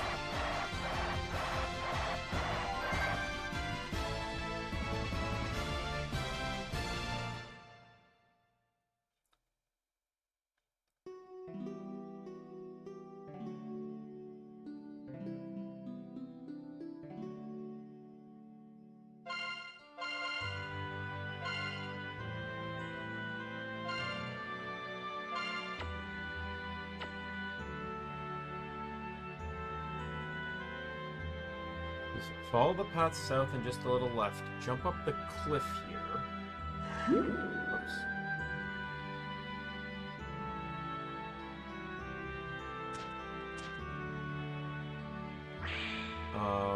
So we'll do water last. Fire is top. Water is right. Earth is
I think just to avoid anything, just to avoid any risk, I'm just gonna run east.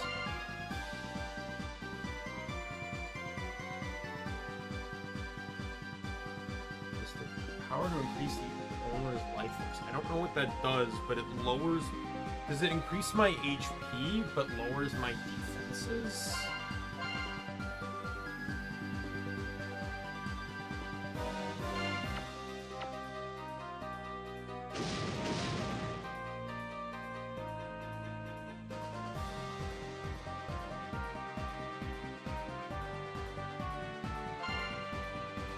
What does it recommend for the bosses?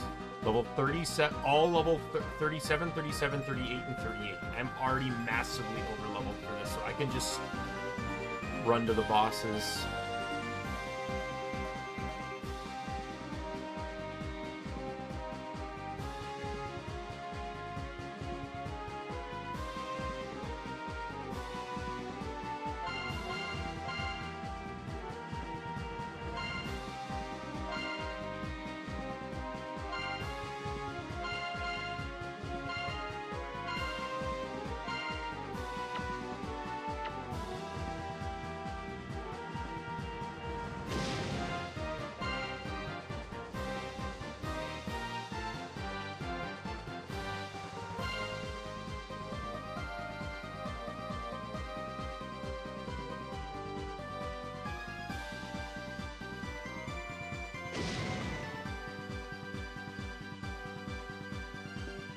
It's basically, it's like kind of Legend of Zelda-esque. I'm literally just going to be fighting powered up versions of the bosses.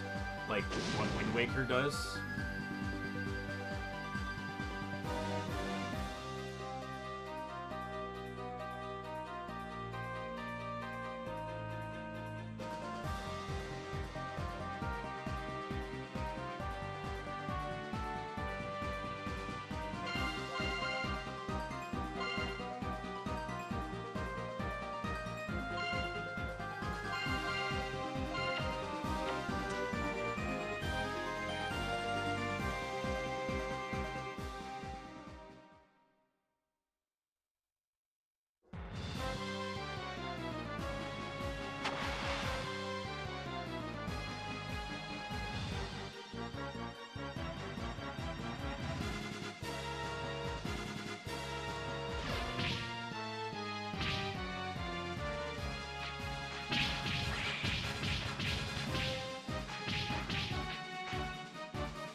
Oh my god, attack him!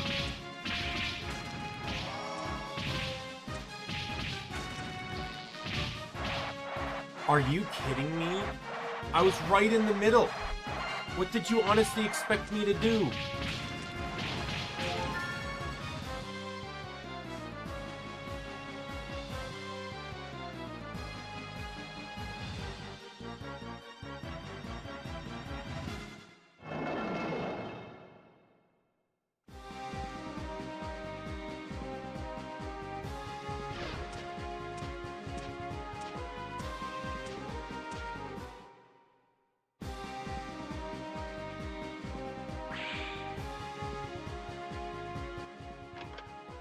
So it gives me a seated defense, 2 potions that I can't carry.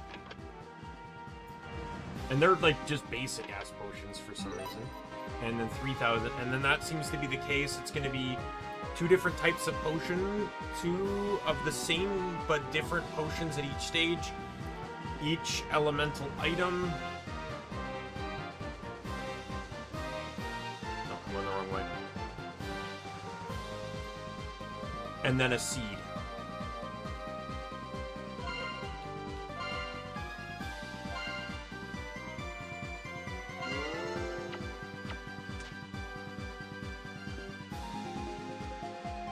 So the next one will get me a seed of wisdom.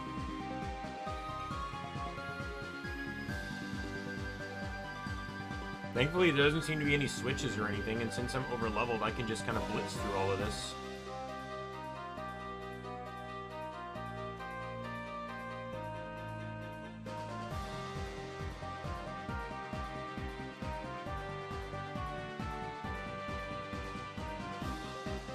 So I understand why this guy recommended the Cyclone spell.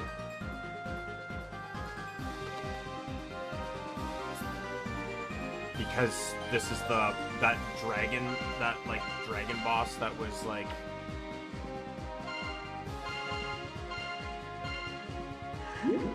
diving in and out of the lava.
Can you fuck off?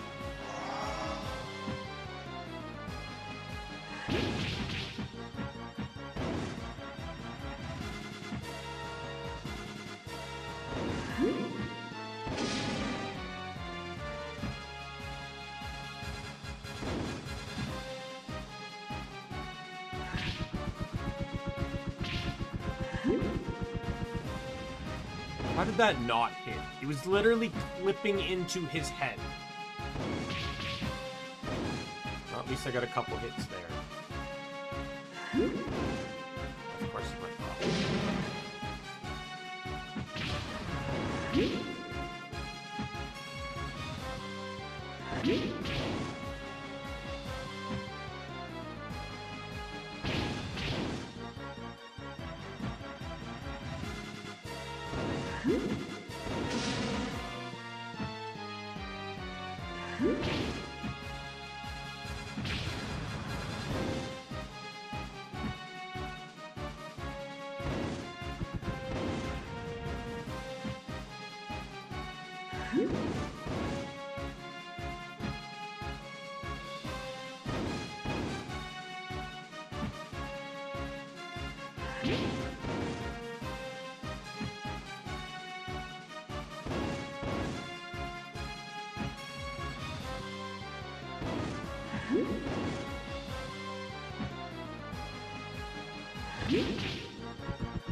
There we go. Goodbye, you mother...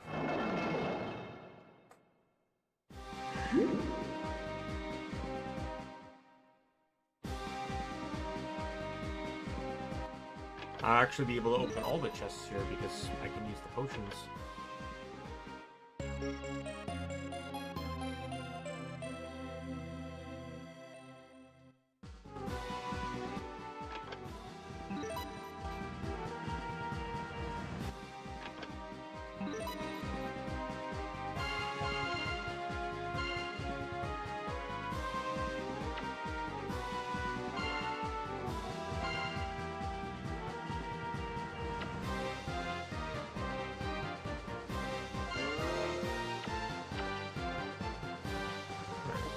Next one is...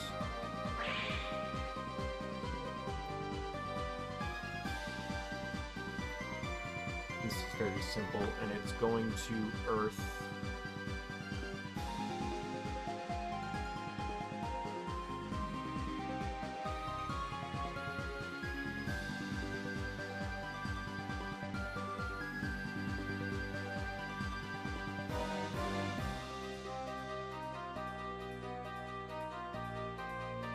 I like how this next one's like, typically the fight will be over in 10 to 15 seconds.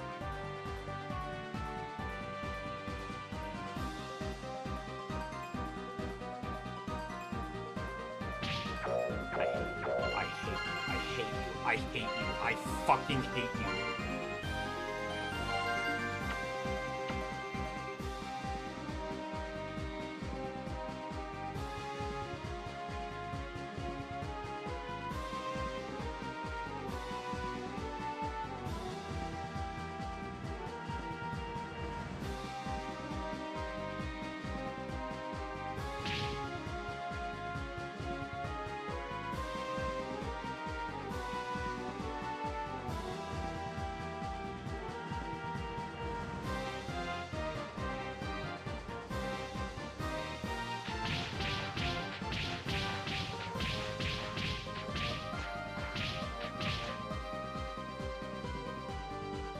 If this is a boss, I remember. I don't remember this one lasting that long in the first place, anyways.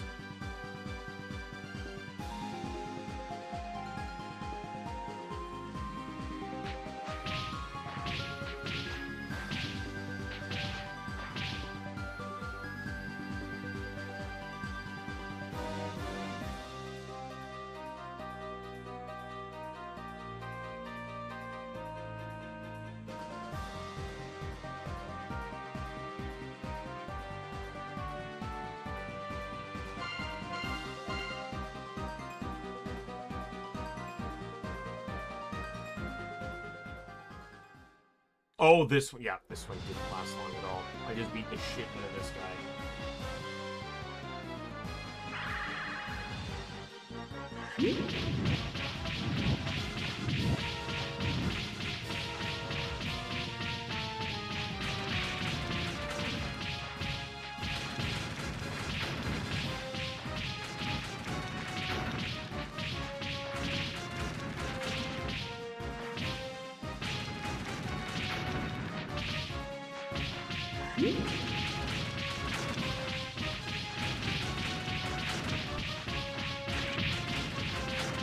Water Cyclone really helps here too.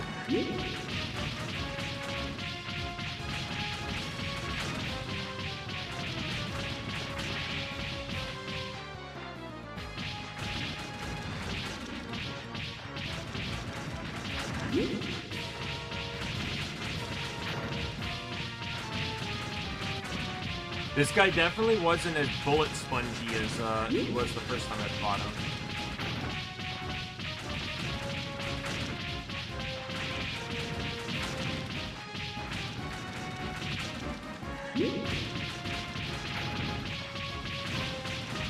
Well, if there was an achievement to get 99 hits, I've achieved it.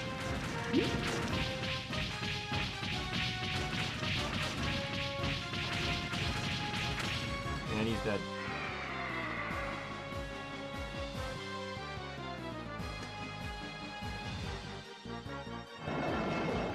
I didn't level on that one. So what I'm going to do is I'm going to use one of the Panseas because I get... Didn't let me use it. I'm almost positive I did not level. Yeah, Seed of Power here.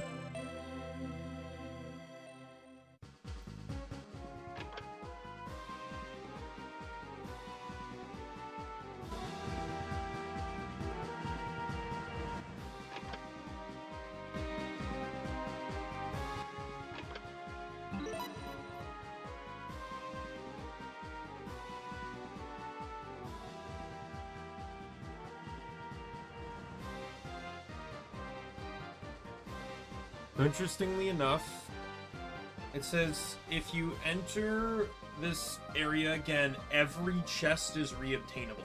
The potion ones, the elemental ones, the seeds, it's farmable. There's an item in the last chest though called White Emolus. If you do it again though, you won't get that. You'll get the Hermes sword, but the sword for some reason is not as strong as the alright. Yes, the Isios blade, so it's just not, almost doesn't really matter.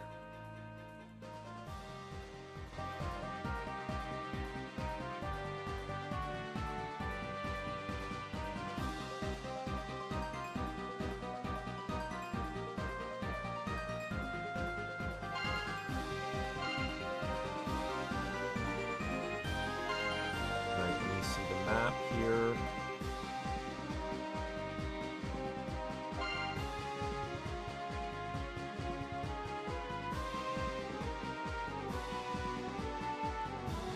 This one has the most convoluted route.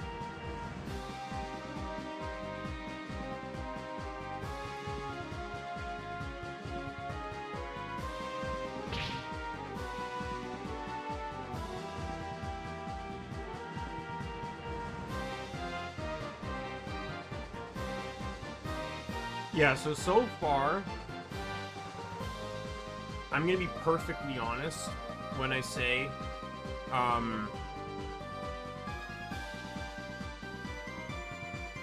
I really don't feel like I missed much not playing. No, don't get me wrong. Amazingly fun game. I'm actually having the time of my life playing this, and I'm glad I chose to play this and drop the other one, because, not gonna lie, the combat in the other one was actually frustrating me a little bit, because it was very stiff. But I just don't feel like I've actually gotten much story. Like, nothing has really explained to me what alchemy is, even though this is the first game to introduce it.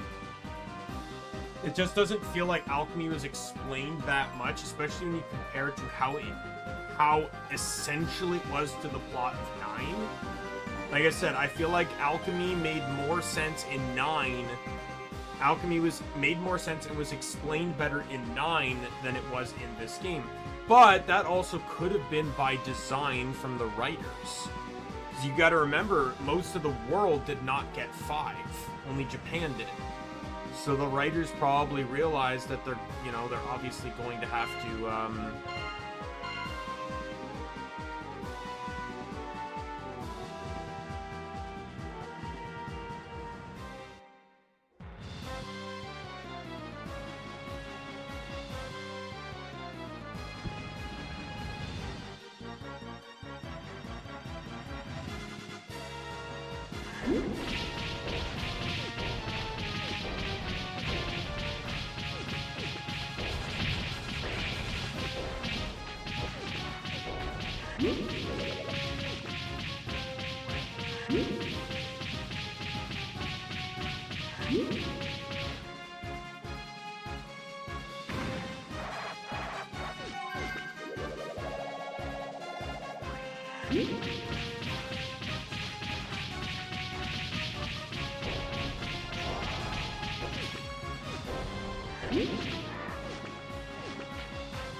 too late to jump.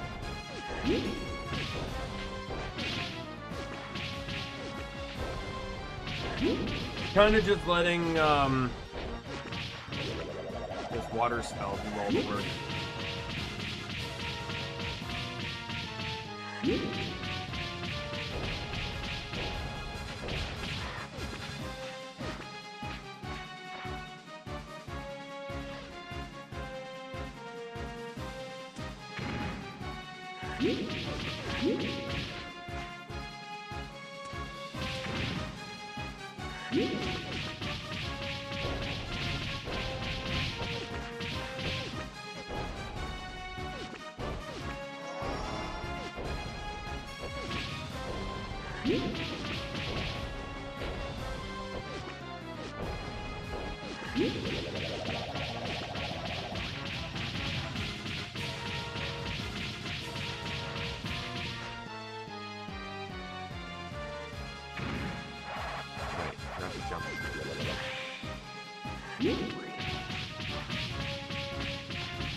That was by plan. I wanted him to land right on the whirlpools.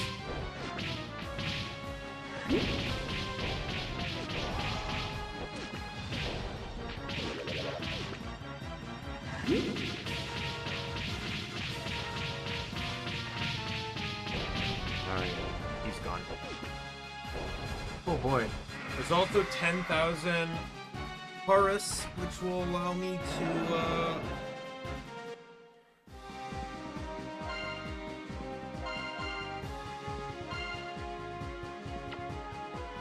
level up my sword one more time.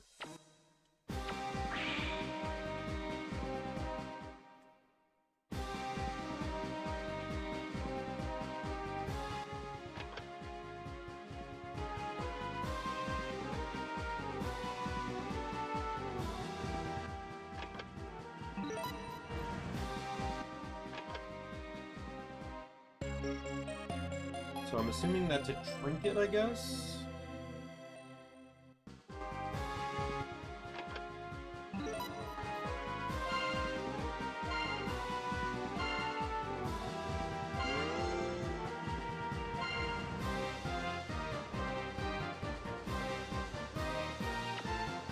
Oh no, it's probably the item yeah. It's this item I likely need for the good ending.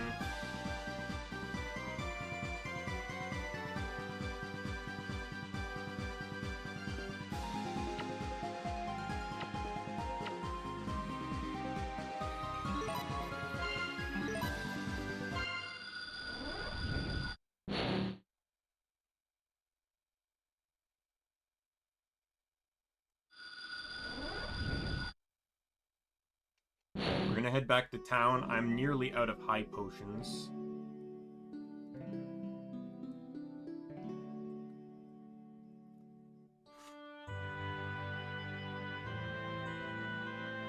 And I can upgrade my sword one more time, too.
Yeah, the crazy thing about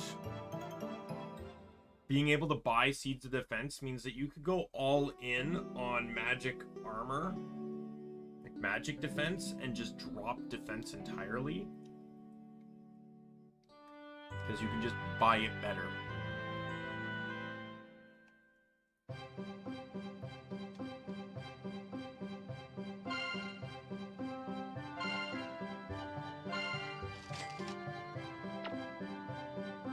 Yeah, so I don't really know what the full grind here was for money, since I cheated to just always basically have max money. But I absolutely do not regret doing so. It allowed me to streamline the game. I didn't really have to grind for experience. I did a few times, and it was still fun. I've not really died, so yeah, the game's technically kind of easier, but that's kind of by design.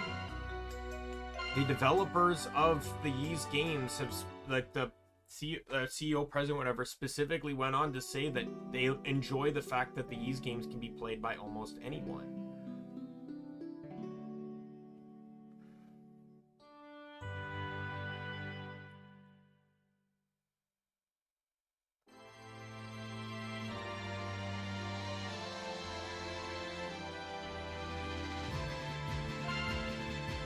Right, so I'm assuming I need to head back to Stein now.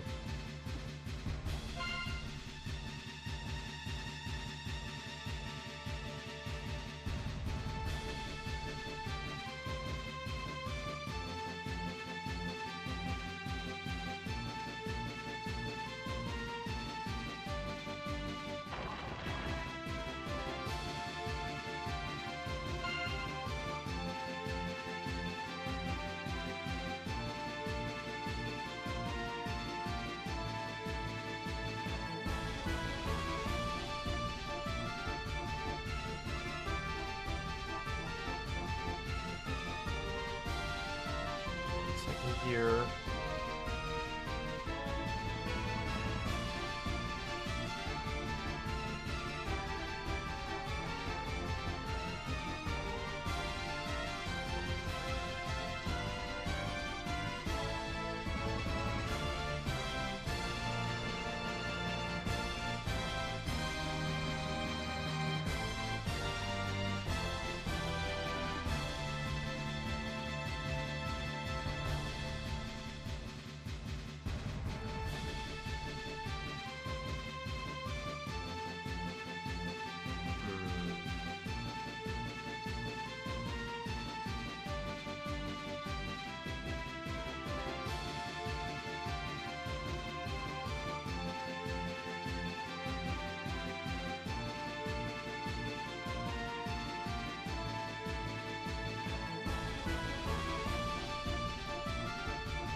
I've forgotten about my pancakes. They're still sitting in front of me.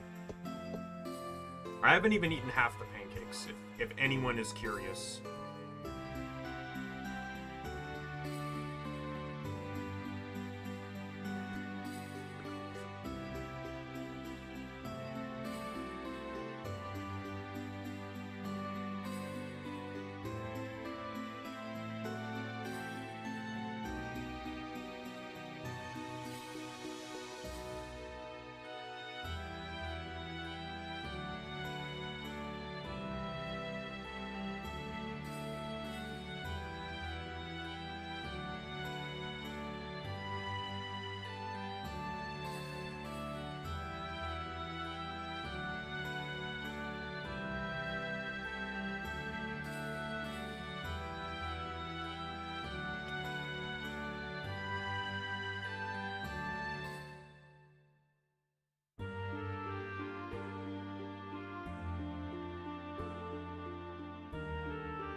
Alright, Stein, what's your plan? As soon as you give the word, the diversion team is prepared to make the move. Are you ready?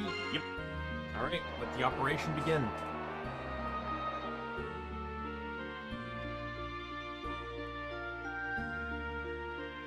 So I'm gonna need the central map, as that'll be the last area of the game.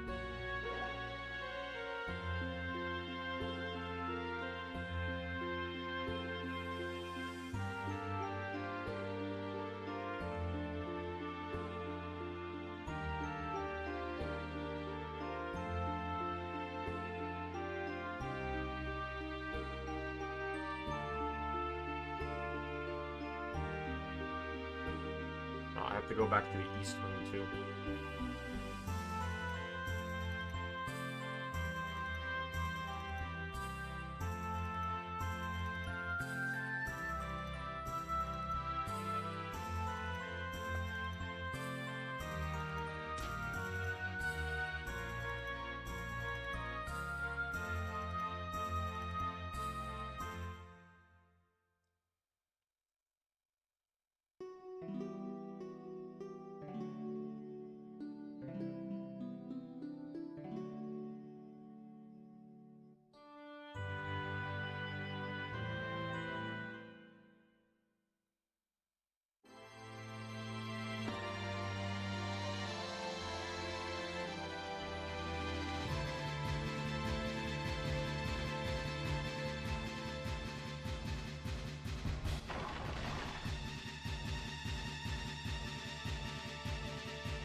Come on.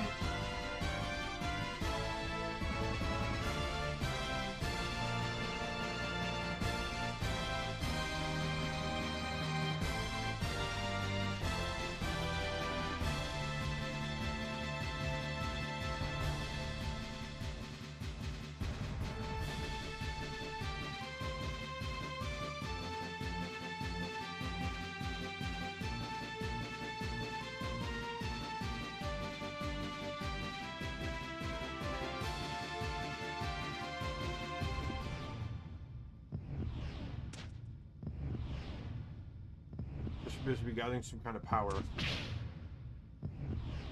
That'll destroy the crystal.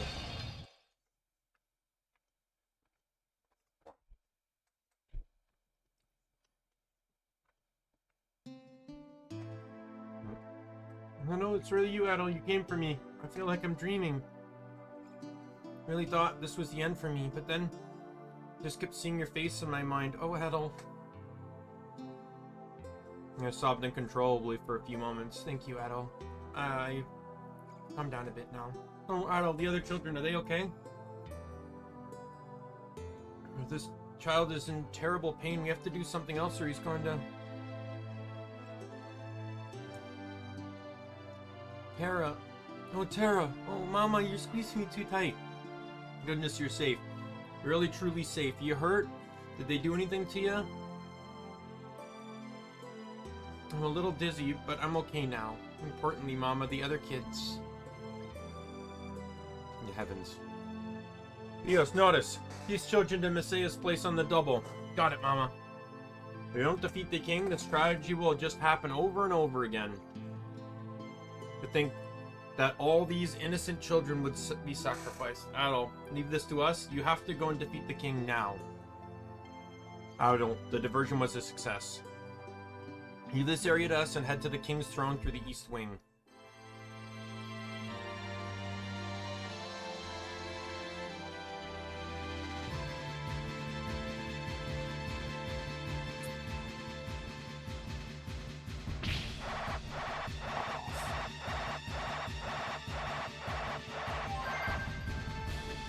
So does literally every enemy in this, in the underground passage, paralyze just because?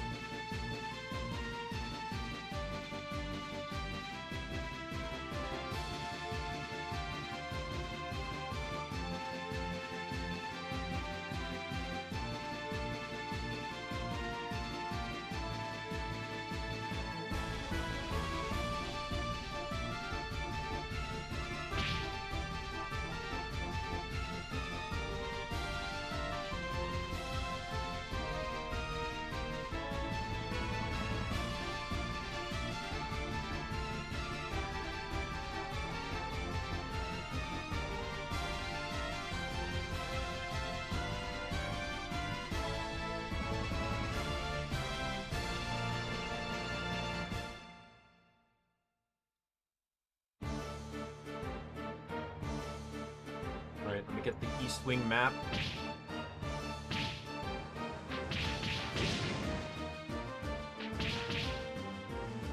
Right.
Alright, just gotta take my victory loop here.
Alright.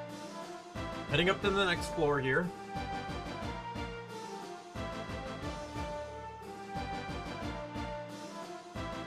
We're at the save point now.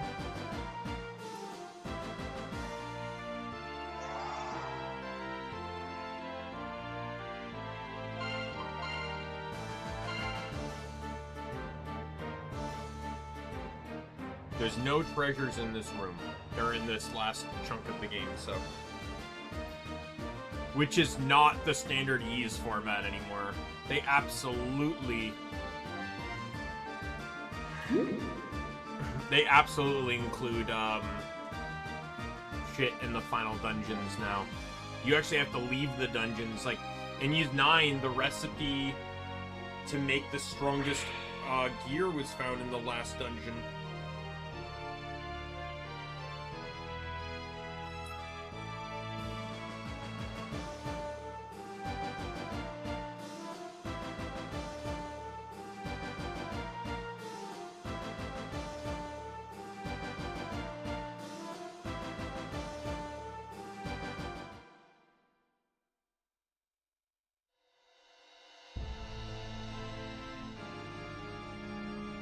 I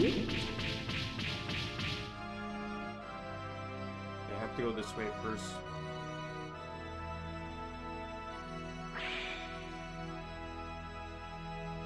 Do I?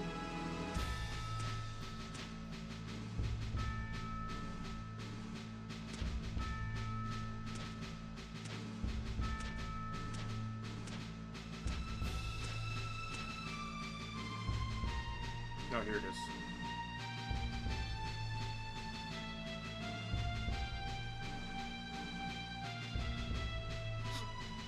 Oh, that door is switch number 7. Oh my god, that fireball does 1 damage now.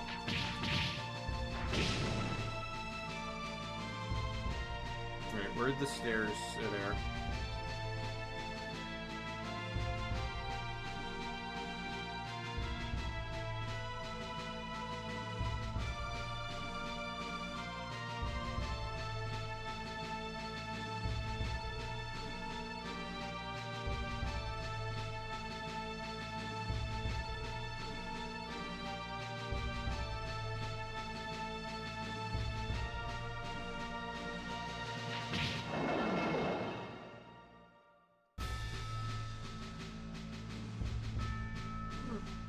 Alright, now I just need to go straight and I'll get to switch 2, which is a magic switch. Oh, that's a new enemy. The purple one. Purple wizard.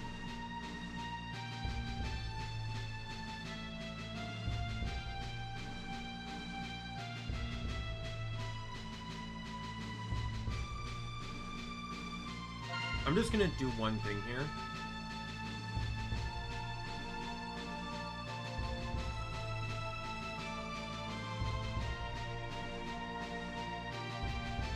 So the recommended level is 42 plus for the final,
I'm just gonna scroll down to the boss on the guide because I don't need the guide anymore.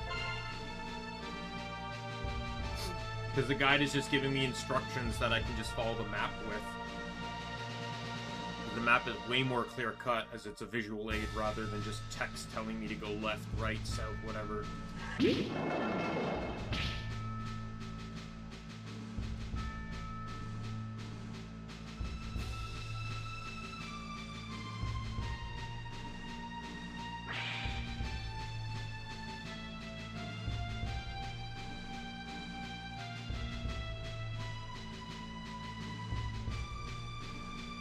This is an incredibly inconvenient dungeon. So now I'm on this row.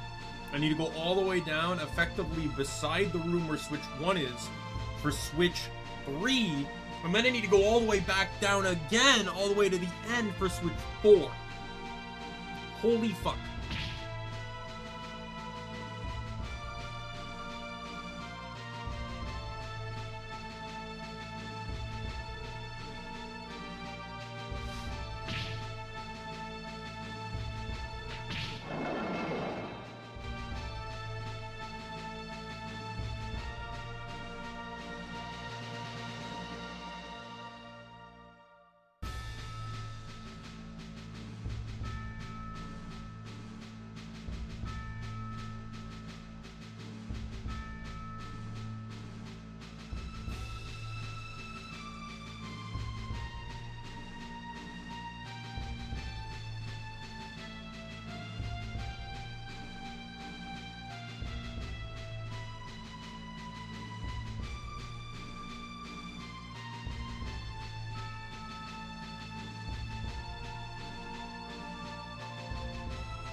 By the way, these guides, I'll shout them out again later, but these guides are on Game FAQs, and they're all made by Waga Mama Lullaby. And like I said, they've literally posted like 20 days ago. So I picked like literally the best time to play this game.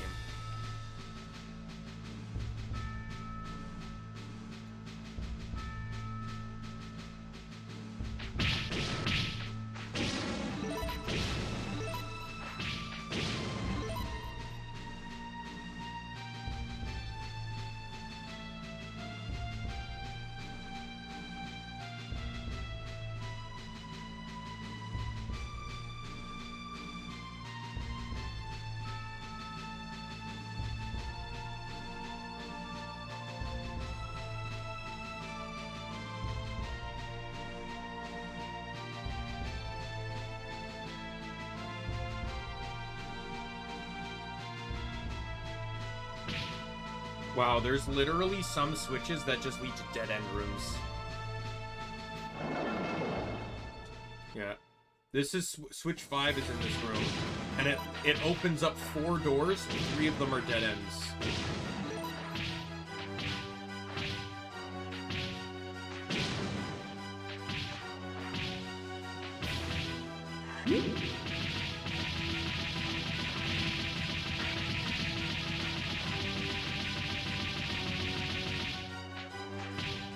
It's interesting how I still get combo hits even if the enemy isn't immune to it.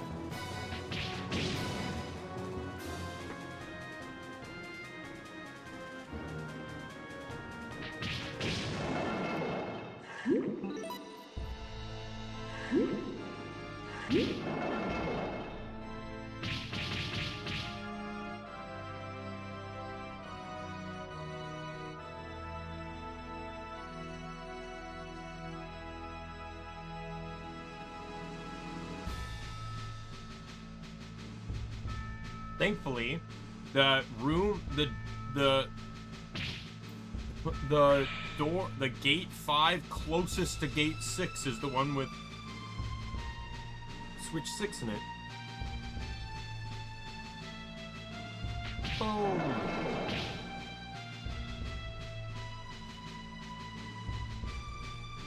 Yeah, I would definitely like a remake for this, just for them to actually like put more plot into this.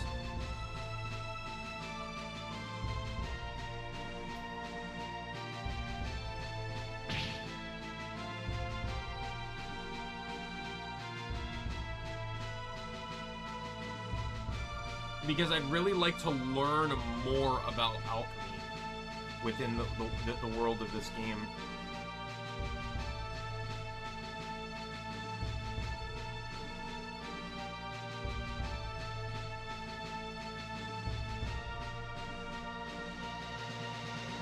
By the way, a little bit of spoilers for some reason, but Rize is not a boss in this for some reason.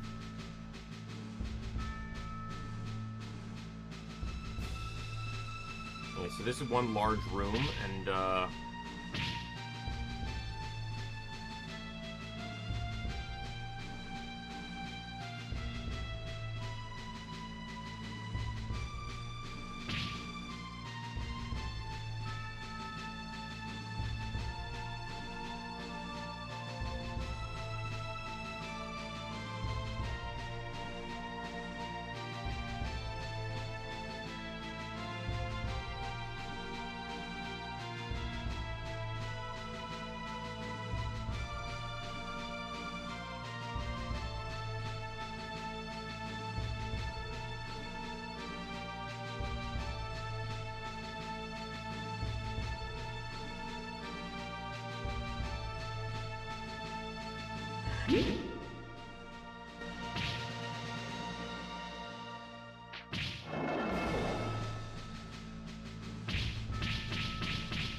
By the way, I should mention that this skill actually looks very similar to a skill Karja has in Ys 10. I'm making a lot of parallels between 5 and 10, which tells me that something is going to happen. Alright, I need to actually, like, backtrack all the way now.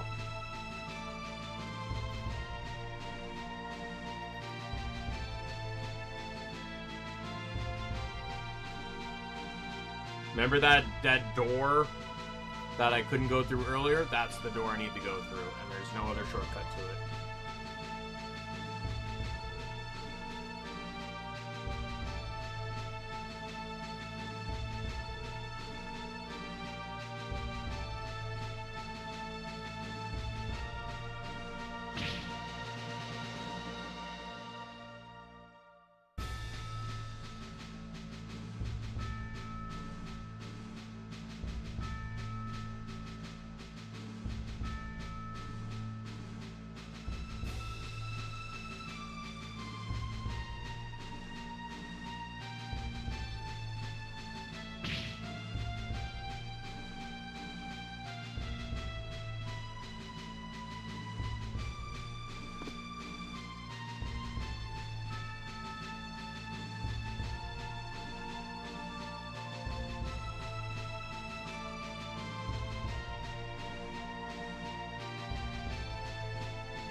Yeah, like, once you get high enough level, like, none of this is an issue.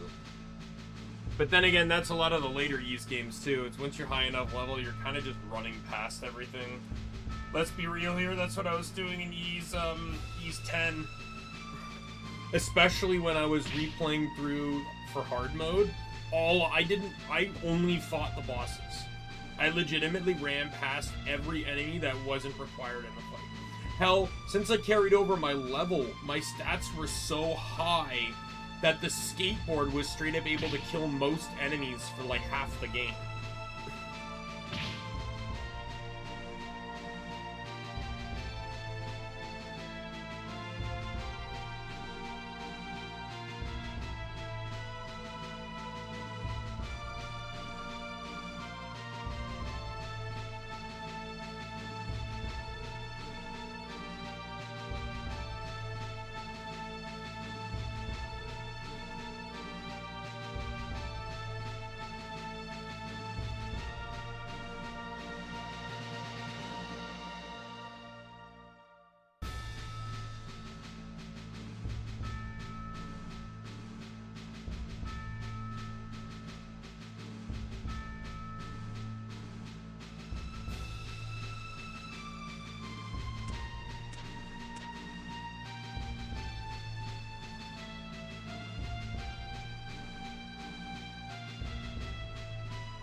We found the throne room.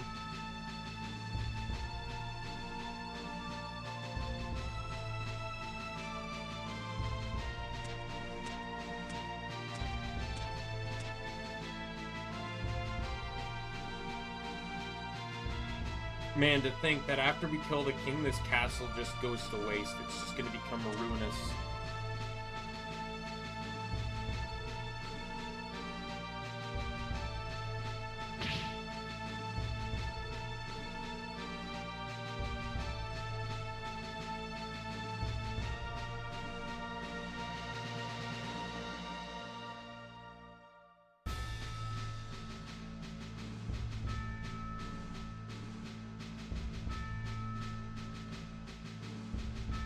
I went one too far.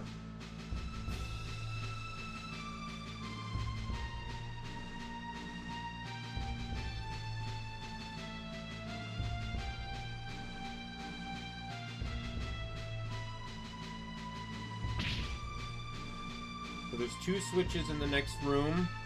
Magic is switch 9. The sword is switch 8.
Alright, we can now head to room I. We need to turn right after this.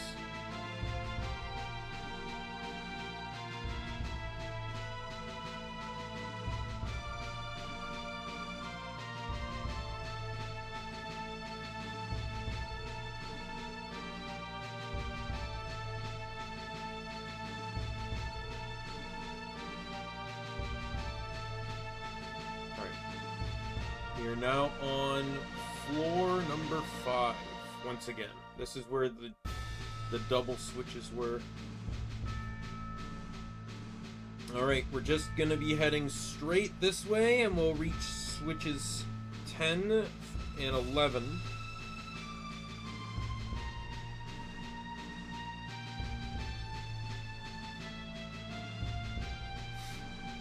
The room before the save point has a trapdoor that drops you down to floor 4.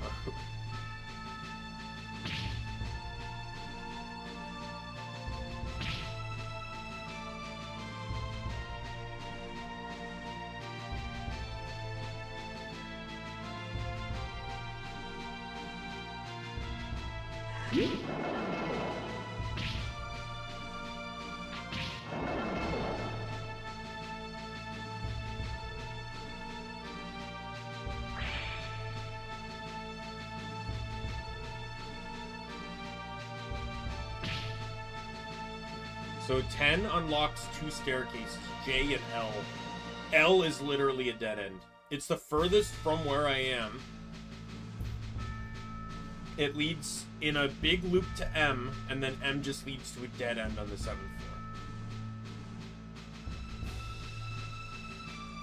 This is all just, like, cruel.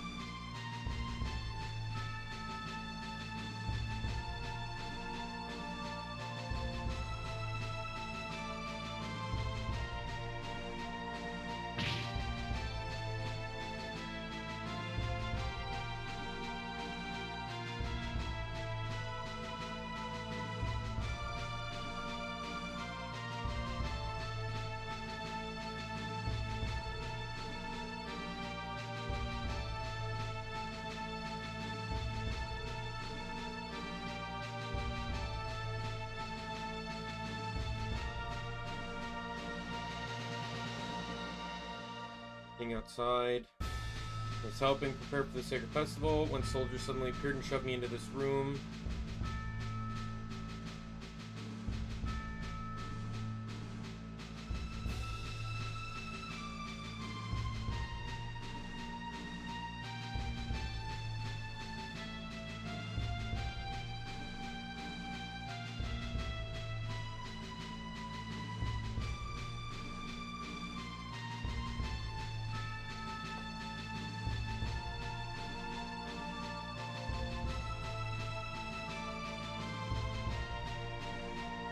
As long as we remain here, the king will protect us. There's nothing to fear. What's going on? Thanks to you that we were able to infiltrate this far. Other members of the resistance are scheduled to regroup at this location for the time being. By the way, you have all the items you require. I like how we're this far in, and they still expect me to pay.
Alright, stones. Okay, I've kind of figured out what I want.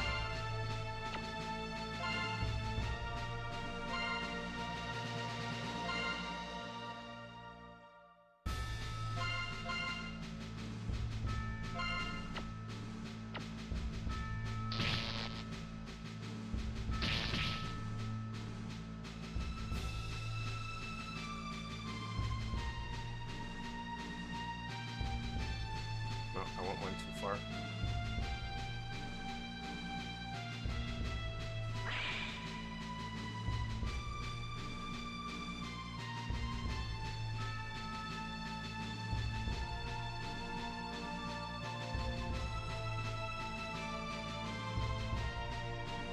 Alright, well, let me pause. Since I'm pretty much heading towards the final boss, I think it's best if I...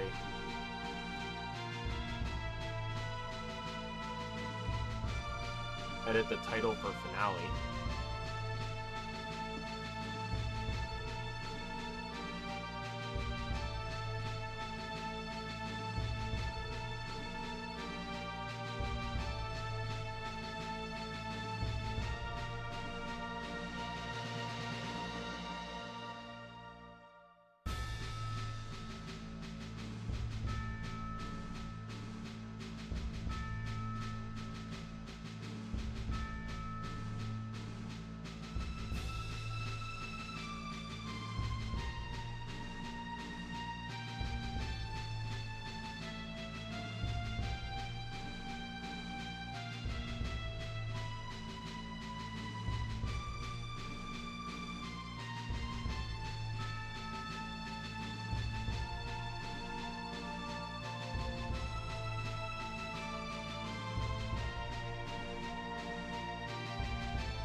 I don't understand why that happens.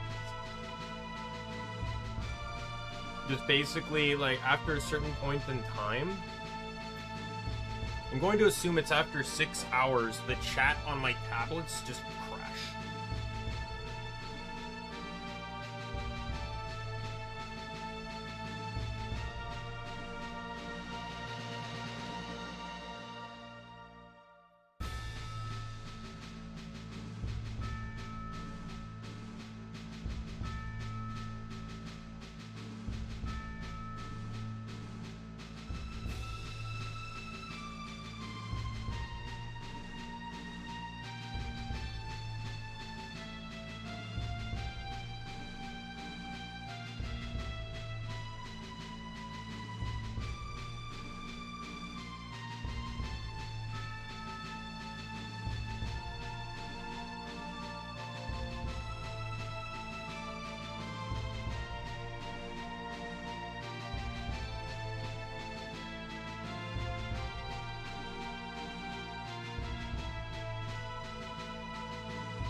Alright, we're on the last floor.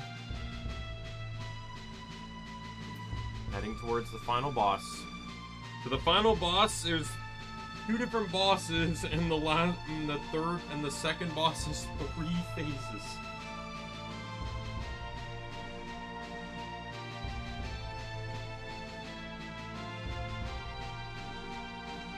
This is the room with the trapdoor, by the way.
Apparently, there's no need for high potions after this battle. Well, subjects, thanks you all that we may hold such a magnificent sacred festival today. For this I offer my sincerest gratitude. Just as it is today, so shall Kefin continue to prosper for all time. And you again, to interfere at such a time like this. Your Adol, His report spoke of you. However, we are in the middle of the most important festival. I shall have you die shortly, but before that, allow me to ask you one question. Why do you deny Kefin? Is it to save the masses? Foolishness. Be they the people of Kefin or the people of the outer world, good among them need only be accepted as a citizen of Kefin. And the wicked shall become the foundation upon which the virtuous prosper. This way of Kefin is the very definition of justice. The reason I continue to live is to ensure stability of this kingdom, to make this ideal nation an eternal one. You, who would oppose my will, are an enemy of justice. To side with evil, to defy good, you shall atone for that sin with your death. You rotten bastard.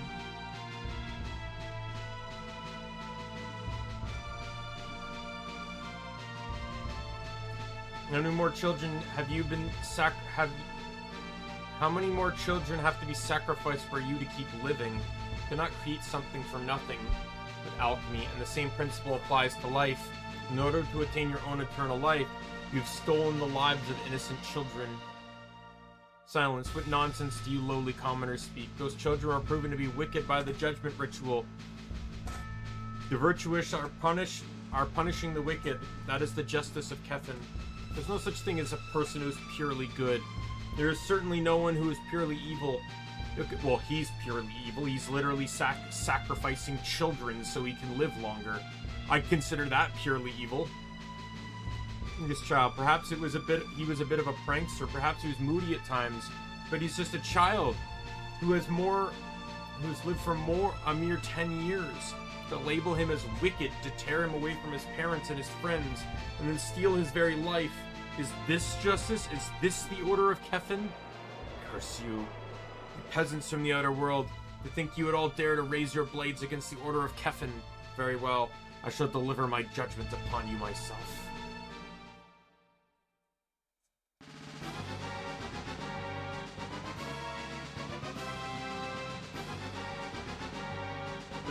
Look, upon the figure of the hideous monster, that is the final wretched fate of all whom rely on the corrupted alchemy and trample upon the lives of others. Continue to cling to Kefin of today, and sooner or later the inescapable death or a twist unnatural life is all that awaits you. Silence. I will slaughter every last one of you.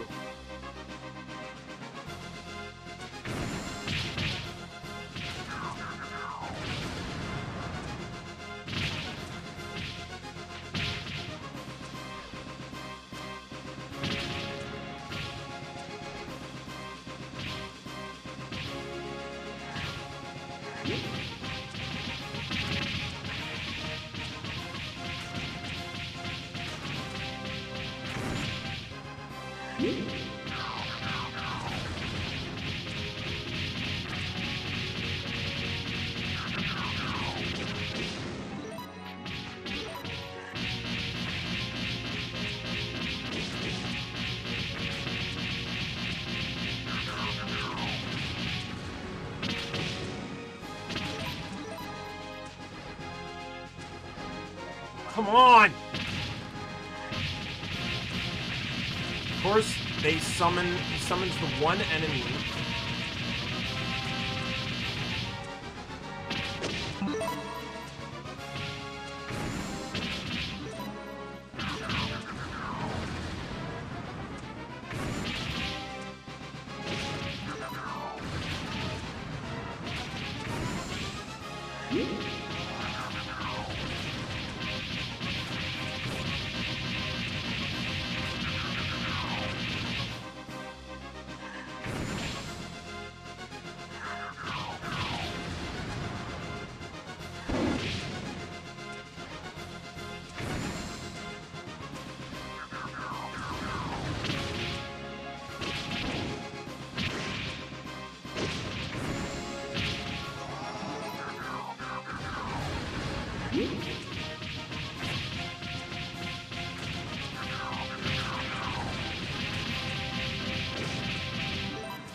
And I win.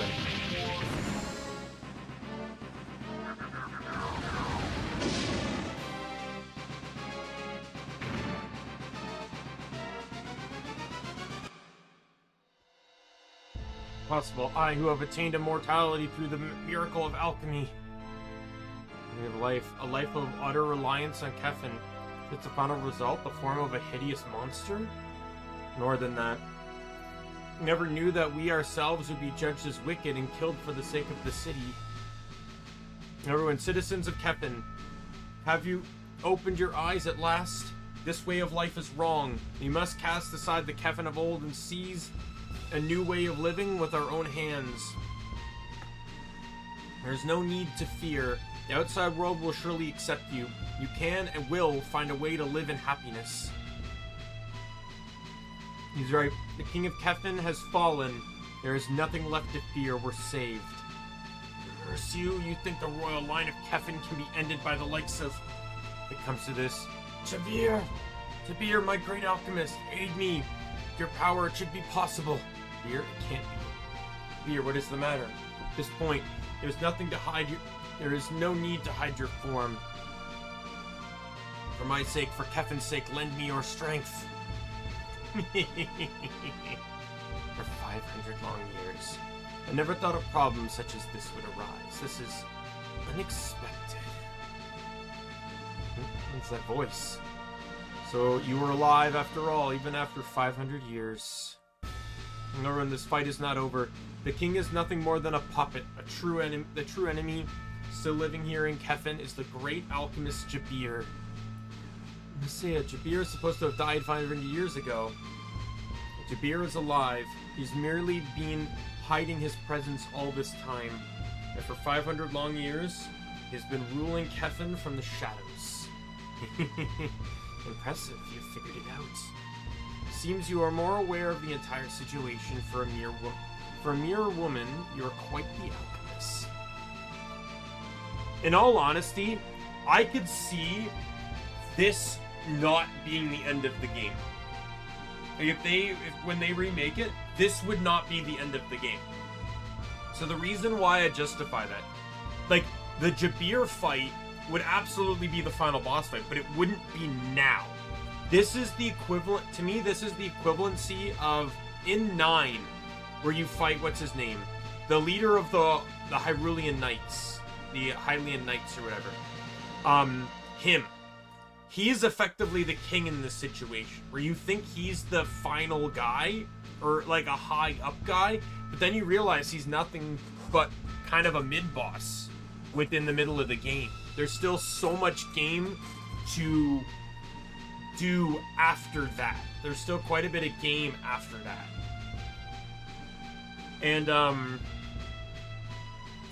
because we don't know anything about Jabir. Like, not gonna lie, I have a dislike for games that kind of... This is basically Kaguya, right? Where they shoehorned her in at the last possible second of Naruto. And it just didn't feel like there was any... All emotional investment into the plot went out the window when they basically just threw in a random extra plot line. I'm the final boss!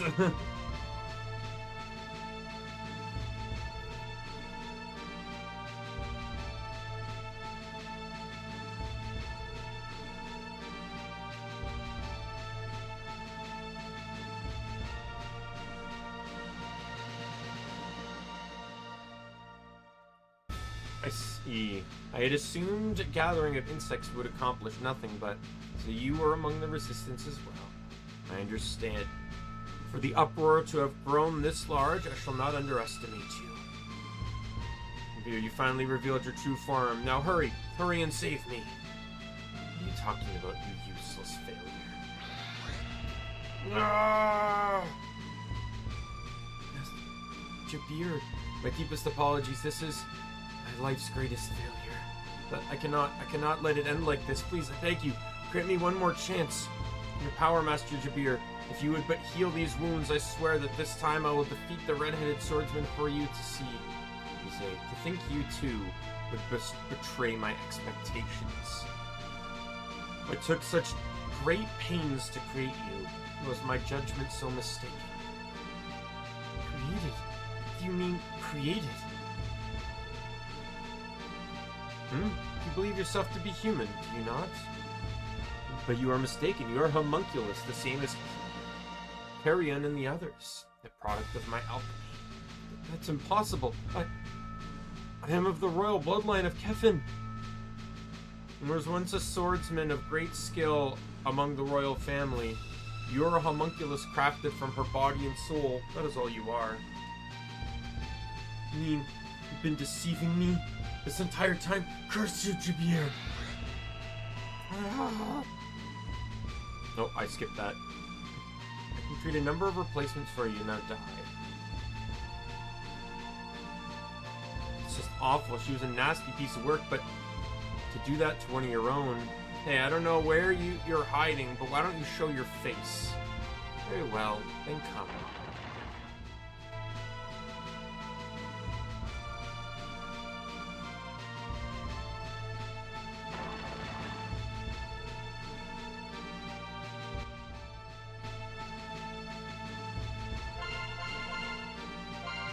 So it says to change my potion to this. And then to do a quick save.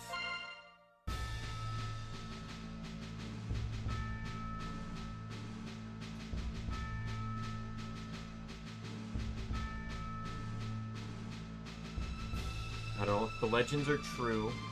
That would mean Javier has been alive for 500 years. That's longer than any normal human could possibly live.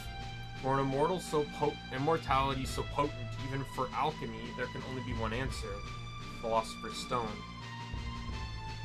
Javier must have obtained the Philosopher's Stone, a miracle even in the world of alchemy, and is able to wield its power freely. The many mysteries of Kefin, especially the power that sustains the city, it must all come from the Philosopher's Stone. No, that's true, and if the Philosopher's Stone is destroyed, it's expected of an alchemist. For a young woman, you are well informed. Well, Messiah, I would presume you know of the Winged Ones, the ones who in ancient times brought magic and civilization to the world. 500 years ago, a single winged one named Aisha visited Kefin, and the kingdom welcomed her. Aisha brought the ultimate treasure, the red MLS, to Kefin. The life of the kingdom was changed forever.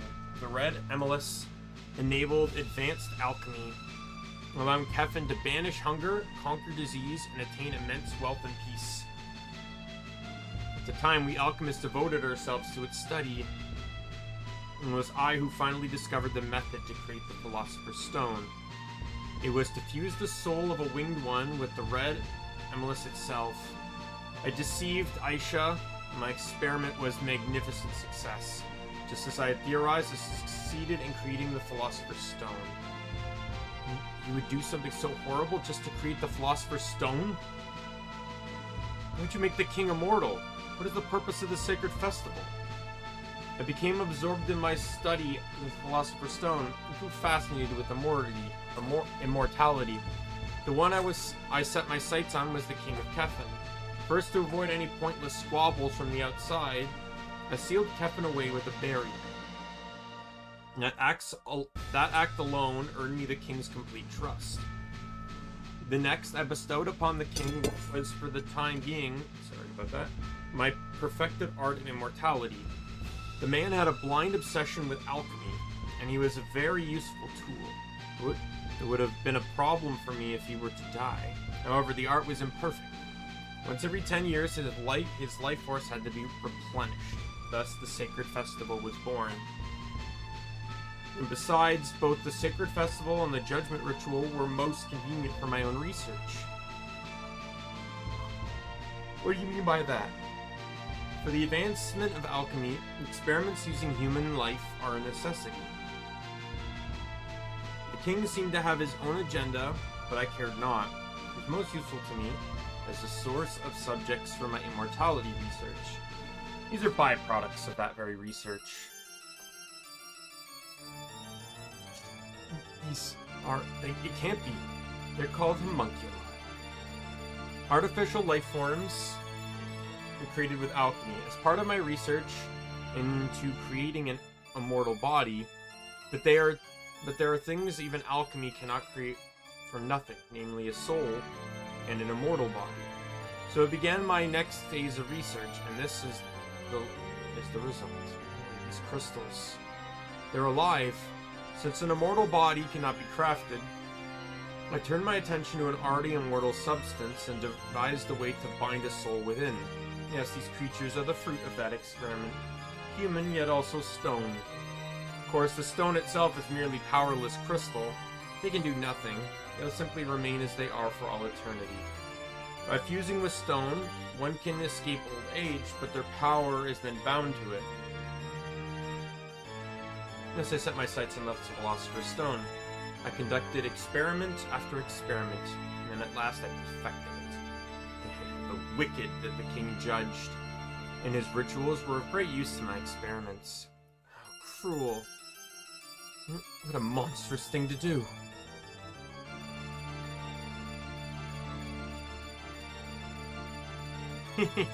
So you have come. Behold, this is the Philosopher's Stone, and it is I.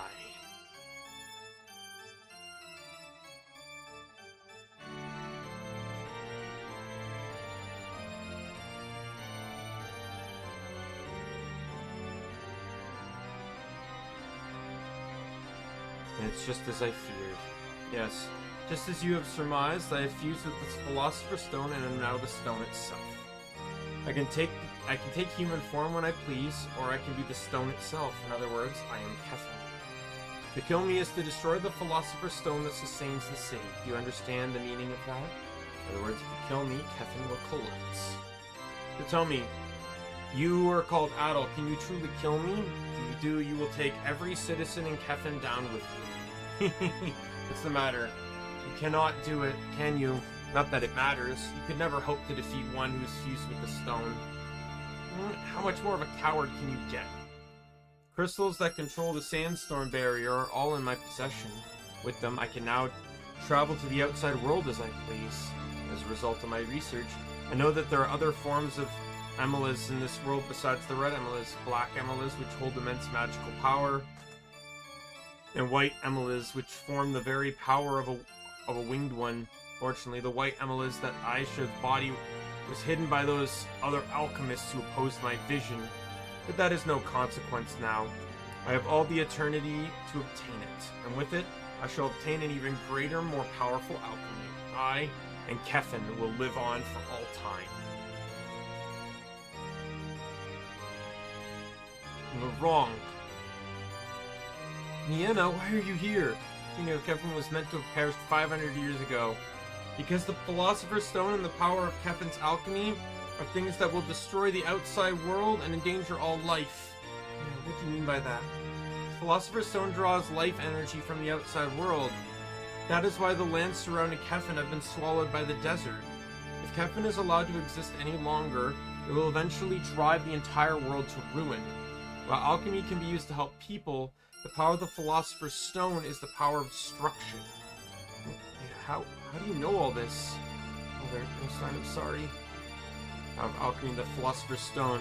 I took its weak nation and made it a kingdom that was second to none. Now is the perfect time to show the outsiders my creation. This perfect, ideal world. A kingdom that cannot exist without sacrificing countless people is no ideal world. So you disapprove of the ideal world I have created. But all people wish to live in a world that suits their desires. Free from suffering, I've created that world. There were merely those who would offer their lives for that purpose. The citizens of the city were of great use to me. I gave them that opportunity. For that, they should be grateful. You're wrong. To be so consumed by the power of alchemy that you can no longer even comprehend the value of a human life. Living in the outside world, there is something I have learned. Life in the desert is harsh and full of hardship, but as long as people help up one another, they can survive. The proof of that is that I was rescued by Stein, and I was able to live a happy life. People of Kefin can live in the outside world too. There's a path for them to live alongside people of the world. So be it. Seems you are incapable of understanding the matter. In the end, you are nothing more than sustenance for me. Sustenance for you? What do you mean by that, Jabbar? Stein, was it? You have been in Kefin for quite some time. With all your research, surely you have some inkling of the truth. The truth of the one you believe to be your daughter. Silence! No matter. Now come to me. The only world where you can exist is here. Now your memories have returned. You should understand well. I've been listening to you ramble on. What the hell are you even talking about? Adel, is there some way to beat this guy? So yeah, you're an alchemist, right? You must know some way. No use. Jabbar is now a part of the Philosopher's Stone. As if he is harmed, the stone itself will eventually be destroyed. Saying there's nothing we can do? Nah, that is the long and short of it. Cease your pointless struggle. I have all 4 crystals, and the girl has returned to me. There's nothing left that can stand in my way. You were wrong. Told you, did I not? I have regained all my memories. What? Sir Adel, please defeat Jabbar. But if we beat him, the whole city will be destroyed. It'll be alright. I have the power to stop the collapse. That is the very reason Rize and Jabbar were searching for me. Impossible. There's no such method. If you were to do such a thing, you would not escape unscathed. Sir Adel, please trust me and defeat Jabbar. Sylvia, to grant you an audience. Tremble in fear of my power, for I am one with the Philosopher's Stone, the being of immortal life. You have come this way to this ideal kingdom, but what you will find here is not gold, nor is eternal life. There's nothing for you here but death. So basically, when one of the crystals lights up, I attack it.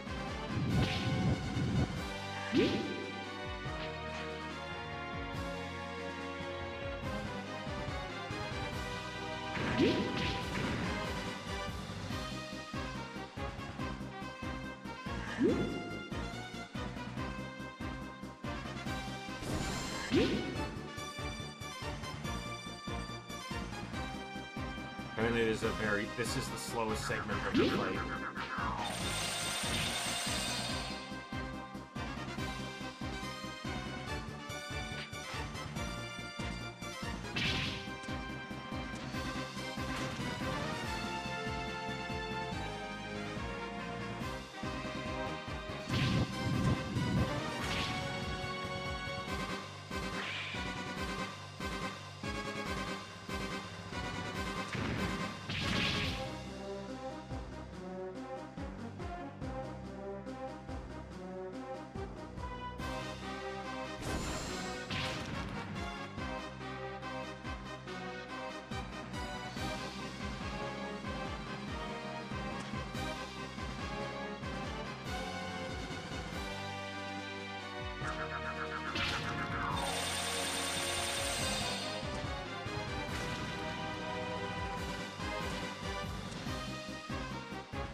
I would have had that if there wasn't a fucking height limit on this bullshit.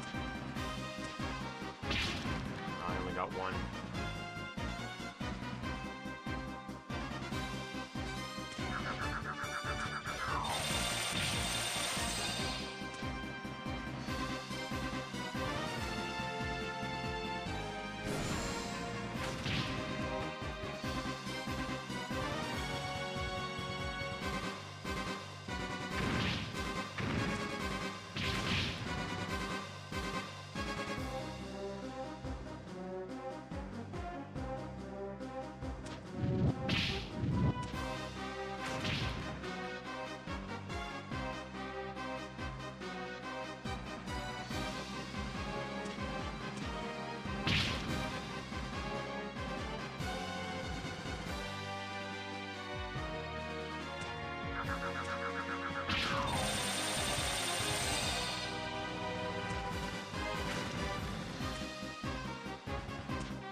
This is very slow.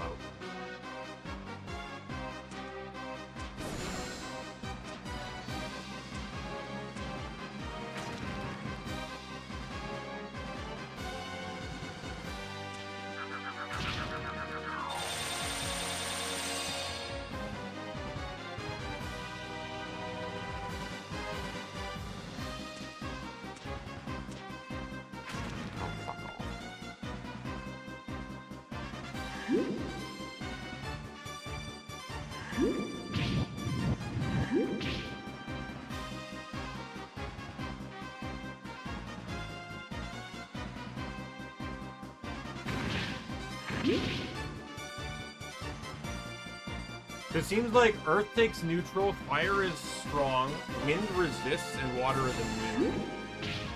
Just based on the amount of damage being dealt.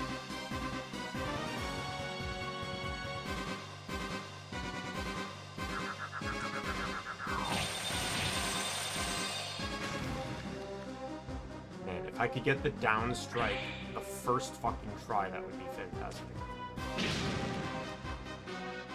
Oh, I actually destroyed a crystal. Oh, I destroyed the one that's weak to water. Or that's immune to water. That's great.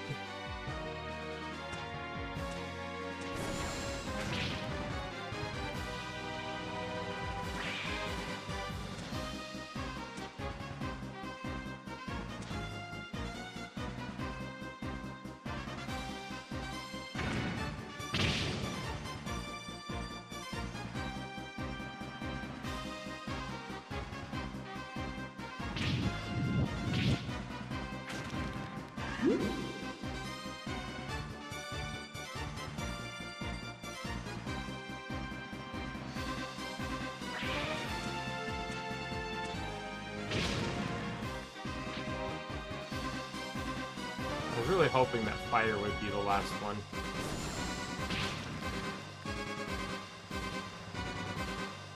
So I'm guessing each gem has 2000 HP, and I just conveniently broke them in this particular order.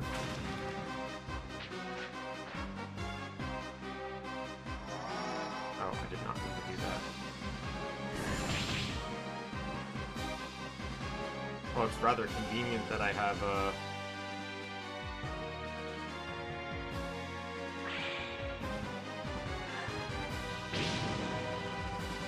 Alright, so it says for the next two phases, spin attacks are gonna do well.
Can you...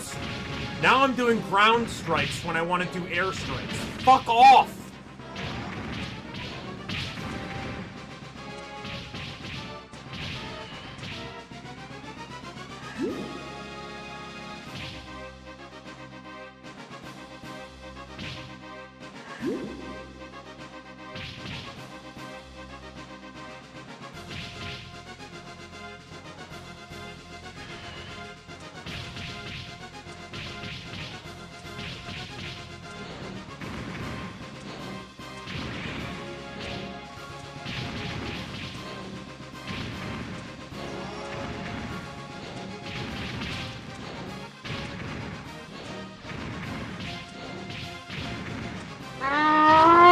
Use the right attack!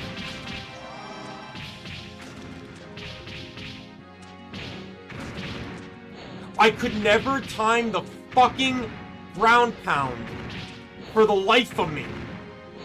And now all I can do is fucking spam the goddamn ground pound. Stop! Stop!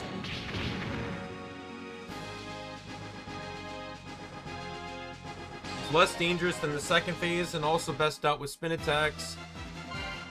He sends crystals moving after you in a series of small fireballs. Try and stay close to him. Keep spin jumping consistently. Keep moving with him. Do not stand still. If you keep moving and try to stay behind him and continuously jump, most of his attacks will miss. Can you fucking stop?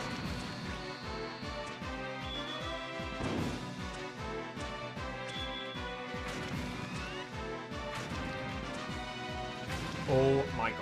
I've done almost exclusively ground pounds.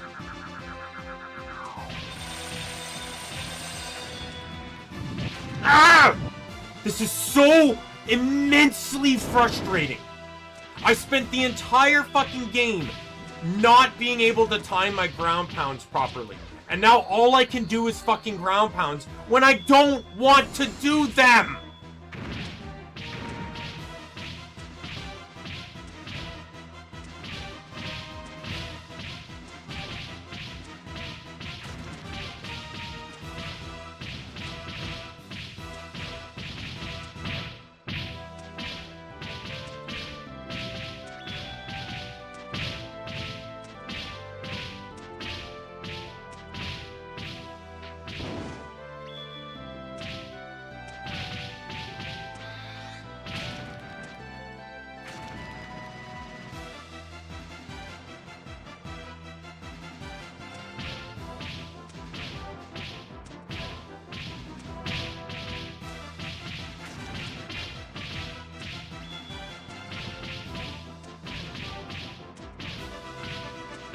If you can turn green, I can use magic on him.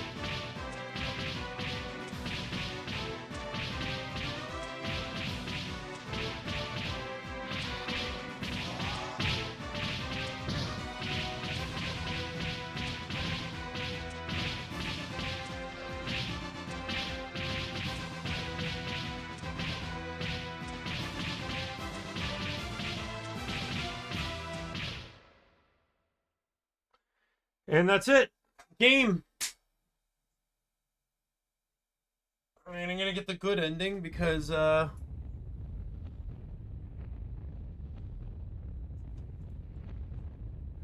yeah. City is shaking. Kefin is beginning to collapse. If we stay here, we will all be taken down with it. Yana, what in the world are you?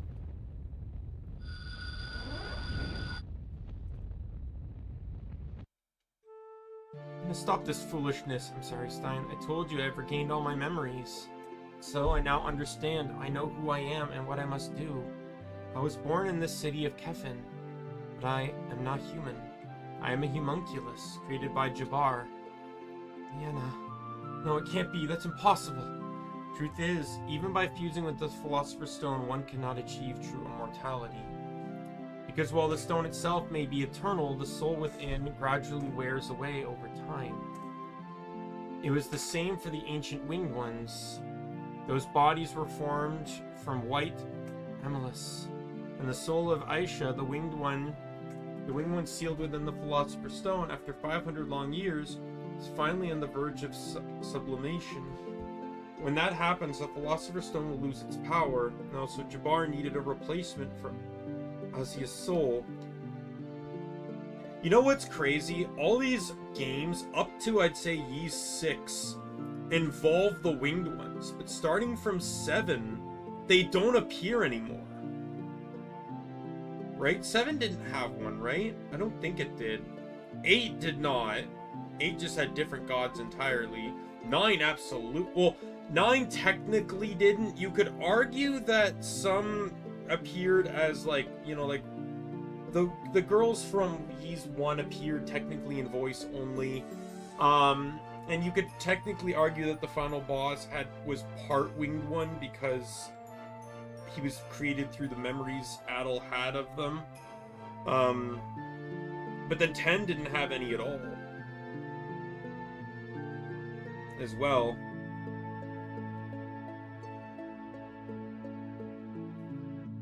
By the way, winged ones, I believe they're called Eldeals. which was really funny because Memories of Silseta actually has an LBO called LBO. Winged ones have vanished from the world. Jabbar created one with his own hands. That's what I am. I was created in the image of a winged one for the sole purpose of becoming the new core of the Philosopher's Stone. I was created by sacrificing the lives of many children who were judged as wicked in the ritual. The mark on my back, that is what that is the remnant of my wings, isn't it, Stein? Yeah, I didn't want to believe it. That you had some connection to the legendary winged ones. Everyone, you must hurry. Evacuate the citizens and get them outside of Kefin. As a homunculus of the winged ones, I can control the Philosopher's Stone. I can hold back the city's collapse, but only for a short time. It's madness. I will not leave you. I cannot leave my own daughter behind and run. You still call me daughter, Stein? Of course you are. You're my daughter. Please, Deanna, call me father just one more time. Thank you, Father Stein. I will never forget the days I spent as your daughter. I will never ever forget. Deanna. You know what would have been like?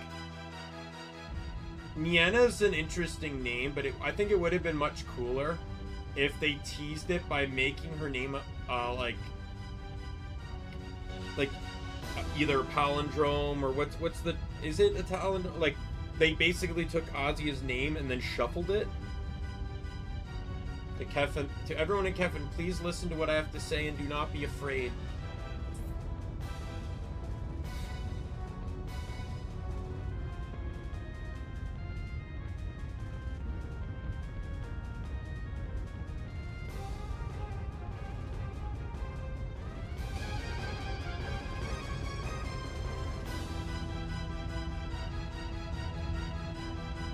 What is this voice? It's Miss Nienna, but where's it coming from?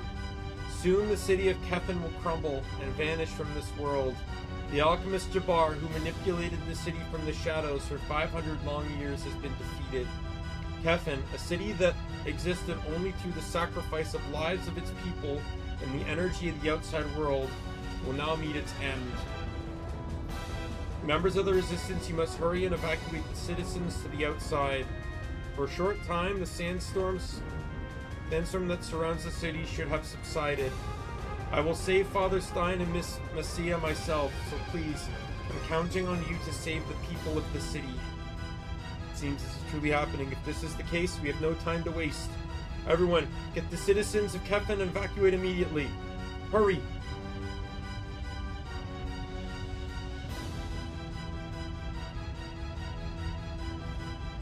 The members of the resistance are evacuating the citizens. Father, you and the others must hurry as well.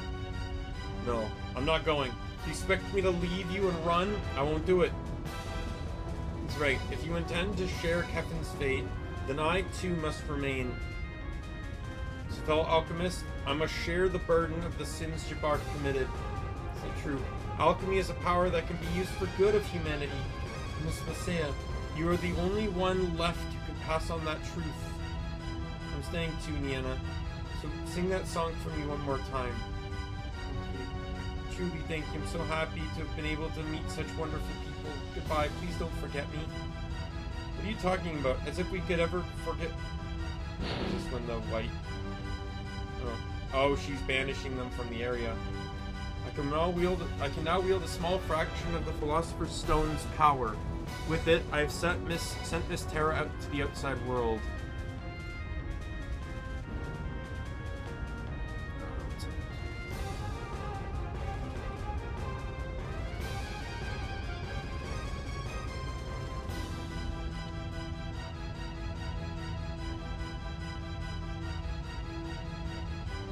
Okay. I was just wondering if she was mentioned in Ys 9 at all.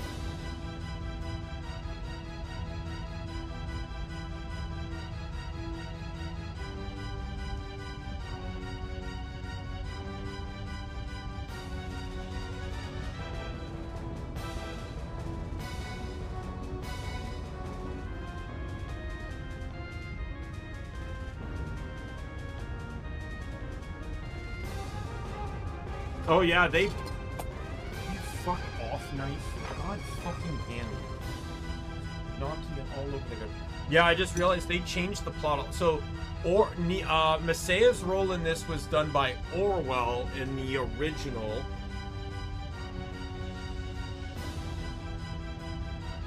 I'm assuming Nienna was probably in the crystal in the original, or... No, Nienna was someone else entirely.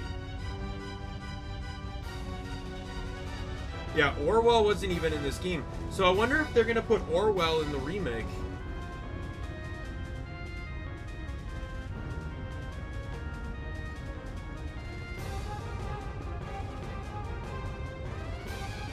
Kind of combine the concepts of two different characters. Or like combine the two different games.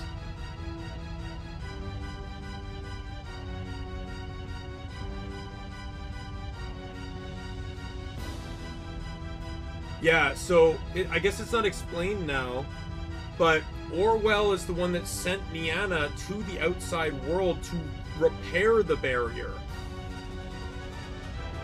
Repair the seal.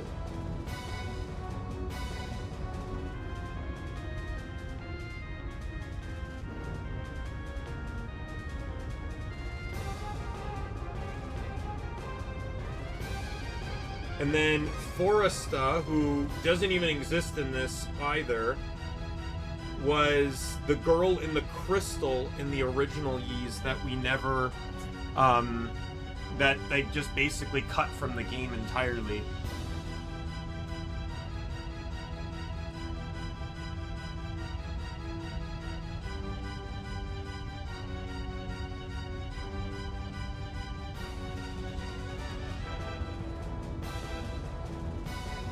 Oh, apparently in the original, history just gets rewritten, so she never gets encased in ice.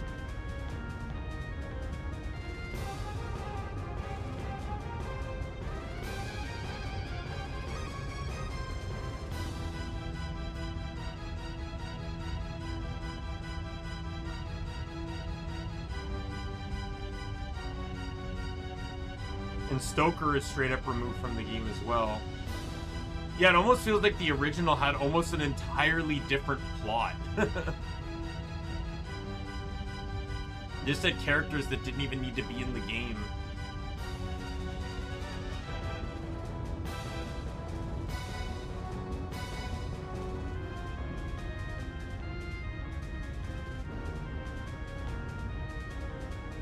There's Stoker's bracelet that saved Nienna.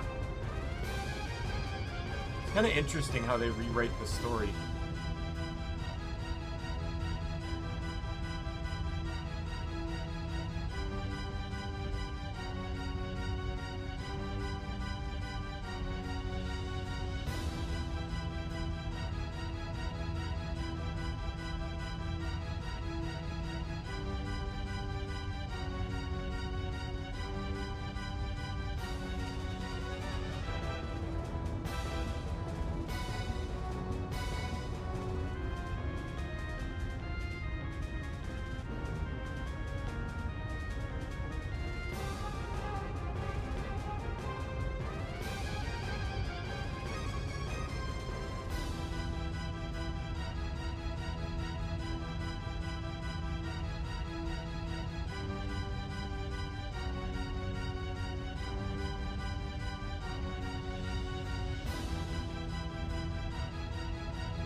Well, the more characters they add, the more they have the ability to kind of pad things out, right? So... alright. You're next, Miss Masaya. Nienna. Nienna. Father, from now on, please guide the people of Kefin. That's what happened in this. So that what happened in this city is never recorded as a mistake, as a mistake in history. Thank you and goodbye, my dearest Father Stein. Nienna.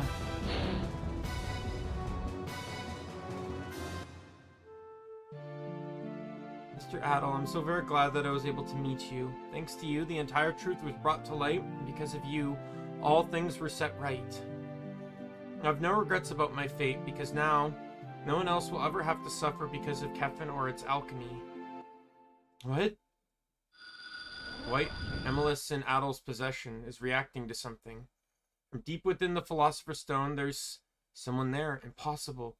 You are the winged one sealed within this stone. Oh, she's cute. I am Azia, the one who gave the red Emilus to Kefin, only to be sealed within the stone for the sake of Jabir's ambitions. Redhead swordsman, the white Emilus you carry was once part of my own body. Because you brought it here, I've been able to separate myself from the red Emilus. However, after 500 years, my soul will soon sublimate and depart from this entire earthly plane. And while sealed within the stone, I was aware of all that transpired. And that is why I'm so grateful to have regained my own will in these final moments. 500 years ago, I bestowed the red Emilus upon the Kefians for the sake of their happiness, but I never imagined it would sow such tragedy. I was wrong. Humans already possess a power that they create for themselves. I should never have given them a power greater than their own. Had I not given the red Emilus, perhaps Jabir and the king would have not twisted the art of alchemy into such a corrupt form. The stone is losing its power. Soon the city will perish. Swordsman of red hair, and you, young woman, I will control the stone's collapse. You all have a future ahead of you. You must not share the same fate as myself and Kefin. Let this be my final and only act of atonement. Farewell in my final moments. I am happy to have met humans such as you.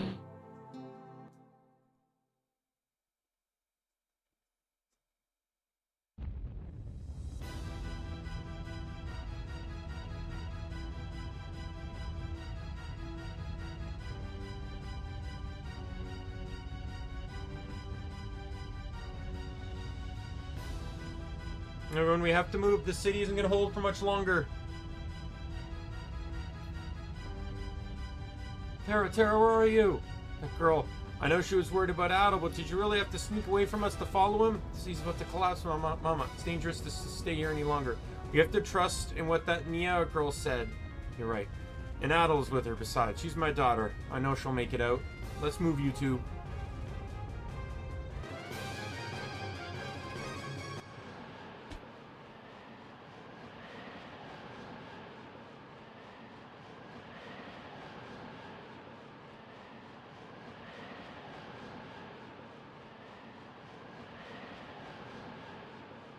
As she joins Laddick's pirate crew in E6. Hera, please be safe. Hey, look over there.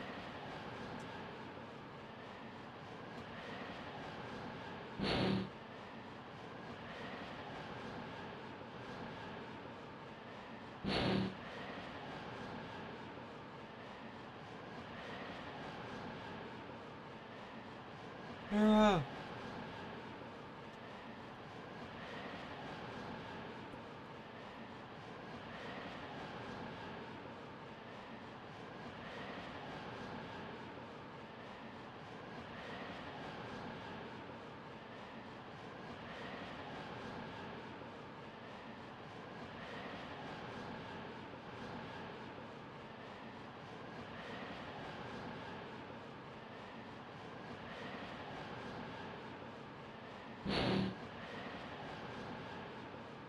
Oh, Laddick is her father, that's why.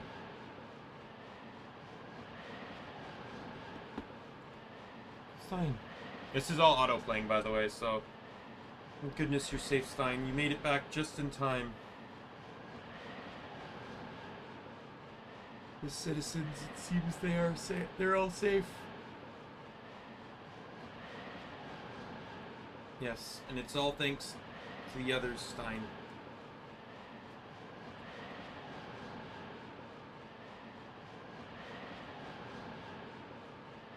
Hey, look, Kefin's collapsing.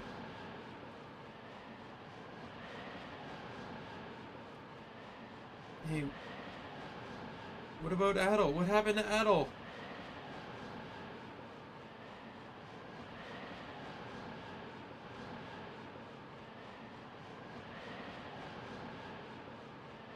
What up, Terra? If he was caught in the collapse, not even Adel could have...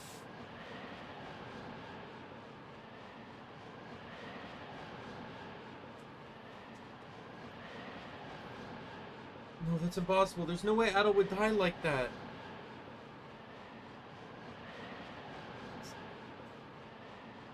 Adel!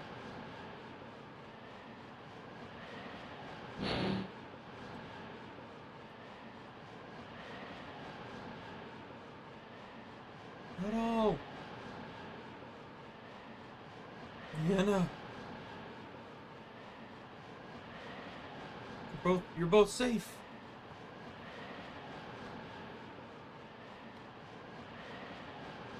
Thank goodness, I'm so glad.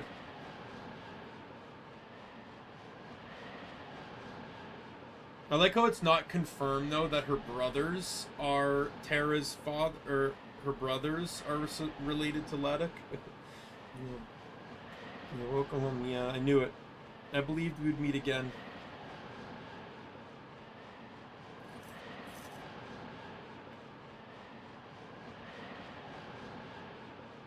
Look, where Kefin once stood.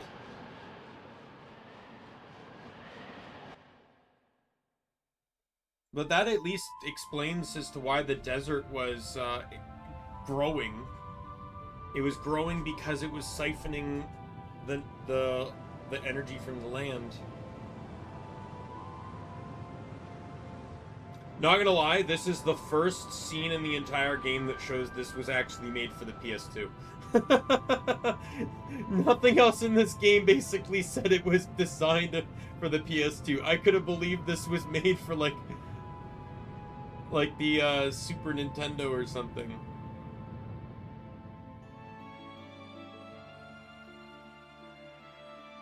Oh, did all the land get restored too? The energy got fed back into the land? So I guess the good ending is just that Niana gets to live and return to her father. The bad ending is that Niana has to sacrifice herself instead. Phantom City is gone. The desert will spread no further now.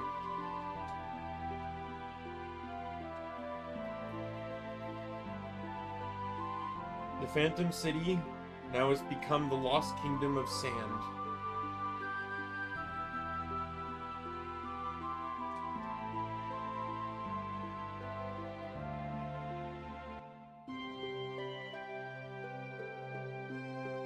Two weeks passed.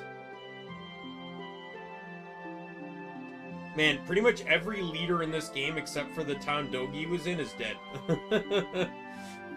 Sandria accepted the refugees of Kefin. New bustling energy began to fill the city streets.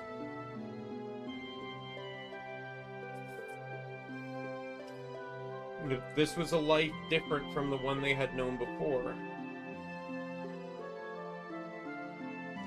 Freed from the wicked alchemy of Kefin, the lands of North Africa slowly but surely began to return to green.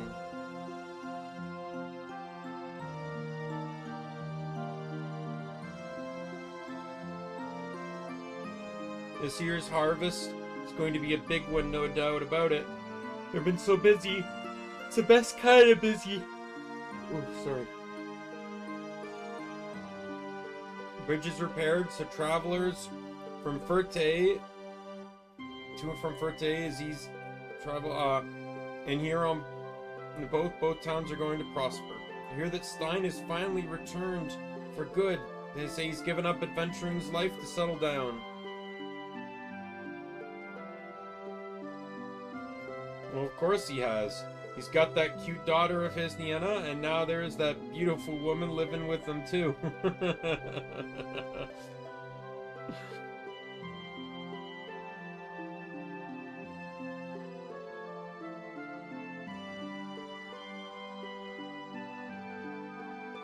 I'm gonna become an adventurer. Great one, just like my big bro Adel. That's why I've got to start training now, running every day to build up my body. Now out of the way, out of the way.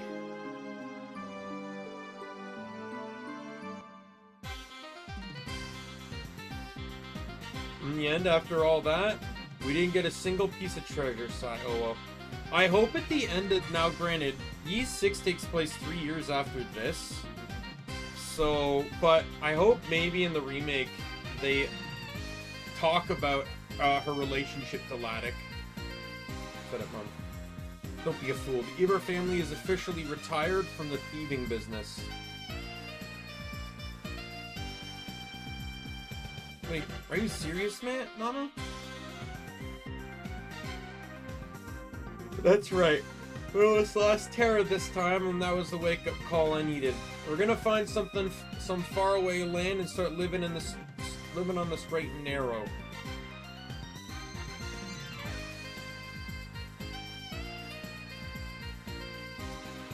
Got any complaints about that? To be honest, they're very capable fighters. They could easily become mercenaries. They've shown that throughout this entire game, that they can handle themselves. As long as we can eat till I'm stuffed, I'm happy.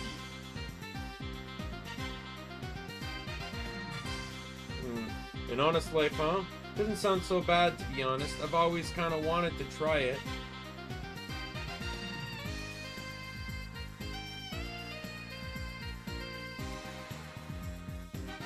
Then it's settled.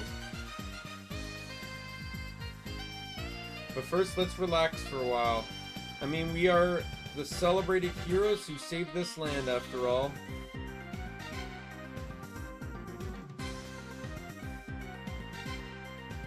Wouldn't hurt to let the townspeople thank us properly before we go.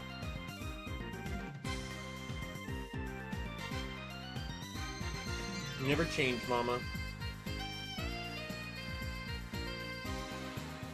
That's her mom, alright.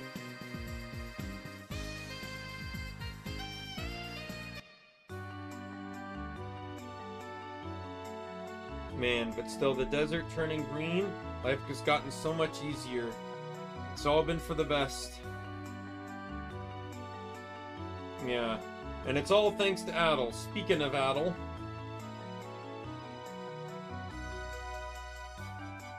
where are you off to next? Knowing you, you're probably about to set off on another journey, aren't you?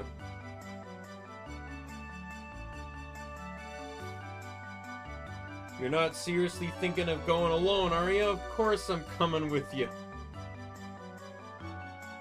Effie's not going to be happy about that. So fast, doggy. You're staying here after all this. I've decided I quite like you.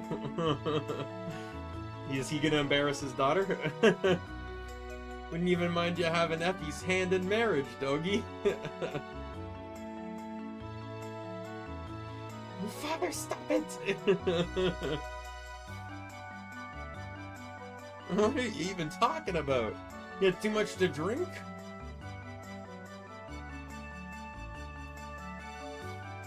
Hey, Adel, where are you going at this time of night?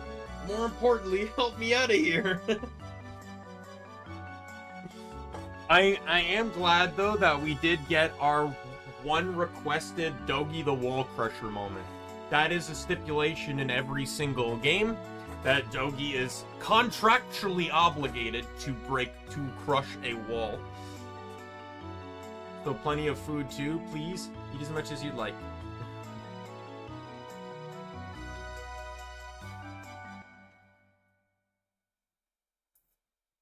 Yeah, there's absolutely a lot that could be included in a remake between the two versions of Ys 5, as well as adding in extra information, or adding in details from games that came out after this.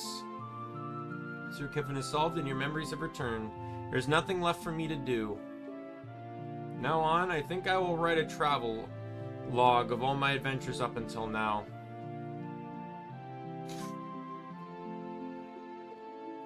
Father, are you really sure it's all right for me to keep living here?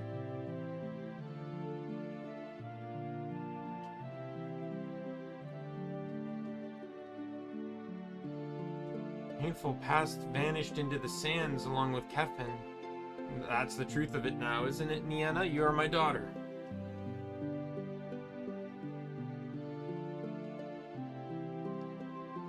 Like, there's a lot to expand upon in this game by making a modern remake, absolutely.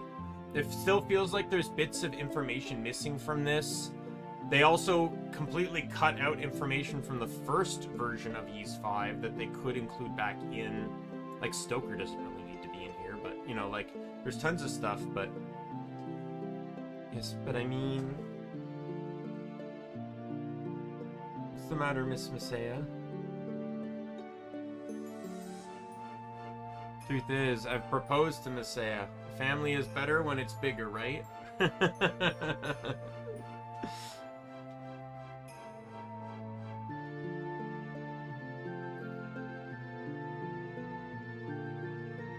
are you certain that someone like me is worthy? I too am a woman who carries the sinful legacy of Kefin's alchemy.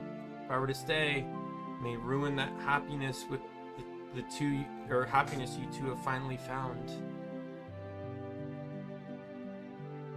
The mistakes of Kefin are over. From now on, you are the one who spread the true art of alchemy throughout the world, for Nienna's sake as well.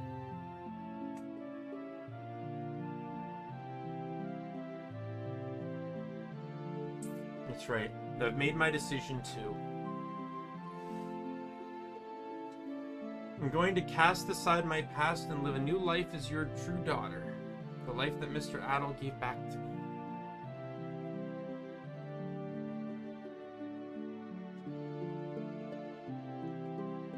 So let's walk this new path of life together, right, Mother?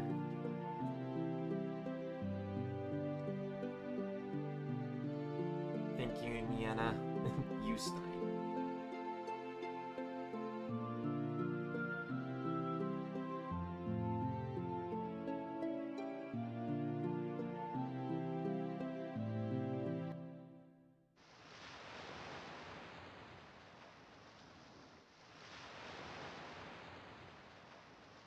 Hey, big bro.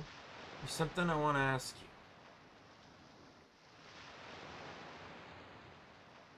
Big bro, you're heading out on another adventure, right?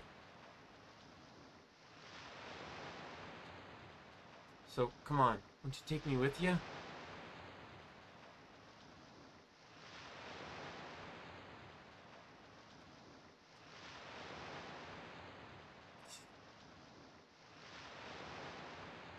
Jeez, he's asleep already.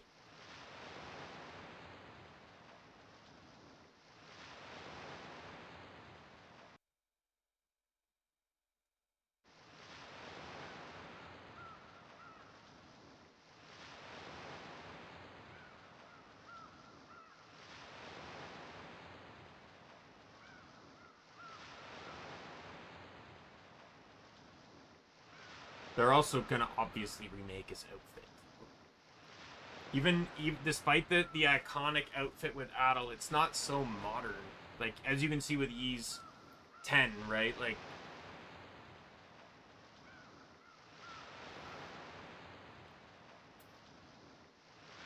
I knew I'd find you here. That's pretty cold, you know, setting off on a new journey without saying a word of goodbye to anyone.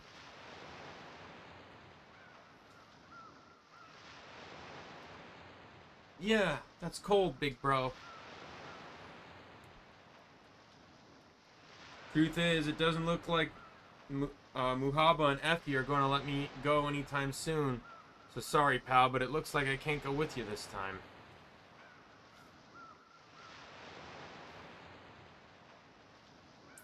But hey, we're a couple of wanderers. Our paths are bound to cross again somewhere in this world. This is just goodbye for a little while.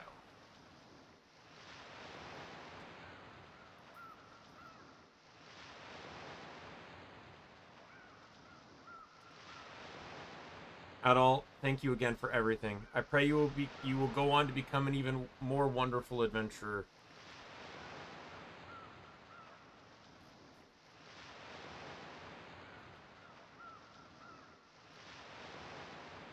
Adult, thank you truly. After learning the sins of alchemy, I spent a long time trying to deny the art itself. But I was wrong to simply deny it is...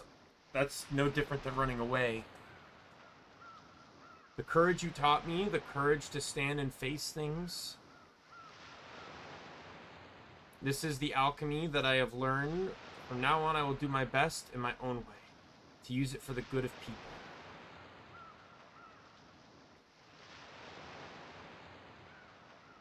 Mr. Adult, thank you for everything.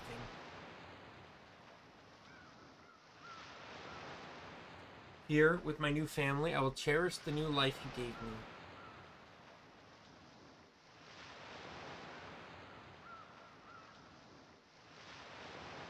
To be honest, a part of me wishes you wouldn't go anywhere.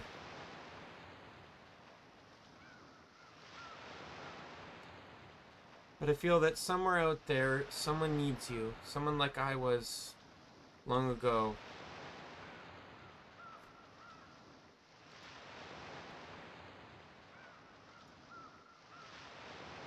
We will meet again, won't we?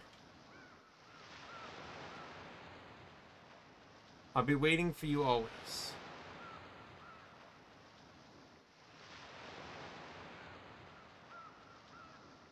Tara hasn't said anything yet.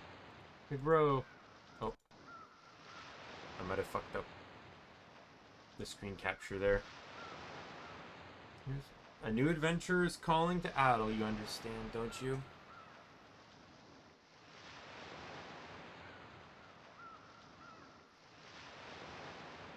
Yeah, I did fuck it up, just briefly. New adventure. Yeah, I get it, Stein. Because I'm an adventurer too. Hera hasn't said a word. Oh, there it is. Sob, sob.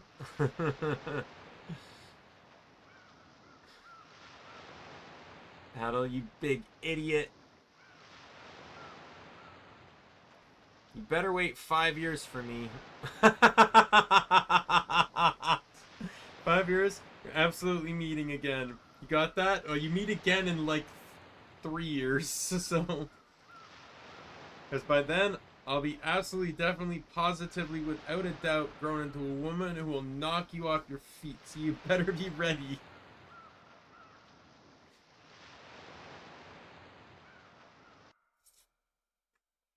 Well, at least that's like flat out admission to her feelings. Man, I completely forgot about this boss.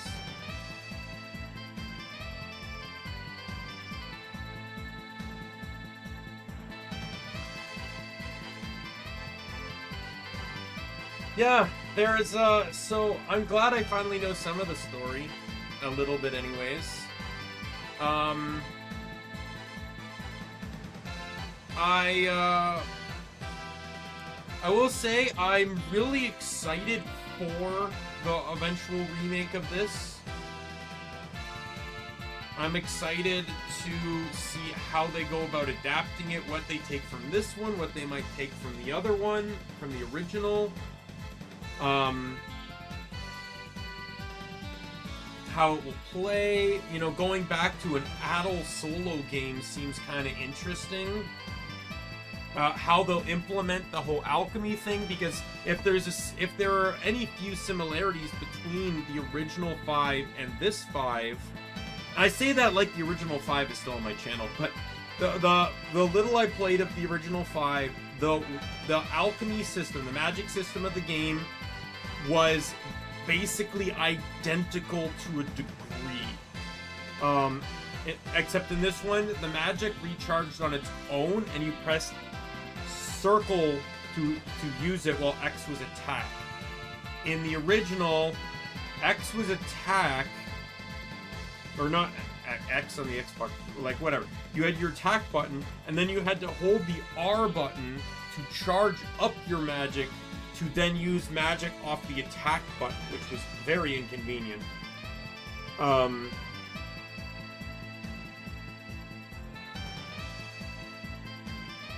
Yeah, this is not my game footage because I just went all in and just went ham on that guy.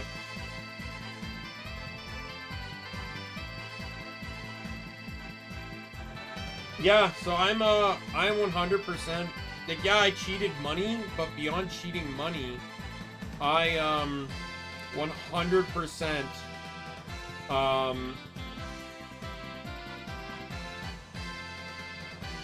had no issues with this game. By cheating in money, I literally just cut out unnecessary grinding. I probably would have been massively over-leveled if I didn't cheat in the money.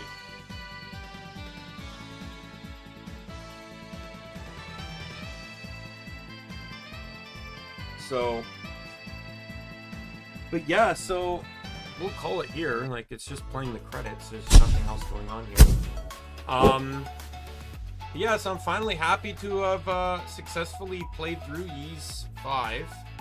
Can you stop doing that? No reason for that arrow to be there. I wanna once again give a thank you to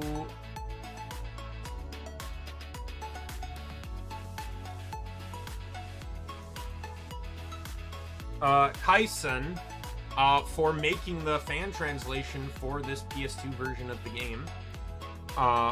And I also once again want to give a thank you to Wagamama Lullaby for making the guides that were extremely helpful in ensuring I didn't get lost in this game.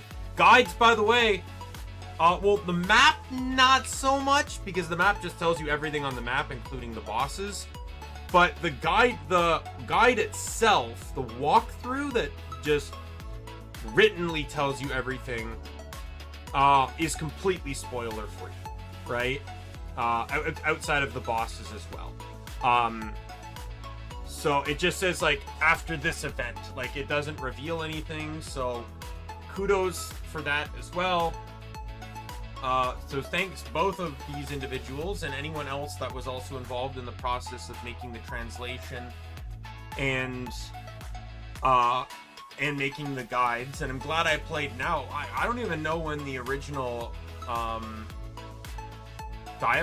translation even came out, but like I said, the guides were only posted like 20 days ago. The maps were posted 20 days ago. The walkthrough says 14, but that could also be last edited too.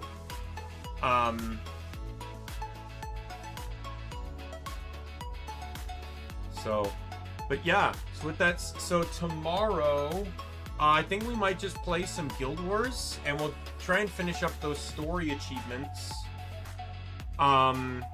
that I didn't get, and then I guess maybe just goof around doing some other stuff. I wonder if they're going to change whether Dogi stays behind or not in the remake. Because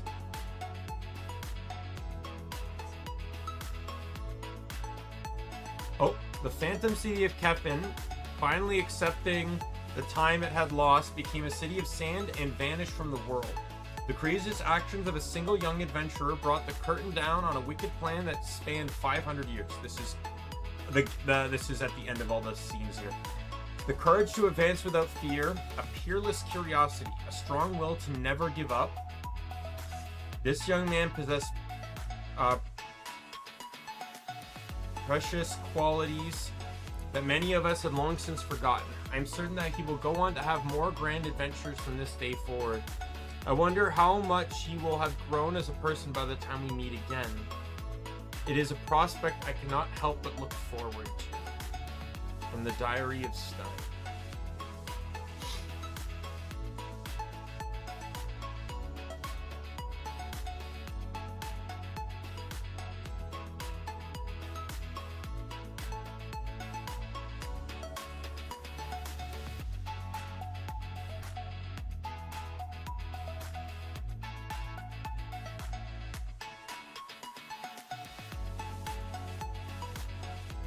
Yeah.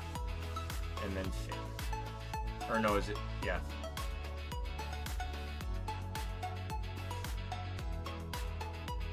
Oh.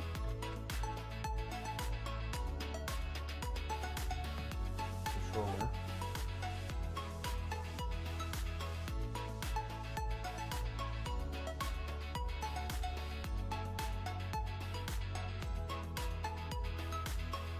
Anytime, controller. Thank you.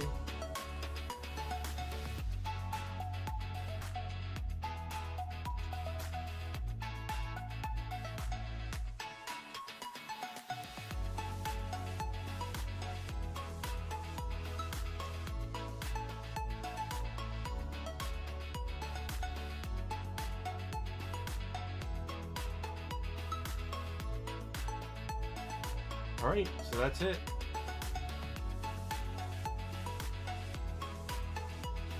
So, yeah. Tomorrow, like I said, we'll do some Guild Wars. I gotta get thumbnails set up for whatever games. Like, I still don't know what my second game is gonna be.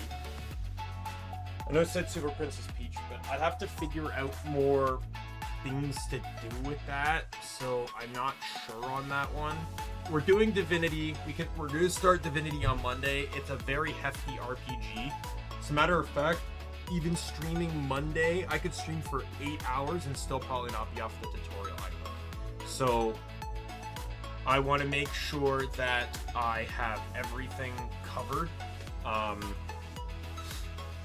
So with that said, my name's Daimien Kamiya. I'm the Omni King. Be a friend, follower, member of the Omni Council. I'm going to see you later. Goodbye, everyone.